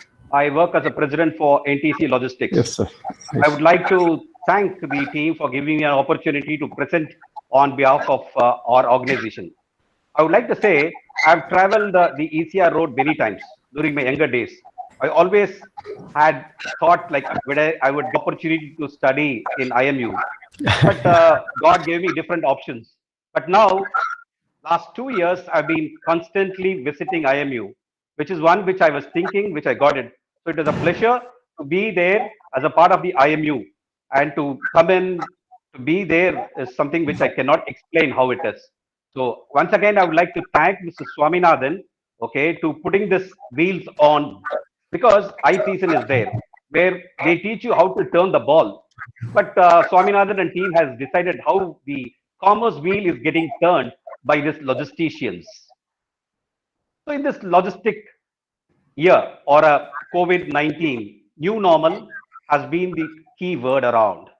The current situation where everything went on a standstill, apart from the frontline workers, logistician, I would use this word logistician because there were a lot of speakers in the morning who kept talking about their own side, but I would like to combine everything, including my next speaker, Mr. Vijayan. We as a logistician, we responded to the best of our abilities to make sure all the relief material were carried from one side to other side, and it was transported without any issues. Imagine the vaccines. If vaccines were not there, where would we be? Even today, we have a shortage of vaccines across the globe, where India is exporting to so close to about 80 countries. So we as a logisticians, apart from the frontline workers, had played a lot of frontline role, which, as Ms. Meera said, it's not come into the limelight. Nevertheless, we have been doing a job which is the need of the hour. And I'm sure, as my previous speaker touched, people who did not know how to operate a mobile or computer have become very savvy. Look at the Rajini's 2.0 movie. We only thought like, okay, that could be only movie. Today, it's a turning point. We don't know where this parts comes. Even during this last 1.5 years, in this COVID period, the mobile companies have sold. Mobile companies have sold more than they what used to do previous years. The computer companies have oversold. So where does it come in from? It comes in from various countries. It doesn't come from one particular country. For example, India produces Apple phone. It is not only manufactured in India. It's been imported to various countries, then brought to India. From there, it's shipped around. So COVID has also made us to learn certain things. Many things came into the picture. Trust me, it is a bad period, but nevertheless, for the business people and people like us in the logistics industry, a lot of new challenges, new opening came up, and which taught us many things which we did not know about it. Even at the senior level, we did not know many things, which we have now learned how to handle it, how to tackle it. We can withstand to any forthcoming pressures like this. So transportation, I'm sure you would be knowing the various modes of transportation. As a logistician, we operate in different way. Here I would be specifying more on the land side part of it. So on the transportation mode, my panel speakers had spoken about the air, sea, warehousing. So here, apart from that, the general, when you go back to the years ago, how did the transport happen? Through walking or hand puller or a bullock cart or a cycle? That's how the cargo were transported. It's not that cargo was not transported. Cargoes was transported. But now it is transported in a completely different way and different modes, depending on the people. So how does transportation come into the picture? Today, if the transportation is not there, what happens? The industrial growth does not happen. Employment opportunity also does not flourish that what it happens. Create a utility for a product happens in a bigger way. Countries are becoming closer. Few countries decide not to be closer, then it's different story altogether. But it brings the countries together. Prices are getting stabilized. Laborers are able to get their own specialization across the globe, across India, wherever it is. And economic resources have been increasing over the period of year. So let us see what NTC is being doing this year. NTC started about 20 years ago. Today we have about 32 offices across India. The biggest part is like we are into the transportation. What type of transportation? What we are doing? We are doing the general transportation, ODC transportation, project transportation. For that, we have close to about 2,300 trucks. We are 8th in the world. There is no other company in India who have that amount of vehicle capacity we have. And we have close to about 3,000 people working in our organization. And we have a turnaround close to about 1,200 crores. So this is a pride for an Indian because we handle a lot of projects, not only India, even outside the Indian borders, like Colombo. We talk about Indonesia, Vietnam. It's not just moving a cargo. We go there, we do everything right from the starting of getting the place, installation, till the final end. Everything is being done by NTC. There are few companies who does that. NTC is number one in doing all those activities. Right. These are our group companies. It's not only that we are into the logistics side, we are into various activities like supply chain activity, we are into the engineering activity, we are into the infra activity, we are into the technology side. So the various activities today NTC is around. And we started about 20 years ago, and today we are 1,200 crore company. And every year we have been growing, and we are also expanding, and we are also recruiting. During this pandemic period, not many companies gone around to recruit people, even though we had selected few people, okay, but we were able to bring few people on board. For example, IMU had been there to recruit people, and unfortunately, I was not able to give opportunity to everyone. At least we were able to give to few people from IMU during this pandemic period. Not many companies were willing to do that. They are only cost reducing or destabilizing everything. But today, we as a company, we are growing where we can develop further. So we have various products in our organization. To touch upon the few products, what we do air. During this COVID period, air or sea had its own challenges. People thought like the cargo moves it on its own. No, it has to be run on the first mile or last mile. The first mile activity is done by the transportation work. The last mile activity has been run by the transportation work, where we had to play a lot of role in bringing this cargo to the airport, to the seaport, to enable the shipping lines or airlines to move the cargo. Was it easy? Not at all. It had a lot of challenges, a lot of problems. How we encountered, how we went around and getting things, I will explain it to you. The next is the CHA activity, right? Bringing the cargo alone was not where we had to custom clear the cargo and give it to the customs. So customs will examine the cargo, then give it to the shipping lines. To clear the cargo was the biggest task. To get the people out from the house was the most challenging things. There are things which we have done, which you have not done before. We had to make people to walk for a few kilometers, okay, few miles to come to the port, come to the airport, or come to the area where we can get the document done. From there to clear the cargo. There are times where our people have gone in a bullock cart, they have gone in a vegetable mart vehicle, all this to ensure that the cargoes are cleared and then handed over to the to the airline or to the airport authorities. Okay, so it takes challenge. It is not that easy at all. During this period, it is not only just bringing the office people, bringing the transport people is the most important thing. And apart from that, we were also doing the chart of air and sea during this pandemic period. Right.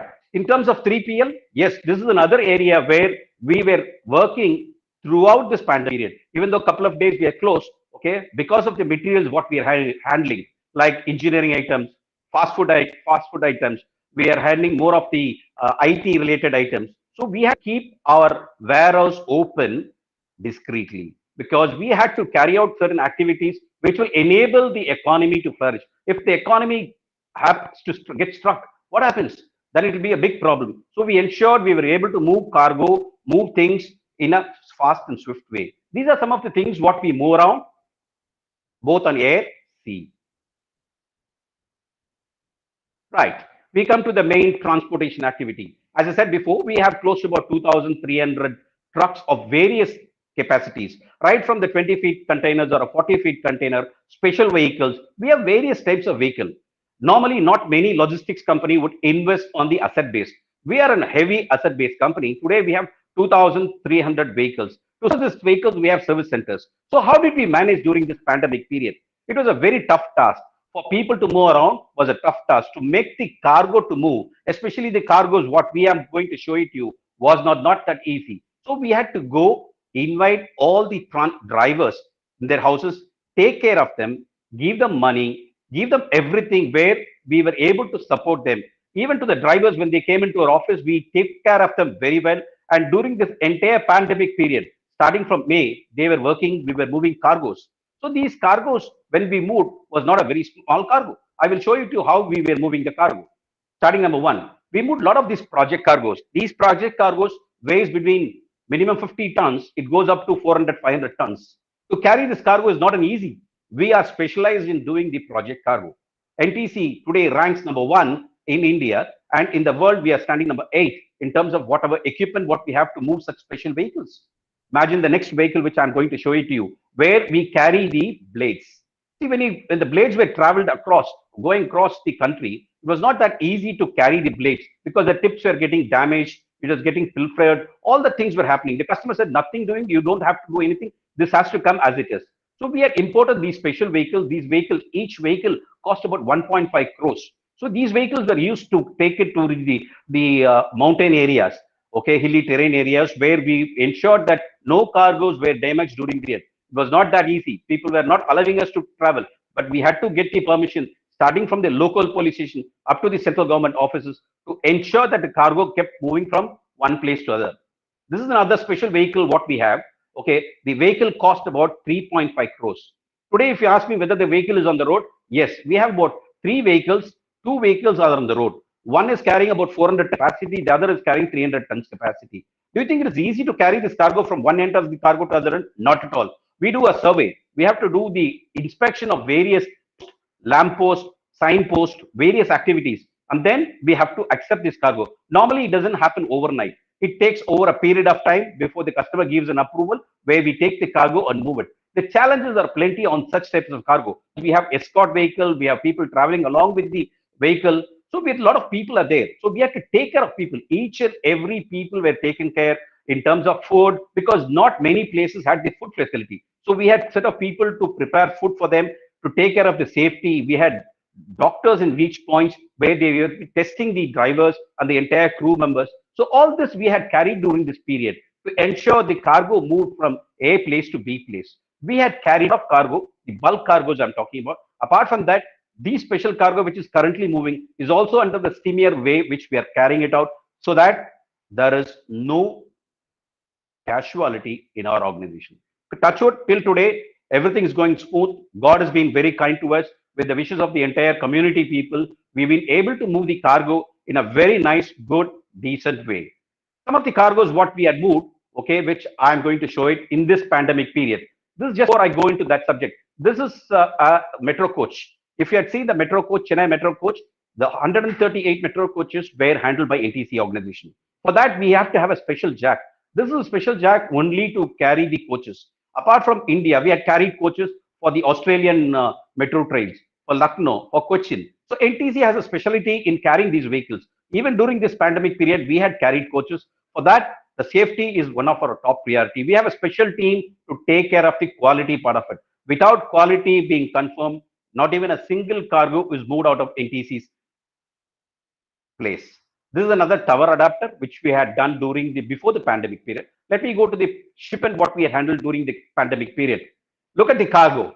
It doesn't look like a small cargo. It's a big cargo where we had to carry it. It was such a big issue because there were roads where we had to dig the roads, where we had to relay the roads. Then there are certain areas where we have to get the special passes. And every day, this cargo got 30 to 40 kilometers. That's it. That too, in the night, we had a lot of curfew problems. But in spite of all the challenges, we had moved this cargo.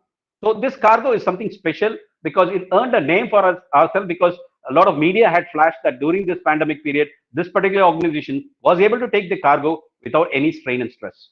But the challenges what we had, only we know about it, but market does not know anything about it. Look at this cargo, which we had done about 5 months ago. It cannot go in the main road. So we had to dig up the road where we take the cargo around. The cargo weight, you can see the cargo weight. It's not 10 kilos, 15 kilos. It's all about tons. We are talking about 200 tons of cargo where we have to make a special road to carry this cargo. And imagine whenever we have a special cargo, we take 100% care. For shipments during this COVID period, what we have to do an extra care. It's not that where we sanitize only the cargo. Okay, we sanitize the entire vehicle, we sanitize the people. Everything is being taken care. Before the ISO, my quality guy gives a checkup, okay, until then the cargo doesn't move. Most of this cargo takes period of time, for example, 15 days to close to about 3 months, 4 months, depending on the place where it is.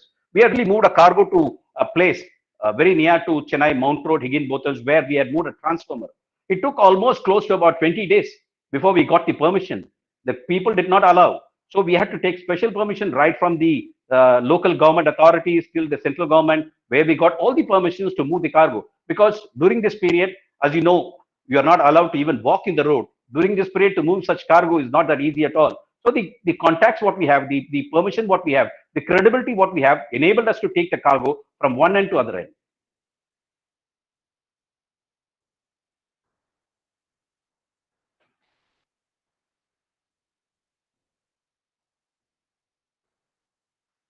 Another cargo which we moved from Hyderabad, which is a transformer weighing about 250 tons. Imagine when we have to go in the road, suddenly if the driver had to park the vehicle, he cannot just park the vehicle, either during the pandemic period or before or after the pandemic period or before the pandemic. We have a segmented places where we park the road. We ensure that top quality is maintained so that there is no mishaps because of our cargo. We ensure the cargoes, when it stopped on the way, there are signs which are kept so that the other drivers who are coming in does not meet with an accident like that. So drivers are taken utmost care along with the cargo. Such cargoes during this pandemic period was the limelight for us because getting the people on road was difficult. Getting the people into the office, I'm sure a lot of people would have found it difficult, but we had managed to even move such cargoes close from 100 tons to close to about 400 tons with little bit of difficulty. But for a customer, the cargo was delivered without any issues. It's another cargo. Look at the cargo. Look at the size. It goes double the road size. But even then, we had taken it from one side to other side, 160 tons of cargo. 160 tons of cargo. If the cargo does not reach, the plant doesn't get kicked off. Most of the cargoes are very, very important because the last mile delivery is the most challenging one. What happens when you do the first mile delivery? It's okay. When it comes on air or ocean, people are willing to wait. But on the last mile delivery, customers always jump to make sure this cargo comes in place in time. Irrespective whether it's a 1 kilo cargo or 150 tons, they always want the cargo to come to their place at the earliest. Irrespective of the challenges, they are willing to look at the challenges. We tell them, sir, it is very difficult to make the people to come to the office, come to the stations, because most of this cargo goes from one end to the other end. There are hilly areas, there are areas where not many people can go around. So challenges are there, but customers said nothing doing, we have to do it. So we had a team where we were able to do it and carry this cargo. This particular cargo, when it traveled from one side to other side, we had to break 3 of the toll median bridges. 3 of the toll median bridges.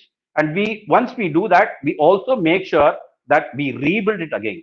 And there was an area where we had to almost half demolish the house and then we had to rebuild them back.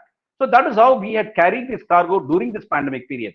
Pandemic period taught us many, many things which we were not able to handle it during the previous times. So this was a challenge which taught us, but currently our team is fully equipped to handle any type of cargoes, irrespective from air or ocean or into the warehousing or into the project cargoes.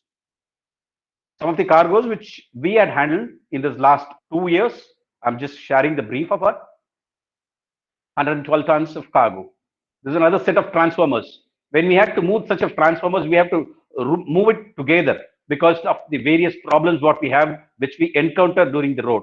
So to get this permission, trust me, it takes about 20-30 days before it goes up to the central government office. From there, we take the permission to take the cargo. They would ask us to give us a brief about how we are going to carry the cargo. Because during this pandemic period, they wanted to be very, very sure that people are not affected at any point of time. So we ensured that everything was done in style.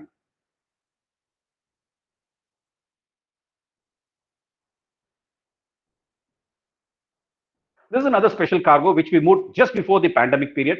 And this is a bridge where this is a defense cargo where we had to go from one side to the other. In this cargo, in this particular shipment which is there on the center, you cannot find a puller. Puller is a one which pulls the vehicle. It's not there. So we had to use special type of way to move the cargo from one end to other end. It's not a small cargo. It's close to about 280 tons. So we had done a special way. I cannot explain in detail because it's a defense related activity much. So we had moved this cargo and the entire team was thanking NTC. And this project was close to about 3 months where we did it and we finished it just before the pandemic started off. This is a cargo which we had moved for Savita Dental College. You can ask me like, what does the Savita Dental College wanted to do with the cargo, especially a big cargo, close to about 300 tons. So we had moved this cargo where this, for me, was a cargo. For them, it's a Murugan statue, which they had put up in the Savita Engineering College. So we move all types of cargo. Moving a general cargo is easy. A cargo like this, especially during the pandemic period, is always a challenge. because people do not understand anything. They only want the installation or the inauguration done on the set day. So we had done a lot of activities. We take care of our people. We have the employee. Even during this pandemic period, we had taken care of the entire employee. Every day our office was sanitized. We ensure people come in time. We had the flexible working options. We learned a lot of things during this pandemic period. As my previous speaker said, even for the billing part of it, the most challenging, handling any shipment is okay. To get it billed was the most difficult thing. So we had told people saying that we cannot bring the LR copies. So we had brought in only on the system wise, we had shared with them, and customers are good enough to help us out and pay in time. So there are a lot of students around. So I would like to, two great personalities here. One is PT Usha, other is Vishwanathan Anand. Both are great personalities. Being a sportsman, I like both of them. But I would like to say this entire crowd which is there. Wow, what is the small difference between PT Usha and Vishwanathan? For me, it is one thing. PT Usha was one who brought India into the limelight in athletics. But unfortunately, she was not able to win the gold or silver in the Olympics. Vishwanathan Anand did the other thing, made India proud. He was #1 in the chess. What was the difference? PT Usha was competing against the Indians, only against the Indians. So her for only challenge was the Indians. Whereas Vishwanathan Anand took a mile off, went to various countries, learned a lot of things so that he can become a master. What I'm trying to say here, there are a lot of young students around, so there's a lot of opportunities around. Do not restrict your opportunities. These are a big, very big thing what the entire the Swaminathan team, Dr. Swaminathan team is doing. You enrich you with knowledge, enrich your knowledge, get yourself accustomed to a lot of new things so that will become a master for you in the coming years. So why logistics? Is there a logistics opportunity? I'm sure you guys would have known about it, but even then I just thought, let me put forward. What are the logistics jobs opportunity for the team which is there? There are various areas, various avenues where we can go. It's just not only India. We can look into abroad. In logistics, there are various things like freight forwarding, 3PL, manpowering, chartering, CHA, courier, transport, e-commerce.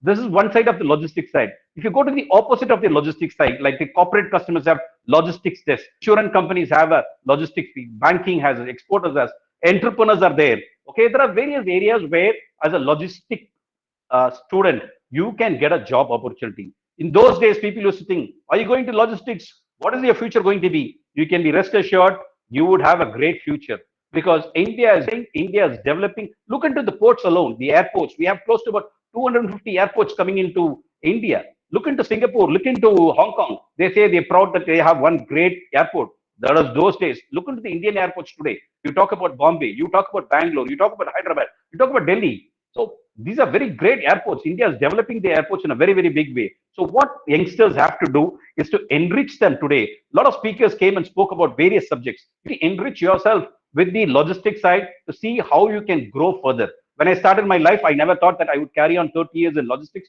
Today, I'm carrying on. Today, I'm enriching people so that what I learned from my previous, I want to keep the things going. So for that, what you need is an attitude. Your team has put this meeting in this pandemic period to make sure that you pick up the right attitude. I'm sure all the students here have only two options for you, either to be good or to be excellent. So attitude is yours. Okay, choose your attitude and be a good in the future. So I would like to thank Dr. Malini Shankar, Morne, Swaminathan, ML, and Safat Usain, and the entire teaching facility, faculties, and my co-panel speakers for an opportunity to come and present about our case. Right. So thank you very much. If you have any questions, you can put it across to me. Thank you very much. Back to the panel, please. Thank you, sir. Thank you very much. Thank you, Suresh sir, for that wonderful presentation and the exposition on ODC and the enormous challenges involved. After listening to the dynamics of logistics, it's time to explore the impact of pandemic on rail logistics. With this, we come to the last but not the least speaker of the day. Now we call upon Shri J. Vinayan, Mr. J. Vinayan, who will be talking on Indian Railways upbeat in the face of the pandemic era, key facets of rebuilding trade connectivity. Mr. J. Vinayan has been working as Chief Commercial Manager, Passenger Marketing, Southern Railway since December 2017. He belongs to the Indian Railway Traffic Service Civil Services batch of 1993. His earlier assignments include various posts in the operations, commercial and safety departments of railways. Prior to the Chief Commercial Manager, Passenger Marketing posting, He was the senior professor at Indian Railways Institute of Transport Management, Lucknow, and before that, he was the Chief Vigilance Officer with the central government PSU Fact Limited for over a period of 5 years. Earlier served as the Senior Divisional Operation Manager Trivandrum, Divisional Operations Manager Madurai, Branch Officer at Divisional level Palakkad, and Assistant Officer Tondiarpet Marshalling Yard. During his deputation in 2002 to 2007, he was the part of the IRCTC team that set up the popular e-ticketing service.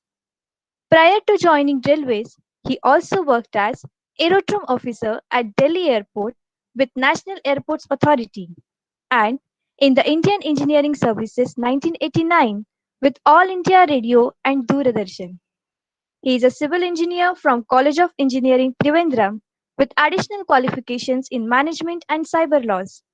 He completed his PhD, the Fellow Program in Management Industry in the Organizational Behavior and Human Resource Management area on a Corruptance Index for Organizations from IIM Indore in 2016.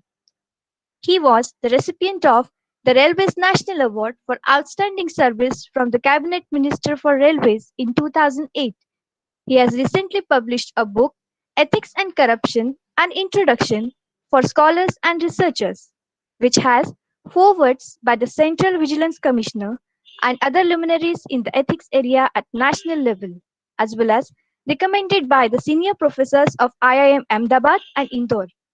His research thesis formed the basis of the Integrity Index for Indian organizations, which is currently being implemented by CVC. An article written by him has been published recently in the reputed management journal Public Administration Quarterly. May I invite Mr. J. Vinayan to share his knowledge on the topic Indian Railways, Upbeat in the Face of Pandemic Era, Key Facets of Rebuilding Trade Connectivity. Over to you, sir.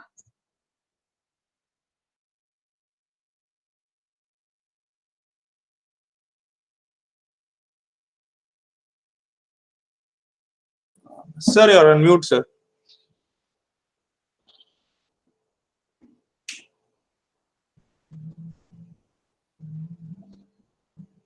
Yes, sir, that one. Yes. Good afternoon, ladies and gentlemen, and my dear students and my respected co-panelists. I hope the screen is visible now. Very much, sir. Yes, sir, very much. Yes, sir. Okay. I must say it's a humbling experience to be here in the company of such esteemed panelists. I'm very proud to present the Indian Railways, our humble contribution to both the management of the pandemic as well as the running of the economy. My opinion is that what the COVID pandemic did was both a maritime obstruction and an opportunity for innovative disruption. Why it has been an obstruction and how it is an opportunity, we'll see shortly. Anyway, the railways from our side, we took it as an opportunity of a lifetime, underline life. And we are ending the year with perhaps the highest ever freight tonnage moved and highest ever revenue earnings in freight in 170 years of our life, our existence. I'll just start off with a very brief overview of what railways is. I'm sure all of you have traveled by railways and many of you have interacted with railways on the logistics sphere also. When it is said when Indian Railways does well, the Indian economy does well, we try to live up to that. Railways is a world in itself, an empire in itself, I should say, with our own, other than the transportation business, we manufacture our own locos, our own coaches, our own wagons, we have our own colonies, our own hospitals, our own police force, and it is like 1.35 million employees and 10,000 officers running them. It has been I have completed 26 years in railways now in my 31 years of service, and this has been a very enriching experience, and I've always kept learning, including today's session. It has been a serious learning experience in the morning session as well as the afternoon session, and I want to thank IMU and the organizers for this opportunity. Now, as all of you remember, the last 1 year is extremely traumatic. The first, after everything locked down, the first major casualty was the guest workers, the migrant labor. From May 1st onwards, we ran over 4,000 Shramik special trains, each one carrying more than 1,500 passengers. 6.3 million migrant workers ferried to their homes, serving 23 different states, free food and water to all of them. Indian Railways being a part of the government and a part of the civil service, we are bound to do this, and we have done it, hopefully we have done it well. And close monitoring of these trains till each of them entered the destination stations, ensuring health protocols all over, safety and customer care, at the risk of exposing our staff. I'm sorry to say about more than 53,000 railway officers and staff have tested positive, and more than 400 people have died. Most of them from the frontline staff. Our TTs, you know how intimately our ticket checking staff and our station staff need to interact with the passengers, and more than 400 casualties in our family, I'm sorry to report. We have 8 major vertical departments, and each of them, I would like to say that none of our department, the whole organization, none of us took a single day off. Everything shut down on 23rd of March last year, but railways continue to run. Passenger trains did not, but everything else was running, as you will see now. Our operating department was planning parcel cargo express trains, rejuvenating the freight, on which we'll be focusing very closely in the slightly later. Shramik specials I already told you, and new and reserved specials have been also running now for the last 4 months. The commercial branch, we were tasked with the tracing of primarily affected passengers. So all the passengers who were returning in the trains, including the regular trains as well as the Shramik specials, we had to take their addresses. You can think about the task of collecting addresses of millions of passengers, keeping them in the database, sharing them with the concerned states, with the government authorities, giving refunds wherever the trains were cancelled, booking of parcels of the essential commodities like vaccines and drugs and the safety kits, etc. Reservations, printing of tickets, ticket checking, ensuring the protocols. All this was done by commercial branch. The signaling, the electrical, the mechanical branches, they went into a serious mode of intensive examination and upgradation of the facilities. The security branch, also another cutting edge grassroots level staff who have to interact very intimately with the staff, with the passengers, and personal branch also went into a housekeeping mode.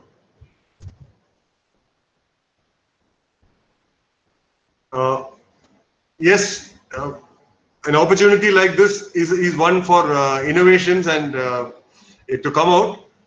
The first thing we did was the reservation format had to be modified. We had to collect. We are now collecting. Anybody who has traveled recently will know.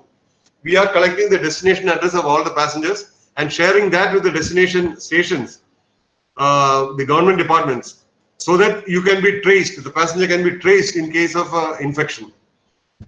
Our in-house team developed robots designed to distribute essentials to patients in our hospitals. We developed an automatic ticket checking and managing access. All this done by in-house, our own teams, without any vendors and all involved. So contactless ticket checking. Then we revamped the parcel services for carrying essential items like milk and medicines and ventilators and e-commerce. Much of what you see in the on the ground have been transported by our parcel vans and our goods trains. We set up business development units. It was a unique idea, which I'll speak of slightly later, to improve on the parcel and the freight traffic. We started running the Kisan trains with 50% subsidy for vegetables and fruits. We have upgraded about 200 of the existing 6,000 high power locomotives, 6,000 horsepower locomotives, upgrading to 9,000 HP.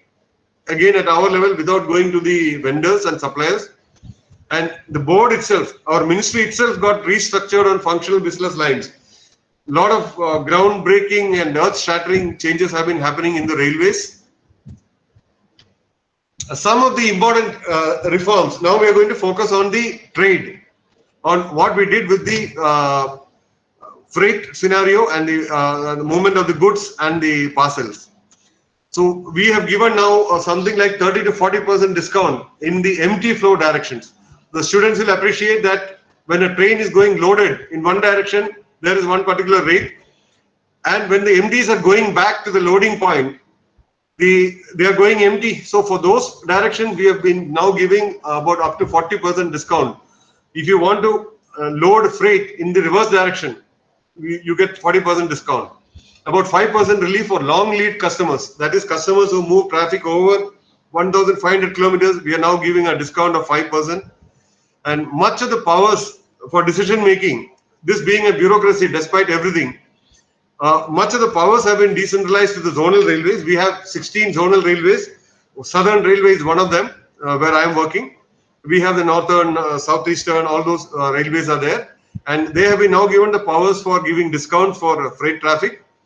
Again, if you are interested to load bagged goods like cement or fertilizers in open wagons or in flat wagons, there is another 40% discount, 30 to 40% discount available.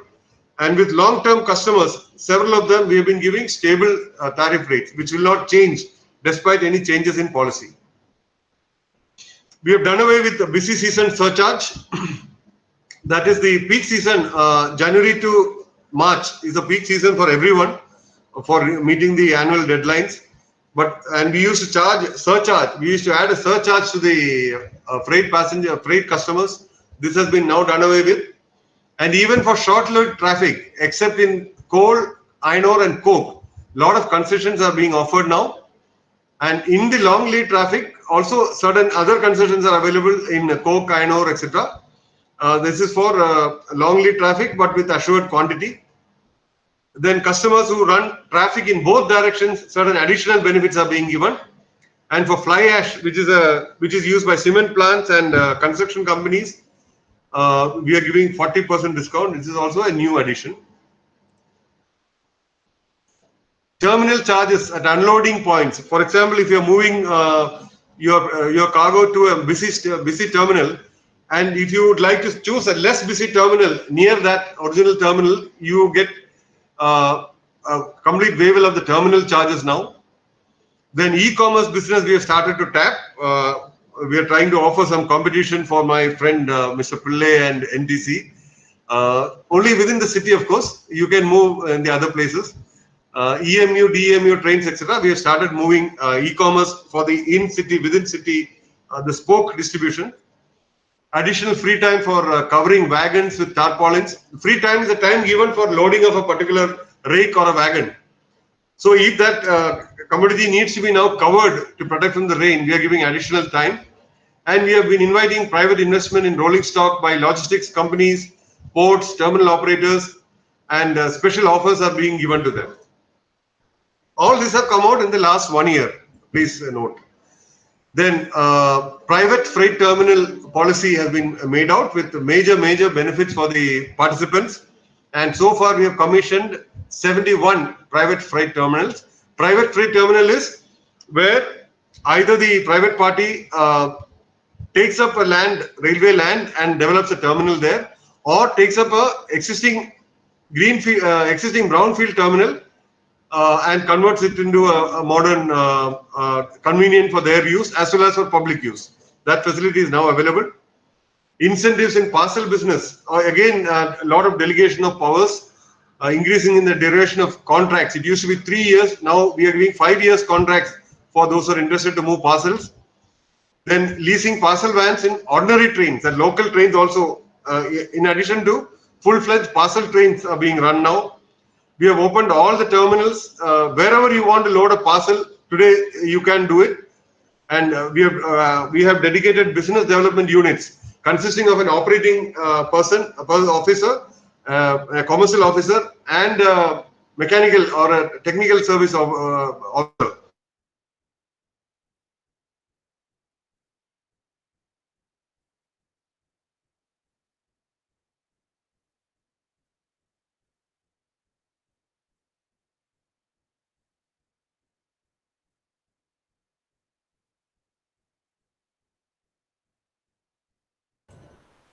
Hello. Excuse me, sir. Sorry to interrupt, sir, but you're not audible, sir. Vineyn, sir? Could be a power cut or I something think, like that. yeah, I think he's frozen on screen. He will come Maybe back. we should, yeah, maybe we can give a call to see if something is. His screen is frozen. Yes, sir. I am just calling.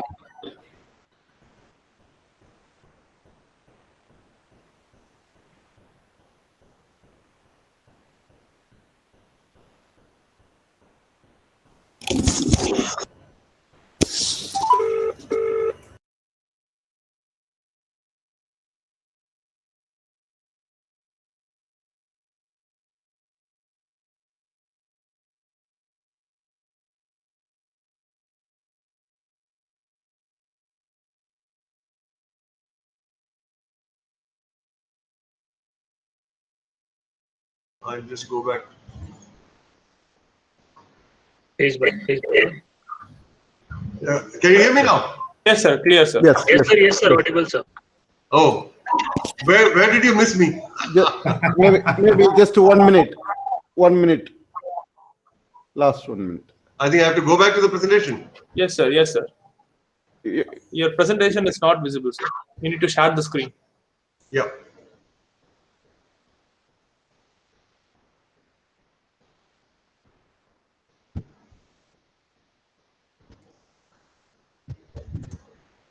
Is it visible? Yes, sir. Coming up. Yes, sir. Did you get this or this one? Have you seen this? Have I? From this slide, you please go ahead, sir. Yes. Okay. A considerable electronic enabling of freight has been done. Electronic transmission of RR is done. Railway receipt can be now transmitted electronically.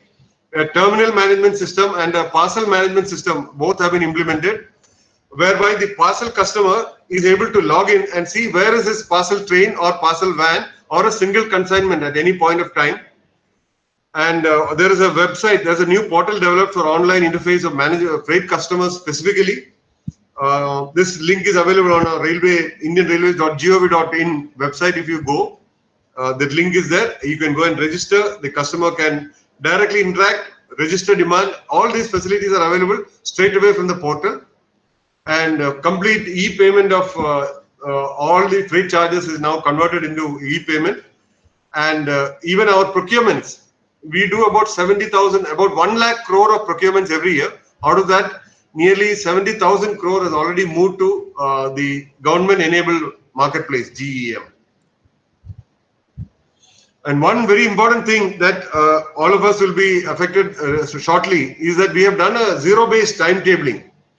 That is, the students will be interested to know, we assume that no passenger trains are running, and we start with point A and point B and decide how many trains are required between point A and point B and run those trains. It is called zero-based timetabling. In this zero-based timetabling, we have added the space, the path for the parcel trains, the path for the goods trains, and the path for doubling our track works. All these are included in that so that there is no disruption to the passenger traffic or to the goods traffic. Everything gets a good opportunity. And with this, we'll be able to enhance the speeds to about 100 kilometers per hour for empty goods trains and 75 for loaded trains. It was earlier about 25-30 kilometers per hour was the average goods train speed. During the pandemic, it has increased to nearly 46 kilometers per hour. And 2 dedicated freight corridors. I'm sure you know what are the dedicated freight corridors. We have identified some 4 sectors like the Golden Quadrilateral, where dedicated freight trains are supposed to be running. No passenger trains will run there. One is from the north to the east, north to the west, then east to south, and south to west again. Part 2 portions of this will be completed by June 22. It is a long-term project, but 2 critical areas will be ready by June 22. Then very important critical doubling works, that is providing additional lines and creating facility for traffic facilities, that is terminal stations, unloading points, wagon examination points, coach examination points, etc., pit lines. These are all very important for the throughput to be improved and the efficiency to be maintained. A lot of such works are being completed now, taking the opportunity. As I said, the pandemic was both an obstruction and an opportunity, and we took this opportunity with both hands. And timetable, parcel and container trains will be running now. You're all aware. I think you must be aware of the container trains running to timings now, as per a timetable, and parcel trains are also now running as per timetable. So, signs of better times, we are already seeing about 75% of mail express services and 18% of passenger services have been restored. We are ready to restore the rest, but we need approval of the central government, and the pandemic is not letting us do it. You know what are the crowds like on the trains. So right now we are running only 8,700 to 9,000 trains out of the total possible of 13,000 trains per day. Goods train speeds, I already mentioned, have doubled to about 46 kilometers per hour. And a lot of other commodities which were not coming by train have now jumped. Like chemical salt has jumped for 39%, sand movement has increased by 274%, cotton, onions, and even automobiles have increased considerably. About 7,000 parcel trains have been running during COVID, and so far about 7 lakh tons of consignments have been transported. And currently 40 routes we are having timetabled parcel train services. I'll request this industry, this August gathering, to spread the word regarding our parcel trains.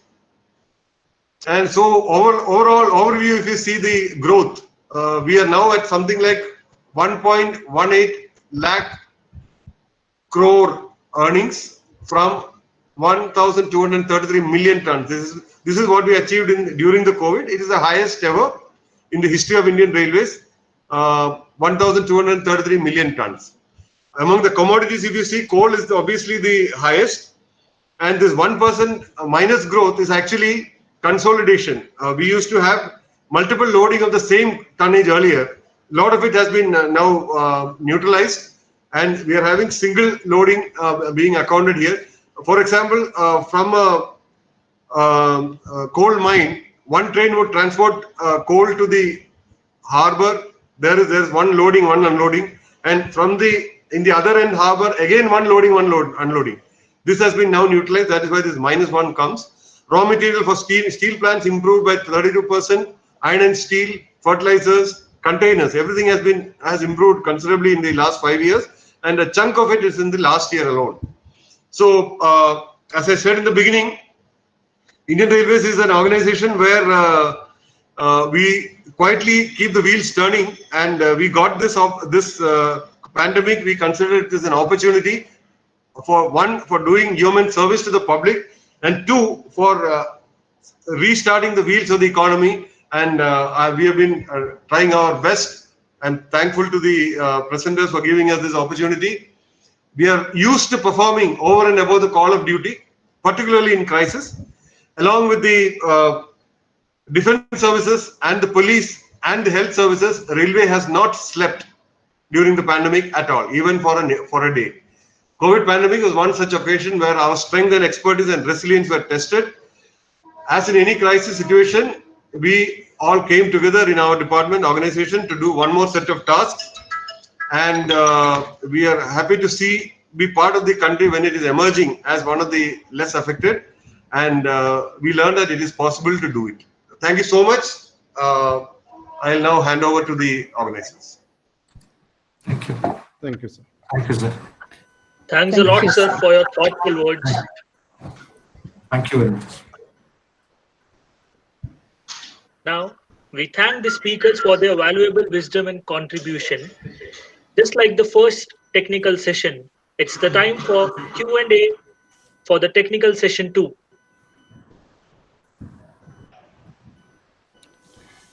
Okay. Thank you. Yeah, thank you. Thank you, comparing team. Okay, so we have had 3 different expositions on 3 different areas, which I think all the 3 have left us with, lasting impressions.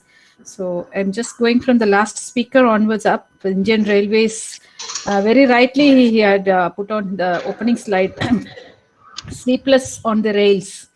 You have really sensitized us to the enormous responsibility that the Indian Railways has shouldered during this pandemic period. Sir, the questions have come, many questions have come in from the audience. So,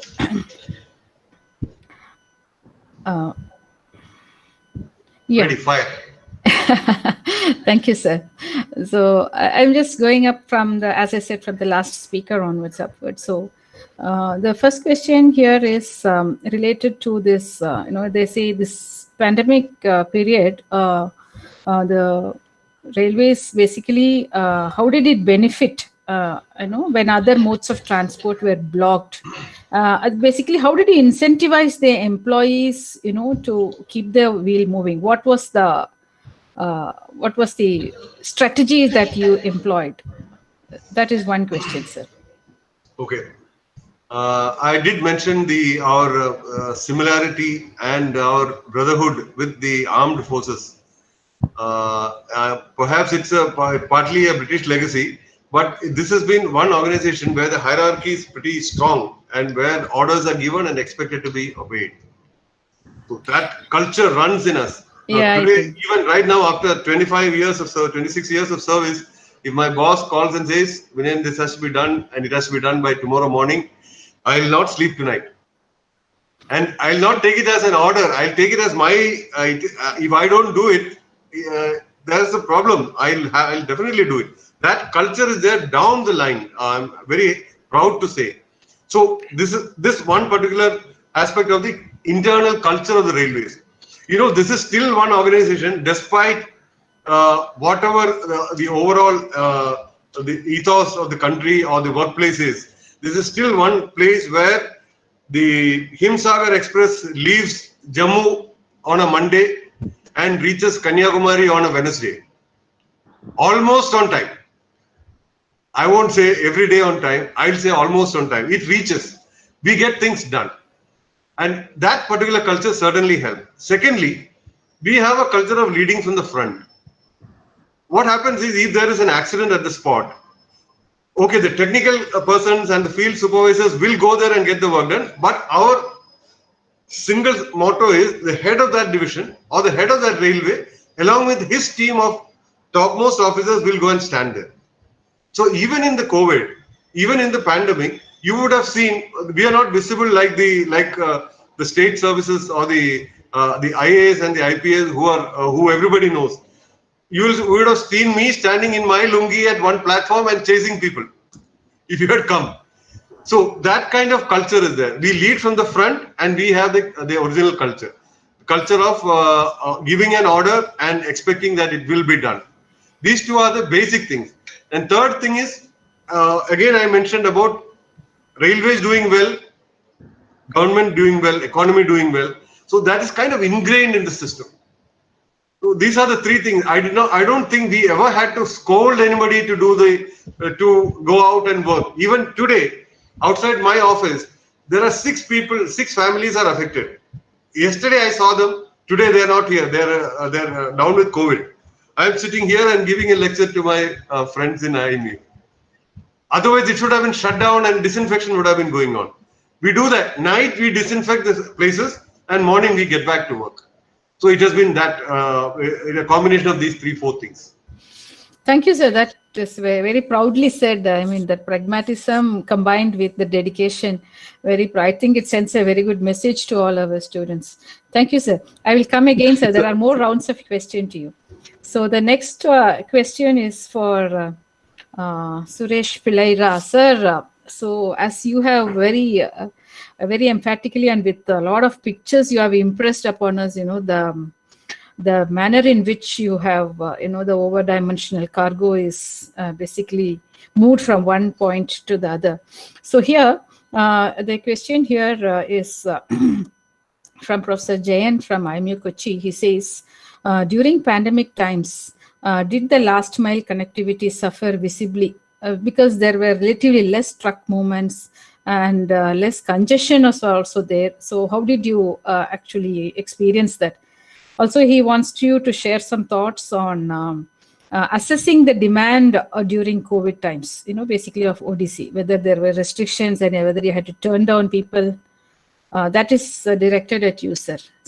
Suresh, Okay, sir? thank you. Yeah. Thank Yes, you. sir. During this pandemic period, April, we were slightly off. People know that we have close to about 2,500 drivers, we call them as captains. So they all knew that NTC had the muscle power, right? So the pressure was completely on us. As Mr. Vijayan said, I can tell you right from March 23rd till this March 23rd, I had not taken single day leave. Okay, from May, I started coming to the office. My office was in Lingichetti Street, Paris. In that particular road, almost 15 houses were blocked. So every time I crossed that road, my heart used to go double the side and then saying, okay, because my team is there. So I cannot let the team go and then stand behind. So I was there along with the team. So I was handling a different portfolio during that period. So we were doing the clearance and transportation. Trust me, it was so difficult because to bring people, we cannot sit in the office, do this activity. We have to be there in the port. We have to be in the airport, get the cargo cleared, take it to the final destination through a mode like transport. So people knew that we had strength. So the pressure was till night 12 o'clock. Till 1 o'clock, we used to keep getting calls. Sir, please get me 1 container out. Please get me 2 container out. So we had to go literally send all our people to beg, borrow the drivers to tell them to come. It's not an easy task because all the drivers' family were scared. So we had to tell them, we have to give them, we have to incentivize, and then to make them to come and do the work. It's not that easy. Either it can be a small truck or a ODC cargo. The problem was the pandemic, which was creating problem with the families. So as NTC, people know about NTC, how we take care of people. Trust me, for the last 19 years, we've been having a Drivers' Day celebration. Every year, we've been having Drivers' Day celebration. So the entire community know how we take care of them. Once we say it, we do it.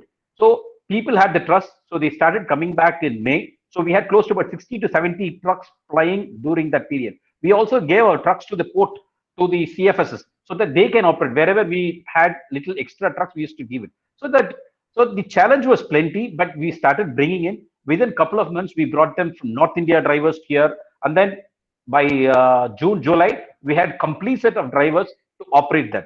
It's not that I just can say it very easily, but the way we brought them was difficult. We have to tell them and then invite them because the families were reluctant. The drivers were all happy to come and do that. We did not do anything big to the employees. We only took care of them. We made sure that they are safe and sound. That made them to come and work. So that is the first point which I would like to say on that. The second point, what did you raise, please, ma'am? Yes, sir. Yeah, I will read it again. So the second part of it was, just a minute, sir.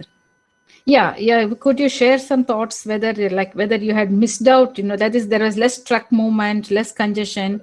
Could you capitalize on it, or did you miss out some? The demand. We had double the movements. For example, it's normally if I handle 1,000 shipments during that period, I had 3,000 shipments. People were coming and giving not one container. We tell them, sir, we don't want to do it. Please allow us to take a little time. They said nothing doing. You have to do it. So the pressure was enormous. So we had to rationalize. Depending on, for example, we have customers like Nike. So Nike wants everything to be online. Okay, so Nike wants containers. So where do I give 20 containers, 30 containers? Customer did not want 1 or 2 containers. So we had to rationalize depending on the cargo, depending on the value of the cargo. Many things were taken into consideration before we started moving out. With the limited forces, we did that. So it was a tricky exercise. I cannot tell you exactly how we managed, but we managed. But only thing is, like, more than the bouquet, I was getting big battings, but we managed. We kept talking. Like one of the speakers said, the one thing we kept doing is talking to customers. My phone would start ringing at morning at 6 o'clock and it would end at night 1 o'clock, 2 o'clock. That's how it was doing, not only to me. Imagine me as a president, if I get so many calls. Imagine the people down the lane. There are so many calls, especially when we are doing the clearance, transportation, ODC cargos. But we handled the challenge effectively. Trust me, no customer went off from us during that period. Added a lot of new business during this period. Right, sir. Thank you, sir. That's dedication again in another form that you have expressed. And yes, Shantanu, sir, I think just to read out some of the questions which have come your way, especially with your AmToy background, I am sure you'll appreciate the responses being given from the other panelists too. So Sir, yes. So you had given us a very nice an outline about how the logistics and the 3PL and how this particular time period affected. So the first question is, sir, like we have heard versions from the service providers. Could you tell us about the situation with shippers? That is one question, sir. Shantanu, sir? Yeah. Okay. So I'll answer one at a time. Yes, sir. I think the situation is diverse. I think in opening remark I shared that people who manufacture bulk commodities or they have continuous process manufacturing. One example is steel, some agro products, like they can't stop the factory.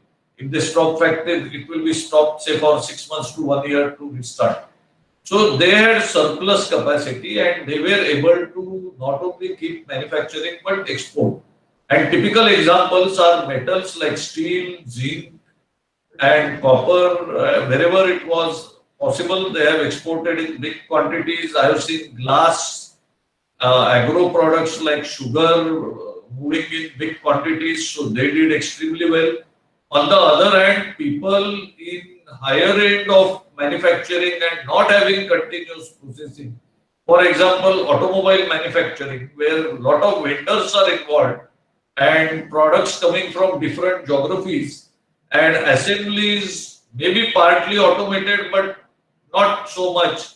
They had much bigger challenges. So it was a mixed bag, and in fact, wherever involvement of people was concerned, the challenges were higher. Because even in zones where people were allowed to work, if factory had infection, that factory was sealed. So I would say where there is less contact, less document, less people, those models have succeeded better. So as a consequence, I feel there will be more of robotics, which is not so nice, but it will happen. Even in documentation, we have already seen robotic process automation was a reality couple of years back. But now we ourselves are working for developing robotic process automation so that our documentation, our data entry, wherever we have to update our statutory registers, we are automating it. So that is a significant trend which is not new, but I would say the total change or transformation is coming because of the scale of the change. And that's the disruption. The scale of change is the disruption and not the newness of the technology. Thank you. Thank you, sir. That's exactly, the lead for another question which has also come up from Professor Jayan. He said, what would be the scenario of trained manpower while so much is happening with AI and blockchain, etc.? Sort of, as a lead on to what you just told us, sir. I think let's go back. I think being the professor, you must be old enough to understand the computerization of 90s. In 90s, there were agitations in municipalities, some government department for not to introduce computer for payment of bills.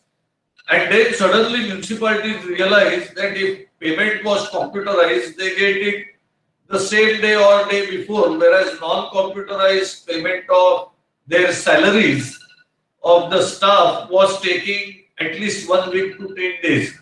So essentially everyone was benefited by computerization. Newer jobs were created. The quality of jobs created was higher. And the change, as we must understand, like what is a test of endurance? What is a test of drudgery? That work will be taken over by computers. And we will have more intellectual, more challenging, more creative work. Now, those who don't change with time will have serious challenges. Another 30 seconds to explain, because this is not just digital technology or simple transformation.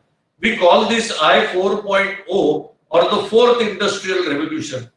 Now, for that, let me take you back 400 years back, where we had the first industrial revolution. What was first industrial revolution is animal power and manpower, the real power we put into work for, say, pulling a cart or operating a small machine or working without a machine, was replaced by steam power. Now, as a consequence, you had huge power into operation, which led into two things. There are two developments which led with. One was mass production and second was automation. Spinning jenny was automation and transportation by railway. Railway was of course much latter part, but essentially steam engine led to railways, which transformed the entire transport scenario from horse cart being replaced by railway and say 500 kg to 1 ton. Instead of that, we were carrying 1,000 tons at a time. So artificial intelligence, machine and the digital revolution is not just artificial intelligence. It's a lot of things put together. It's robotic process automation, it is blockchain, it is Internet of Things, it is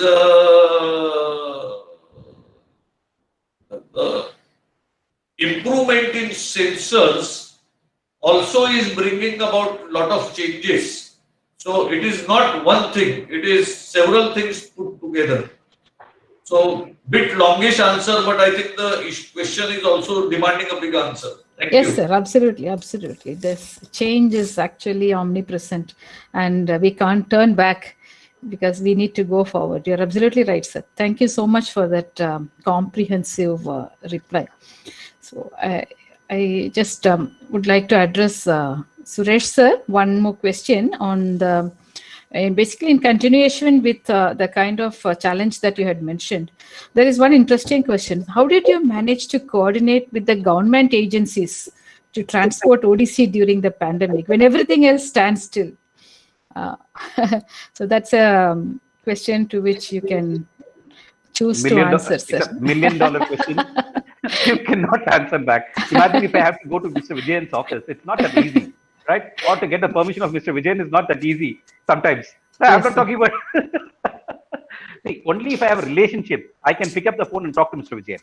The same thing, we have a very good relationship with the entry level up to the PMO's office. So once we have the relationship, we have the credibility, we know the value of the cargo, what we are doing. Apart from us, there is a customer behind us who's also using his office influence to help us out to do this. So it is a combination of everything. Combination. Trust me, there are many people like Mr. Vijayan. I can tell you who were supporting us to move the cargo. It was not only NTC, no, nothing. We know the points, key points, but we had to touch up the key points where we got the support from the people. And trust me, all the officials, starting from the entry stage till the final stage, they all supported us to move the cargo. Without their support, we wouldn't have moved the cargo. So the credibility of everyone played it, and they also know the importance of moving the cargo. In spite of COVID period, as Mr. Shantanu said, the customers were not willing to wait. They wanted to have the cargo because if they shut down a factory, it is gone for a toss. So we had to use all the influences, okay, which made us to connect the cargo in time. Thank you, sir. Thank you so much. Basically, I think our students they are getting a very good insight into the number of invisible, the millions of invisible people in this logistics sector who kept things moving so that everybody else could stay safe in their homes. Thank you, actually, very much, sir. Vinayan, sir. That's why I mentioned about logisticians. I did not say that I am from the ODC or from the freight forwarding side. The entire logisticians helped the community to move the cargo, move the things, so that people sitting at the home had their products, either air, road, rail, everything. So the logisticians were also playing the part, as said my colleague, panel speaker, that we were playing from the behind, not from the front. Absolutely, absolutely. Yes, sir. So moving on to Vinayan, sir. This question is for you, sir. I think, the passenger segment is known to be running losses as compared to the freight segment. Any thoughts on this, sir? And there is one more question which is leading from that. Shall I read it all, or can you answer one after the other, sir? I'll answer the first one first. Yeah. Yes, passenger business is serious loss. If you have traveled recently and look at the reverse side of the ticket, you would be seeing a message which I have printed, which says, are you aware that you are giving railways only 57% of your expenditure? A few years ago, we did a study of some Vaigai Express which comes from Madurai to Chennai. And we found for a second class passenger, sleeper passenger, not Vaigai, it was Pandian. A sleeper passenger traveling from Madurai to Chennai, railway spends about, at that time it was about 800 odd rupees, and railways was getting hardly 350 rupees. So it is that bad in a sleeper class reserved accommodation, where there is a sleeper charges, additional reservation charge is there, and super fast charge is there. Despite that, it is hardly 40-45%.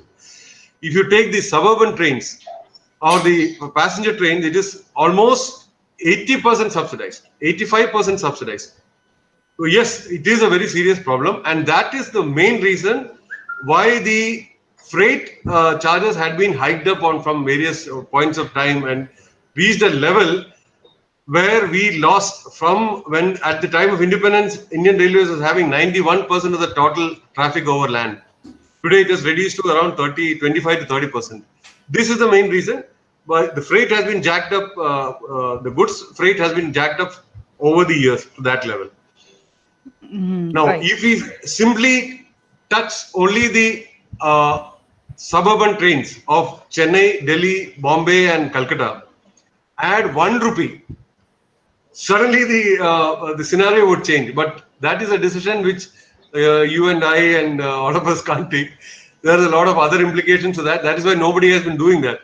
But we have been proving, even till date, we go by something called operating ratio. The students will be interested to know. Operating ratio is how much money we spend to earn 1 rupee. It used to be 85 paise, 78 paise, 82 paise, 85 paise till a few years ago. Today we are dangerously close to 1 rupee. That means earlier we are spending 85 paise to earn 1 rupee. Today we are close to 1 rupee, or the all over India average if you see. That comes to us only because the freight traffic is there to subsidize, cross subsidize. So yes, we do have a continuing problem with passenger traffic, but there again I mentioned we are a social concern along with a business concern. So you can imagine the kind of pressures that, where do you think I lost all my hair? Yes, sir. No, we fully understand. All the logisticians have lost their hair. Lost hair. Yeah, I understand. I understand, sir. There's tremendous pressure when you are a public utility and you have to deliver service as well. Sir, the question which was following close on that particular angle was, we're talking about privatization. We're talking about PPP in Indian Railways. In your opinion, if you could give your own personal opinion at this juncture, do you think they will be able to provide a better service to the public if you are going to harness the expertise or technology from the private sector? Okay, thank you. Very, very good question. It is not about expertise or about higher levels of service. It is about the fare you charge. You see, you bring a private party and you bring a much higher standard of service and allow him to charge for that higher level of service. His business will break even. With Indian Railways, we are not able to raise this charge. Obviously, this is continuation to the previous question. We are not able to raise the charge, at least charge them as much as we are spending. Even break even, we are not able to do. So we are hoping that giving higher levels of service, giving faster transit, giving certain assured even cashback in case of failure, those kind of assurances, that private party will be able to better manage the services. Now, the problem is that even he will be running on the same track which I am maintaining. He will be using the same loco which I am going to service. So he has to pay railways also, and he has to make his business break even. So the charges would be according to that, will be corresponding with that level of service and that level of expectation, which will break even. technology or a higher level of efficiency, etc., is very much there in our system. We are not able to get the fares that we want, get the charges that we want due to a whole lot of extraneous consideration. Okay. That is the crux of the matter. Yeah. So these extraneous constrictions or restrictions will actually move when you enter into this private sector arrangements, meaning the entire scenario will change where you will have. I mean, Okay. it is. We are seeing it happening in the airways. We are seeing it happen in airlines. It happen in the airlines. But Yeah. then we are looking at all the airlines and aircraft put together in the country is not moving as much as even the Chennai suburban traffic. Yes. Chennai suburban traffic is like we moved 800 million passengers last year. Southern Railway alone, I'm saying 800 million passengers last year. Out of that, 500 million is from Chennai suburban alone, and all of them have traveled 30 into 2, 60 trips in a month using a season ticket, using a fare for 11 trips. 60 trips at the cost of 11 trips. If anybody can offer that service and break even God would say, it's a great achievement.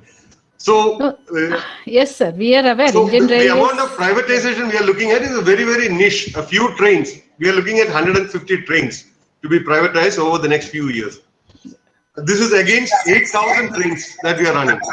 So in those niche sectors, we will be able to provide. They will be able to provide better services with the help of railways. And slowly, we are hoping that the infrastructure will also get upgraded, and the willingness to pay and willingness to take a risk by charging a little more for the other passengers. We hope that will come. It will be a kind of a catalyst rather than a major change in itself. Only niche segments are going to be given to private operators, and that to additional services, not existing services. Yes, sir. Yes, sir. Vinay and sir, to follow up that, we can, instead of saying a privatization of railways, we can say, based on your statement, we can say private sector participation. Absolutely.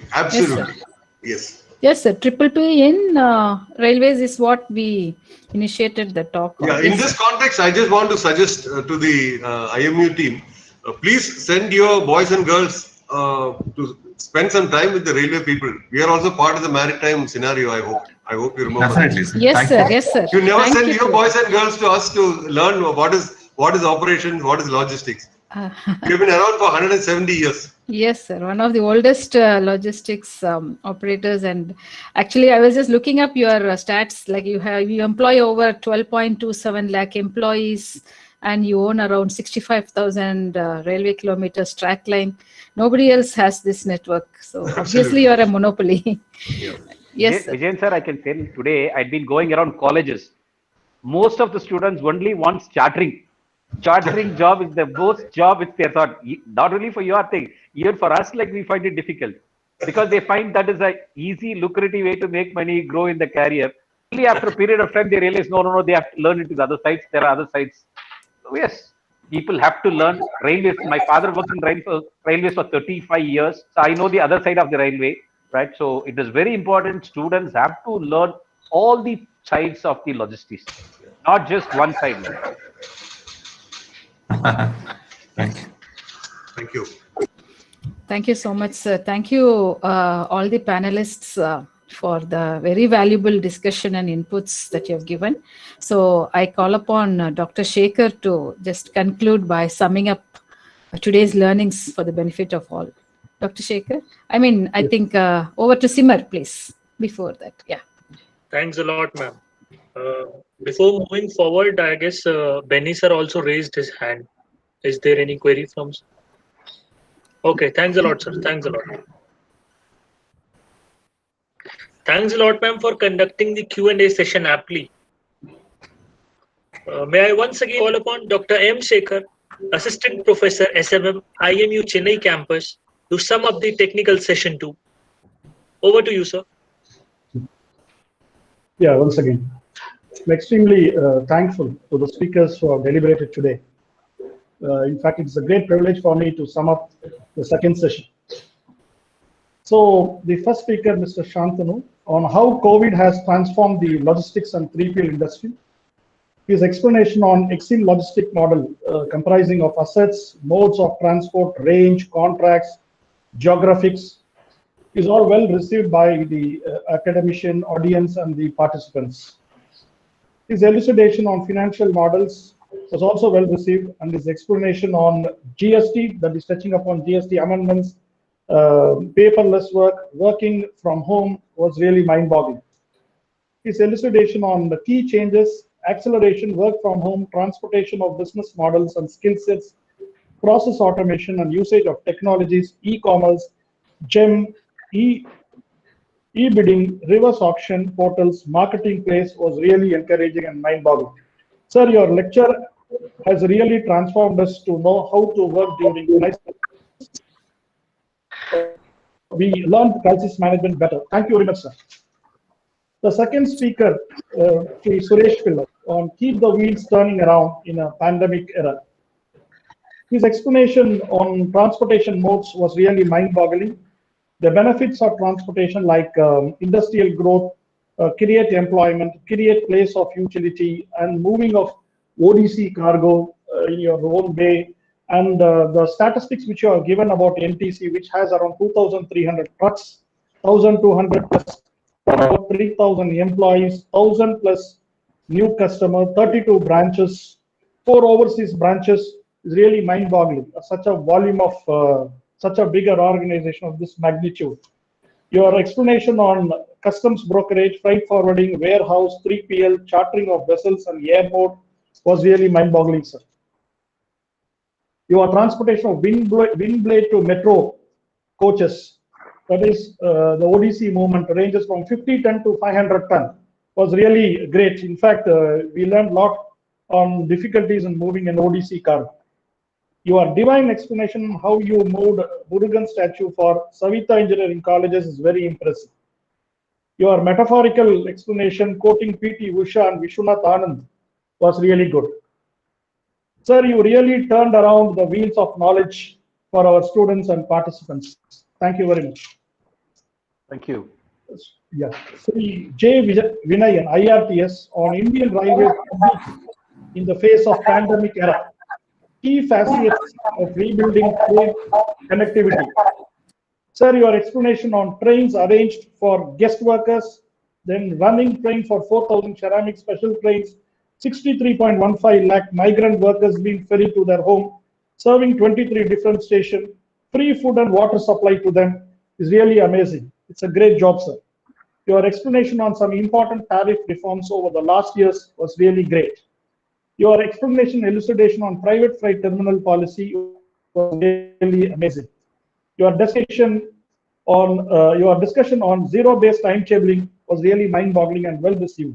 The 2 dedicated freight corridor which you mentioned is a need of the hour. It is well received by the industry. Your explanation on necessity is the mother of innovation, which is normally invention and yours is innovation, like modification of reservation format, Rail Mitra, ATMA, that is automated ticket checking and managing access, web camera capturing image and ID proof, revamping parcel services, business development unit set up at 3 levels, Kisan rail trains with 50% subsidy for freight on vegetables and fruits, upgrading 200 existing 6,000 HP engines, locomotives to 9,000 HP locomotives. Rail board itself restructured on functional business was really mind-boggling, and the great work done by Indian Railways and their officers. Sir, your key facets of your lecture has really has a big development of our intelligence and train logistics and how urban transportation is being served by Indian Railways. Thank you very much for your comprehensive explanation, sir. Thank you. Over to Simon. Simmer and Amrita. Thanks a lot, sir. Thanks you. a lot, sir. Yeah. Thank you, sir, for your valuable thoughts on this session conducted. Just like session 1, we have the feedback forms by the end of session 2 as well. All are requested to refer the URL posted in chat box and in the YouTube description. With this, we have reached the end of the technical session and a national level seminar as well. I would like to thank the dignitaries, organizers, participants for their valuable contribution. Now, I request the digital team to kindly play the national anthem.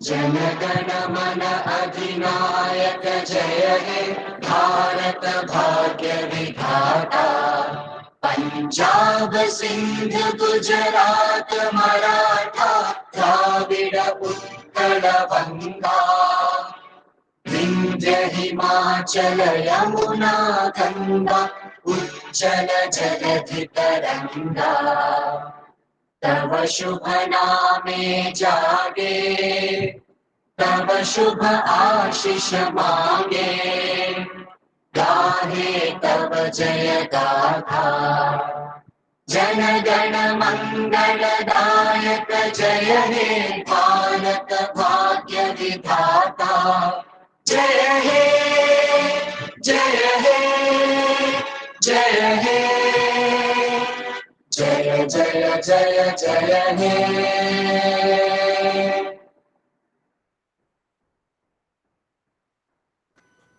Thank you, Tim. Tomorrow we will start the day with the Management Fest. We have 9 fascinating events, virtual platform. We have come to the end of today's session and the national level seminar. By this, thank you for all your support and cooperation. Stay safe, stay healthy. Thanks a lot, everyone. Thank you, sir. Suresh sir, Vinay sir, thank you. I think Shantanu sir has Thank you, sir. already Thank left. you very much. Yeah, he left. Thank you, sir. Thank you very much. Thank you very much, sir. Thank you, sir. Thank you very much. Wonderful Thank session. you. Thank you, Thank you. Swaminathan, sir. Thank you, one. Yes, sir. Thank you, sir. Thank you very much. Thank you. Thank you all. Yes, sir. Thank you very much, sir. Congratulations, IMU. Congratulations. Thank you, madam. Thank you very much. Thank you. Great.